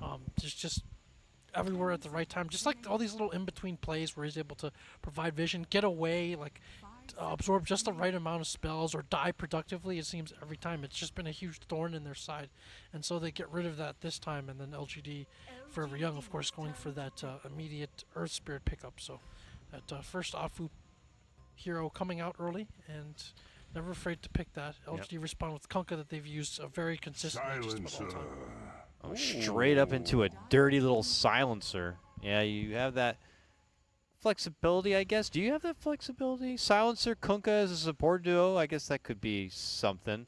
You have, I guess, some bit of lockdown with the X Torrent, but Silencer's just super nice to have against that Earth Spirit. Silencer has been a recurring like second stage ban, except for maybe some of the earlier games where all the supports are first picked in the first 2 picks. When that was when we were seeing the AA, the Shadow Shamans more so, but definitely LGD seeing value in this pick given how teamfight centric some of these games have been, and also the fact that Yao's hero pool has been targeted. They want to make sure they can grab it in that first stage. Yeah, and I thought when you mentioned flexibility, you were saying there's a slight possibility that it could be used as a mid silencer as well. So maybe if the cards line up right, they'll consider that direction too. Yeah. They do know that matchup. I'm not sure if, like, DK's not really here. You think, oh, we want to run Silencer mid against it, like maybe like a Ember, for example. But I mean, Silencer matches up fine against DK, like most range mids like match up fine against the DK. They just clearly love to put a lot of priority on securing Afu and Super, some of their best comfort options at the start of the draft. Because it also doesn't seem to reveal a whole lot as far as the game plan goes. I mean, you kind of get the general idea as far as what a LFY game plan typically entails of the bog and all, but you know, this way they can kind of keep LGD guessing a little bit here, showing already that bit of flexibility with the late Morphling pickup. You know, they could keep LGD up against the ropes a bit here. Third ban is going to be an Oracle removed from the game, so I'm not sure if they're just targeting any strong defensive support, or if maybe there's something about Oracle in particular they're taking out of the game. It's just, yeah, I was going to say the bat was banned out, so it's just a possible bat pickup for them as well, with the bat silencer combo, being able to kind of play more of a tempo style. I think maybe they want to. They haven't really had that kind of draft in these games. It feels like where they get one pick off at a time and kind of play methodically. I think maybe they feel that LFY plays that style a bit better than them, or a bit more consistent right now, and they don't want to play that kind of Dota against them. So the silencer pick obviously enables a lot of these kind of combos, whether it's a Legion Commander, whether it's a Bat Rider, where they can just play one cooldown at a time and keep getting pickoffs and try to snowball from there. Maybe just, maybe Void again. They keep going back to that. And I think, last time, that's right, they had the Death Prophet. No access to that this time, but we'll see if they try to pair it together with any other big bad ultis, let's say. Other big threats, though, because we don't really get a whole lot from, the picks as they are. We're just trying to read into more of the bans at this point. And that's a peculiar one. Ban onto Razor? Fearing the safe lane Razor, a lane dominator. I just find that a bit intriguing. Well, even the mid Razor against the DK, you're always going to be able to stack up a lot of damage against a hero like DK. You don't die fast. He's kind of like a hero that plays to have a long, drawn-out team fight, and that's what Razor wants. That's what Razor can really heavily punish. That hints even more at something like Legion Commander, I think, because Razor traditionally a hero used to lane against him, and like does extremely well in lane. So that might be why the ban is there. Like even last game, their third and fourth bans really hinted at what their pick was going to be coming out of that second ban phase. There goes the Faceless Void. Now we go back to LGD Gaming side. Typically been favoring the 11 pickup by this point. Again, Earthshaker, Sand King options that have been kind of passed on many times now, but here we go. Another new face to our grand final. Mr. Ursa comes out as the third pick. Yeah, I feel like LGD have decided to flip the tables. They're like, there was this slow building meta game of this grand finals from game 1 through 4 where it's like, okay, you ban that, we'll pick this, so and so. And LGD's like, ah, screw it, let's just play a new game. Let's pick some completely different things. The Ursa, the Silencer. They know what LFY is going to pick and play because they have, at least so far in this draft, they've kind of stuck to their script. So they've decided rather than just do their small little tweaks in their draft, they're just going to do something completely new that they feel is going to match up and counter what LFY have going for themselves. This could even be an Ursa played in the mid lane for maybe if they want that Ursa versus DK matchup. Having a melee hero for the Ursa is definitely something quite favorable. Do we see LFY as a team that can kind of pull up a game changer here? I don't know, like those options like Timbersaw haven't been seen in such a long time, but if Ursa's kind of hitting the table once again, I don't know if they want to try to also go reaching through the draft, but for now we'll settle on what looks like their little DDC pickup, a team fighter and a healer in your Warlock pickup. Fatal Bonds plus Earth Spirit Magnetize and Rock is pretty damn good. Tide Hunter. Well, LGD say you go team fight, we go team fight. Definitely one way to maybe deal with an Ursa is just create a lineup that he can't really fight into because of heavy team fight, but LGD secures some of their own. Tied for 11 here in the Game 5 decider. We've seen a recurring theme where 11 has been playing some of the maybe greedier, more farm-intensive offlaners. No different here with the Tide. The hero that wants to get up to a point where he offers some good utility items, the Greaves, the Pipe, Blink Daggers, Refreshers, whatever it may be for the team, and does gear up well for that late game stage as well. He's good. There's a Veno here. I wonder that if they're considering up against the Tide, against an annoyance for the Ursa. Doesn't really care too much about global. I'm not sure if this good synergy with the Fatal Bonds as well, and then obviously is able to, again, doesn't care too much about the Tide and is able to pressure and push that lane pretty consistently. It's going to be the Bristle. Will that be off lane for in-flame or safe lane, do you think, Jack? I think they might wait to see the last. They might wait and. Looks like LGD think it may be an off lane because they banned the Bloodseeker. Yeah, because if it goes off lane, like against the Ursa, it's a bit of a painful matchup, right? So. I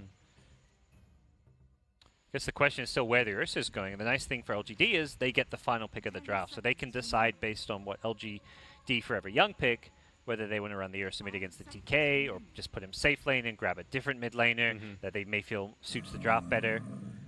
A lot of flexibility there. It looks like LFY do think it may be a mid Ursa because they target the Sven with their last ban. Yeah, LGD gave themselves a minute of reserve time to kind of figure it out and make the adjustment, and Zeus comes out as your fifth pickup. The In-Flame Classic. Off-lane Zeus, always under a very curious eye. And then the Anti-Mage. Oh, that's dirty. That is such a good hero versus Zeus. It comes down to a question of how fast can LFY push in this game, because they do not have damage to kill an Anti-Mage this game very well. They have limited lockdown. The DK stun, not bad, but ultimately this is a game where if they don't take control, push all the towers early on, AM could just single-handedly win this game. And LGD has opted seemingly for like the better late game in just about in most of these drafts. The last few games at least, to where it's like the pressure has been on LFY to establish map control and stop them from getting their items up, and I see that happening again this game. But so the Anti-Mage versus well, it's not going to be against Bristleback, but obviously like the Zeus is not going to have a good time. If he does fight the Bristleback early on, like you're able to burn his mana, you're not worried about as many quills, and then obviously they don't have that much lockdown for him either. So as you mentioned, it feels like there's a bit of a timer on them to get that push together with the Bristle. Well, here we go. The last tower showdown. And, of MDL. and it has been LGD the whole time winning the tower fight. So What do you know? It hasn't changed. 5-0. Yeah, they're 5-0 on that one. Yeah, they're 5-0 I on the thought it was tower going to fight. change on that one, you know, but it came up.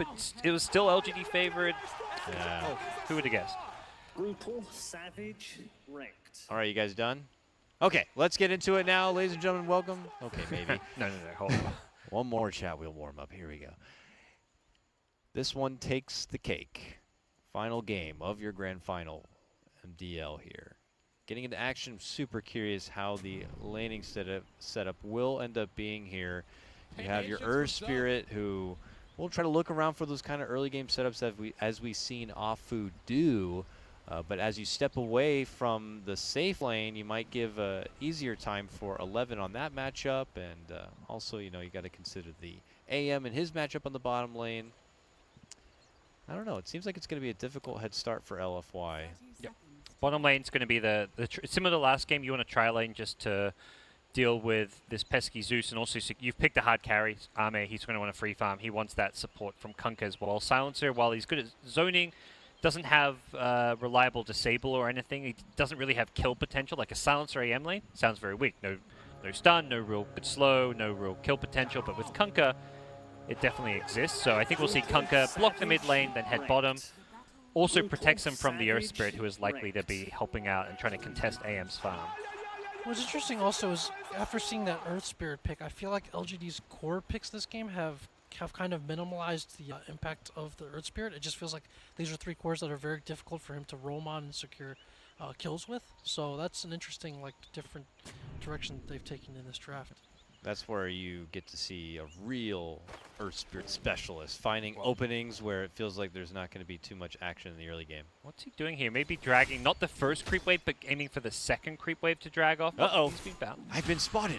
Almost got blocked within those trees. He does have the roll, though. Just has to make sure it doesn't get blocked by Victoria. He got blocked by Victoria. So now the right clicks are going to keep coming, and he doesn't have another roll. He just gets slowly walked down and chopped little by little, but he'll move in for the neutrals, but he gets hit with the torrent, and that is your first blood. Yikes. The boots from Victoria, I think Earth Spirit thought that roll was going to go off, but just that tiny bit of extra movement speed gave him enough to get in front and block it. That is really bad for this laning stage to start off in that fashion for LFY. They're a team that needs to do well in the early game and then start pushing towers, taking objectives, pressuring LGD's lineup. You'd be surprised. It's as long as you can hug the body of the Earth Spirit, you can get that block on that rock. You don't necessarily have to be right in front of him either. As the rock animation starts, you have that few moments to just step and, as we saw there, just shut him down. Now back towards this bottom lane. Afu makes his return, already being zoned back by Victoria as they try to pincer in onto Inflame. They hit him up with the curse. Torrent finds its man. And then with a jump in from Ame, they will look to get the finish before he can even TP out. Oh, and the walk, that means the walk of shame back to the lane. That's such a terrible, terrible feeling. But You'd rather just die without that TP being wasted. Free farm, anti-mage. That is going to be the story of this game. The rotations towards bottom don't really come until like DK maybe it's like level, I mean theoretically level 6, but I imagine we will see a rotation around level 7 to 8 just to pressure the AM's tower. While you probably can't kill the AM, you want to just go down there to force him to move out of the lane. Mid lane courier snipe. yeah. Afu is... Oh my gosh, LGD just reading every little movement. Yeah, I think he's going to have to make a serious mistake for them to really be able to kill him for the most part of the early game. And then, additionally, like obviously once the Battle Fury is up, he's able to push out waves that creates the potential for Ursa to be able to take a Roshan or pick up solo kills. So again, like kind of a very clear game plan. Oh, he's looking for the courier. It's not there, Afu. I'm sorry, my friend. Oh, well, he's still looking. He did loop around after he missed the roll through mid. It looped all the way around the east side. Yeah. So he will not. He'll be watching the replay on that one for sure, wondering where it slipped Mid out at lane, what point. super. Hard hit under the tower. Right clicks are coming. Nice TP back from Afu, though, to roll in, but I don't think he nice can block blocks. enough. Oh, the cleave, though, finishes off the kill. And That Afu's is going to good. die as well. It looks like the illusion's tanking all the tower hits. Oh, I need one more slash. got it right there. Maybe picks it up. What happened with... So Tide went down to the Zeus. It looks like he got ganked. Yeah, up at the top lane. It's a roaming Zeus. This is not a good thing to see. May find a second kill, though. The results of the roaming Zeus aren't too shabby. Even though it's not why you pick the hero, and you're happy with what's happening now, but ultimately, yeah, there is definitely concerns because you've abandoned your offlane against an anti-mage who is going to have a 11, 12-minute battle fury at this rate. Yeah, good punish of the support there, and hey, Inflame is finding a way to make some use of himself since the laning phase wasn't working out so well. Fight for the rune spot, moving in with the Dragon Tail. Super eating a lot of hard slashes early already. It's stacking up. There's the overpower, and Super's going to get punished for going for the rune. Nice change-up kind of build here from maybe going for... Oh, and they're not done. They're going to get even more. They get a hold of Inflame with the X pullback torrent, and maybe just says, I'll come over and help you with that one too. Double kill for him. Maybe already 3-0 in this game. Yeah, nice 2 points there in Earthshock from maybe. This is a spell that has a very low cooldown and doesn't cost much mana. I think it actually ends up scaling pretty well in terms of damage and slow for such a short cooldown spell. And he's used it quite a bit in those few kills just now. It's quite instrumental. Yeah, he is off to a fantastic start as the anti-mage. Just the Tide kind of receiving a bit of heat in this top lane. Hasn't found all too much in the way of farm. Kunkka, though, Arcane Boots, Victoria is having a phenomenal start, given that he did get the first blood, the big kind of reason for that. But even since then, he's been in all 6 of these kills. 2, 1, and 4. Yep. Looking for more. Just throw a torrent, not actually followed up with any aggression. I think look at this series as a whole, we've kind of sung Afu's praises a lot, and it's definitely been a story where he's been a lot more effective in that full position role than Victoria has, but this is the first game I feel we're really seeing Victoria step up, not just match Afu, but get more done than him in the early game. On a hero that's harder to execute than the Earth Spirit, perhaps. Yeah. I mean, this mid lane's like maybe one of the only options this Earth Spirit could even make the gank on, but Victoria had been there over the shoulder for a lot of those times. So Afu's options are extremely limited. The guy is still level 1. Yikes. Like, you really just can't feel like you can get any sort of setup going, and he doesn't even have the stun to work with. He is doing his support thing, though, and he's building up a mighty, mighty stack. If Bristle could eventually get over there to take it down, he could leech it and quickly find a burst of XP to get himself into a decent shape. But still, obviously this is probably one of the worst starts you could ask for as an Earth Spirit. Sucks when you have that really bad level 1 start. Like, giving up that first blood not only sets you back, but when you give that gold and experience to like the enemy full position, your life gets harder because that's the hero that's matching your movement. So it's not just dying, it's about who you die to. So Kunkka's been able to outplay him from the start as a result. Oh, jump in blink blocks the roll, but Inflame will pepper him up a bit.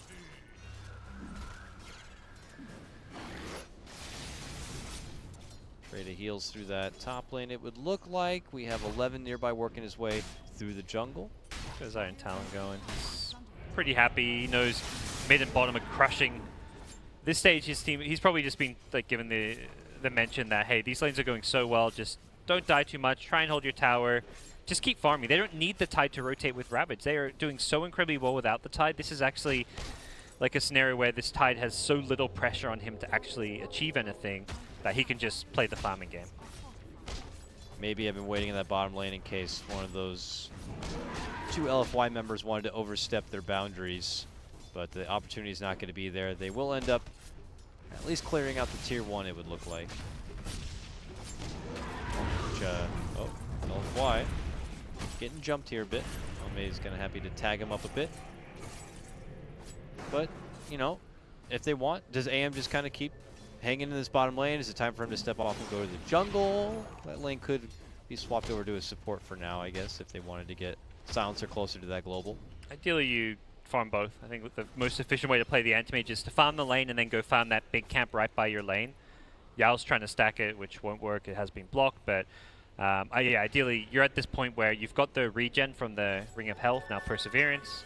You can farm, push out the lane, farm your jungle camp, and then just keep playing this efficient style to maximize your farming and get to that battlefield as fast as possible. Stun hit onto 11. Make go for this Ravage. Yeah, he's moving forward like he wants to. Tries to dodge getting hit by the Quill, but Even though the rotations come, no commitment will be made. Had the Kunkka, but just level 4, no ghost ship. Level 4 silencer. They don't have their ultis. It was actually a good safe call not to go for it, as much as I think a lot of tides there would have been like, oh, 2 heroes coming in, let's go for this. It likely would have been a bad decision.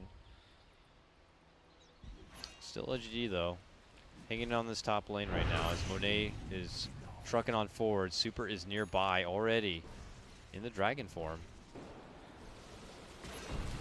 Feels like the key thing for LGD now is trying to get these support level 6s, get global and ghost ship online. They'll have great initiation with the level 3x plus ghost ship. And they'll have a great team fight with the global silence once he's level 6. And for LFY, it's similarly get warlock level 6 and try and take some team fights, maybe offer some smoke ganks to utilize that tool. 50 seconds before the book is going to be up. Ooh, bottom lane Ame just gets a solo kill onto the Zeus, diving under the tower. But we go back top where 11 swinging it out right now. Dishes the Ravage as they find connection onto Super. Monet could be the next victim. Afu rolls into action, gets hit pretty damn hard, but it does help them in getting some good return fire here. Victoria on the run. Afu needs 4 more seconds for a roll, but they're not going to go for it. A 2-for-2 trade, but it's 2 cores for an offlaner and a support. Yeah, much better for LGD considering they got a mid and a they got the mid and the carry. Holy cow, that's fantastic for them. Both the kills they get are big ones, and just losing. Yeah, support offlaner, no big deal. Tide Ravage use the entire time. You've got Anti-Mage farming, Ursa farming, and he had killed the Zeus. He's just like dum-de-doo, having the time of his life through the bottom half of this map. My team's winning. My team's getting kills. This is awesome.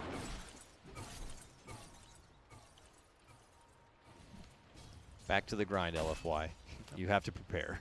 Bottom lane goes Super, and Afu is a lone defender at the moment to this top tier 1. But looks like we do have a posse rolling in. Can the 3 of them take down this watermelon monster? They're trying. Top. They're swatting him. They're hitting him, but it looks like with Monet coming in, that should help quite a bit. Okay, there we go. They got it done. Oh, even through the ulti. Ulti, ball Super. Oh yeah, that might be why. Over on the other side, there is a gank breaking out. We catch the very back end of that one. It is Super though going down, and man, for everything LFY are able to get for themselves, you know, LGD just gets something a bit better. Yeah, it's gonna be the recurring theme of this game. And towers are falling. Anti-Mage is free farming. Ursa's blink is gonna spell all kinds of trouble. And Afu. Silencer and Kunkka, it's also like, that has to be the worst 2 supports to go against if you're an Earth Spirit. It just constantly sucks you in, you can't roll away, the Silencer's cursing you for everything you want to do. In Flames going down, but here we go. LFY committing in with the rock on this one, hoping that this could be the point to turn it back around, but Monet already eating a lot of damage. Super's coming in, dishes out the dual breath, helps get the kill on Victoria. Monet is still fighting strong, and they will secure a double kill for the Bristleback. That Arcane Curse is doing some damage, but not going to kill him off. Uh-oh. That's like never-ending Arcane Curse. Ame's coming. Ame's coming. Hi. Oh my god. He's like, yeah, I guess I'll have to pop him. That Arcane Curse was going to last like for 30 seconds or something absurd. What a. I mean, it's not like a crippling damage for him, but it was over time, even with his back turn, bringing him down. I mean, of all the heroes in the game of Dota, I would think Arcane Curse is like the best thing ever on Bristleback. Just constantly spamming out goo and quills. I think it's just going to last forever. I mean, yeah, he'll eventually be able to build up the magic resistance for it, but, you know, still super, super annoying, especially at like this point in the game. Absolutely. Well, that gets Anti-Mage a 12.5-minute Battle Fury treads. About as fast as it gets.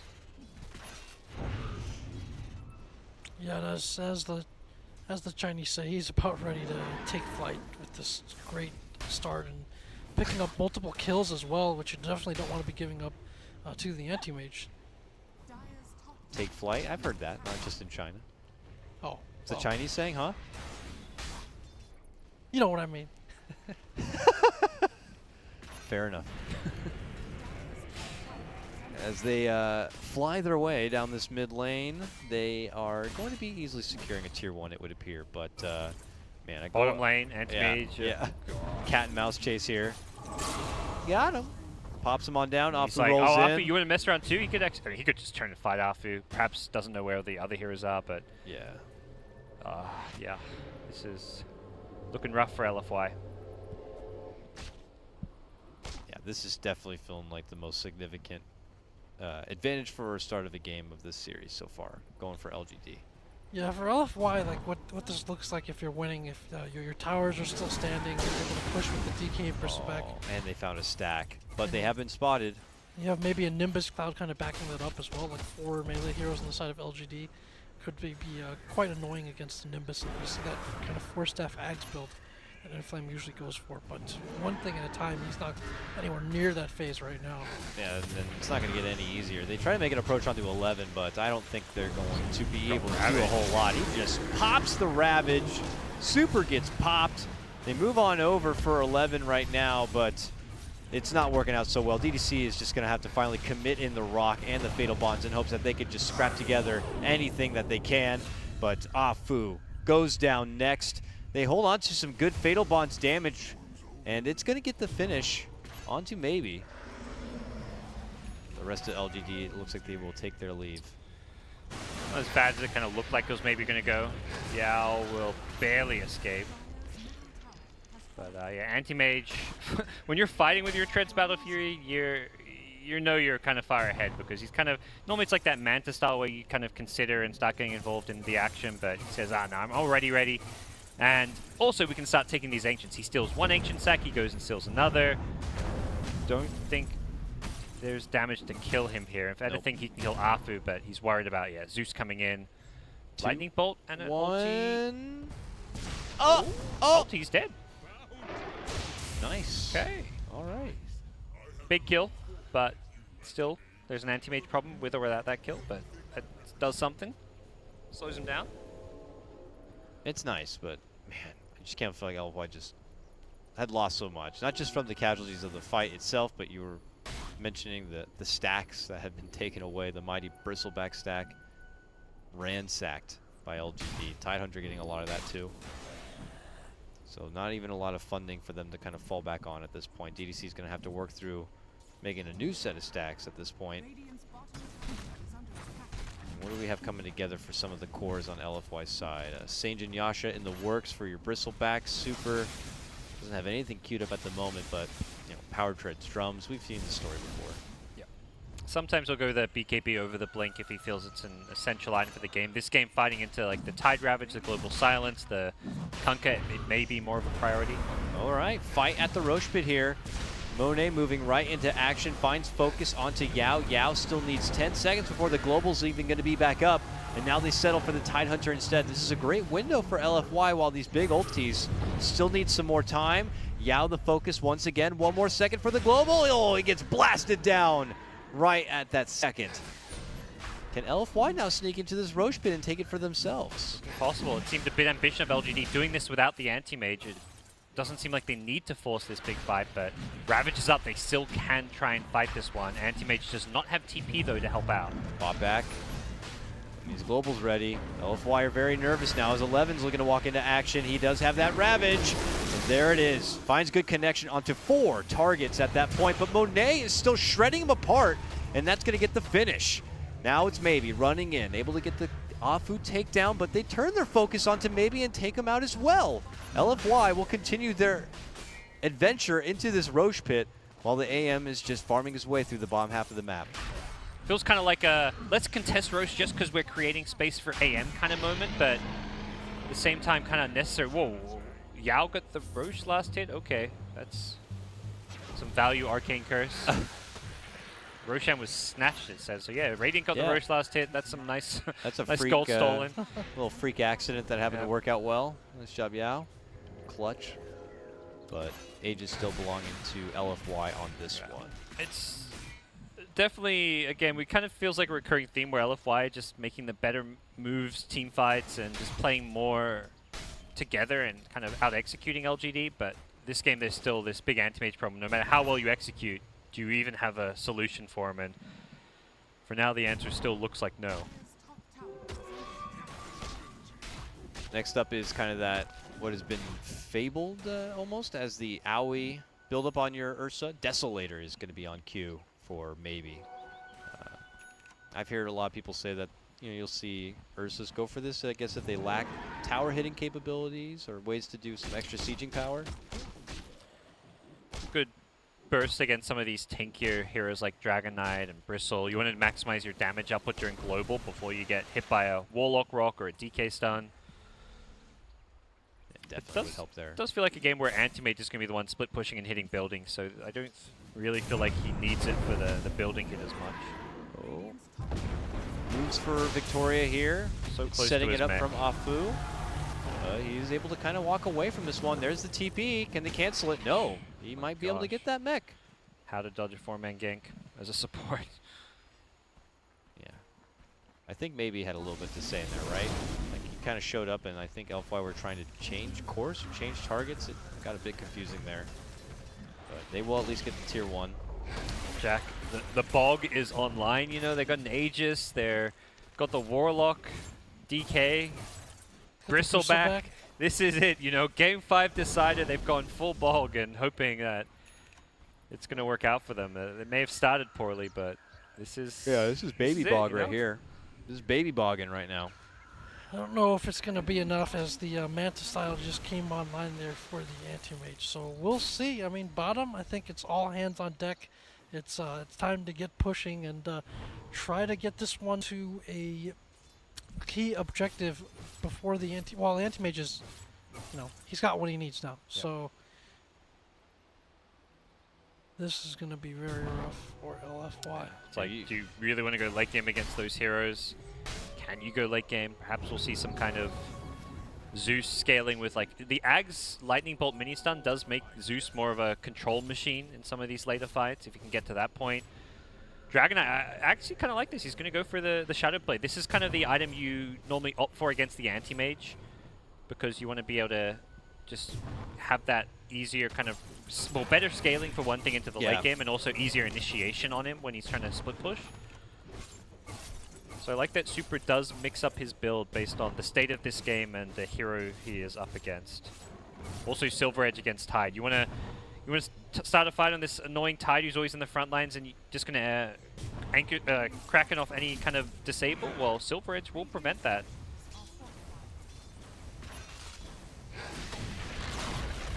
Tower will go down.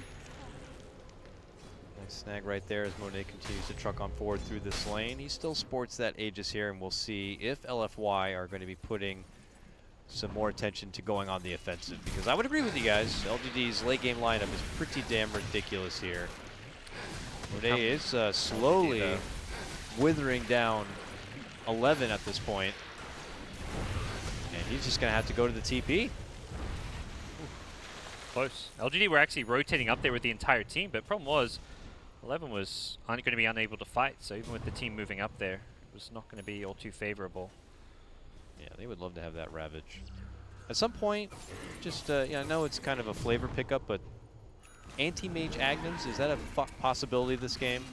I mean, if you're going to get hit with a Shadowblade Dragon Tail, Thunderbolt, mini stuns, yeah, Bristle Goo? I think he definitely wants to go either that or the Lincolns. There's some games where the Ags is bad because it's not good against certain spells, but against the Dragon Tail it's definitely good. Don't really see any return spells you don't want to return. Nasal Goo is like a very easy thing to break it, but that's same as the Lincolns, yeah. Here's LGD though, looking to go on the prowl. They have popped their smoke, and they begin to head straight across here, maybe to rendezvous with Ame right now, who's flirting through this mid lane. We look to LFY's positioning, and they're currently making their own rotation from Their just Aegis above. wore off, so they don't have that tool for an impending team fight.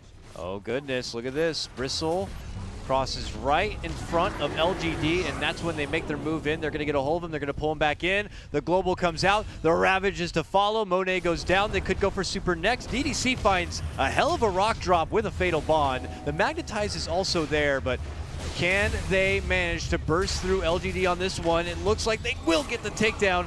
Maybe they're at the end. Ame, though, able to step in, just shreds everything apart. A double kill for him.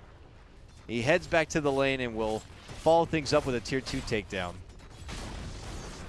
But that leads in with just a wonderful situation. LGD just kind of taking it to LFY, reading out the timings of that Aegis. They happen to stumble right across from him. And then with the global silence, that kind of just assured their doom. But May only be 23 minutes, but Anti-Mage is taking flight, Jack. He's good to go. Says hello as far as his first team fight, big team fight involvement. 17k net worth, no one touching him on farm. They're going to buy back and make a hold of their racks here. Looks like the melee racks will not be claimed, and LGD will have to perhaps say goodbye to this silencer, or Kunkka, sorry, who doesn't have a TP, but they're going to go for bigger fish. yeah, literally, as they try to get a hold of the Tidehunter here. 11 crosses the street, though, trying to make it to the high ground, but this will just be a slow and painful death for him. I said slow, right? Yeah, it's gonna be slow. They will slowly lick the bones till they break. Got him. It's gonna take a while. That Tidehunter has some very dense bones. Ulti out, a little bit of extra vision here. LFY get the one target, but yeah, LGD got to be feeling pretty damn confident here on the back of those anti-mage coattails.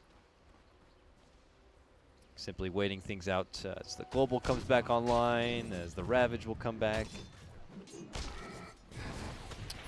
Roshan may respond in about 30 seconds, so if it's a short timer, LGD can kind of just get to that and try to move things forward into closing out this game, closing out this series, this tournament.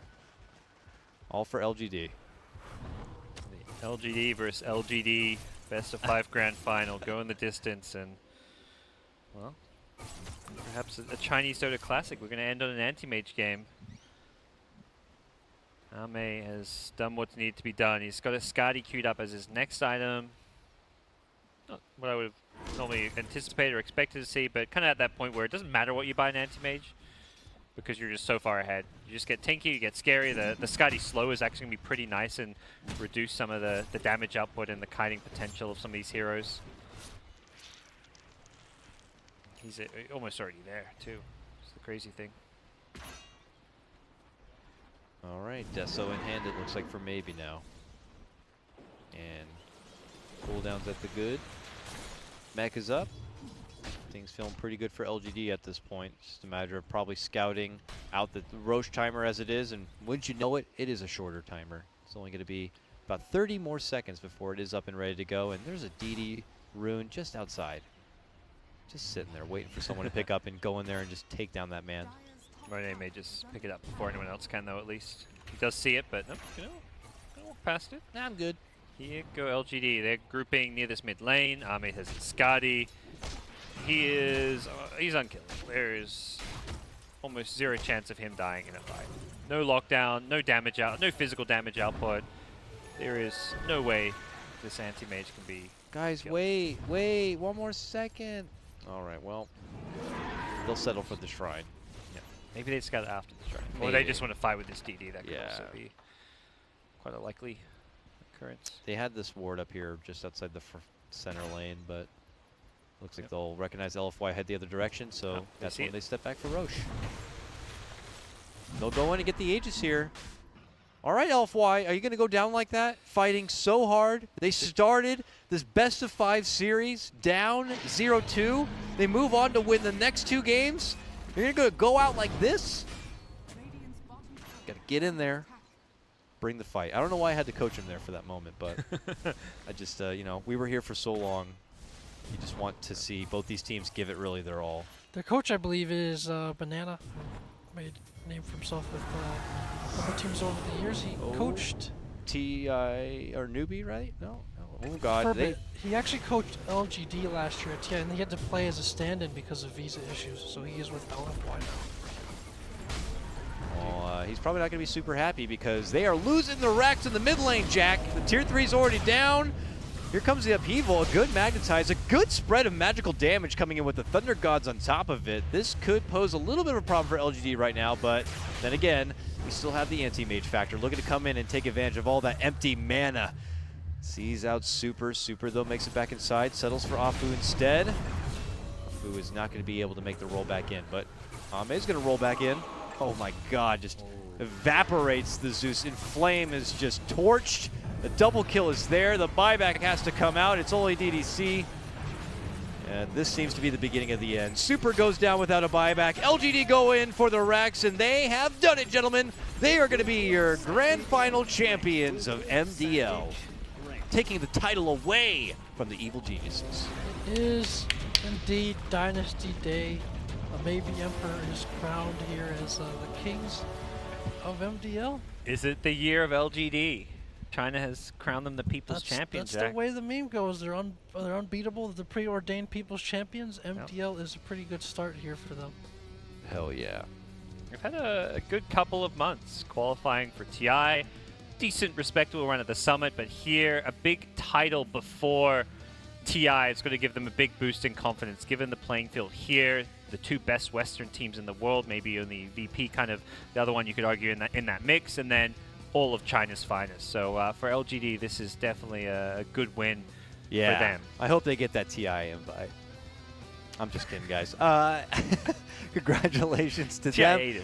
We got to see, you know what I got to say, though, is for both these teams is we got to see a huge variety of different kind of drafts and play styles, too. And maybe that goes to the fact that they get to scrim together a lot and they always kind of test out all these things. But remember, was it the first game? It was like super Pugna, early push and early pressure, kind of going all in. And we finish out with the anti-mage kind of a game. So we get a little bit of everything in this one. Medusas, we had, what else did we have? Besides a good time. Fantastic time. Fantastic I think Yao for me is the hands down MVP.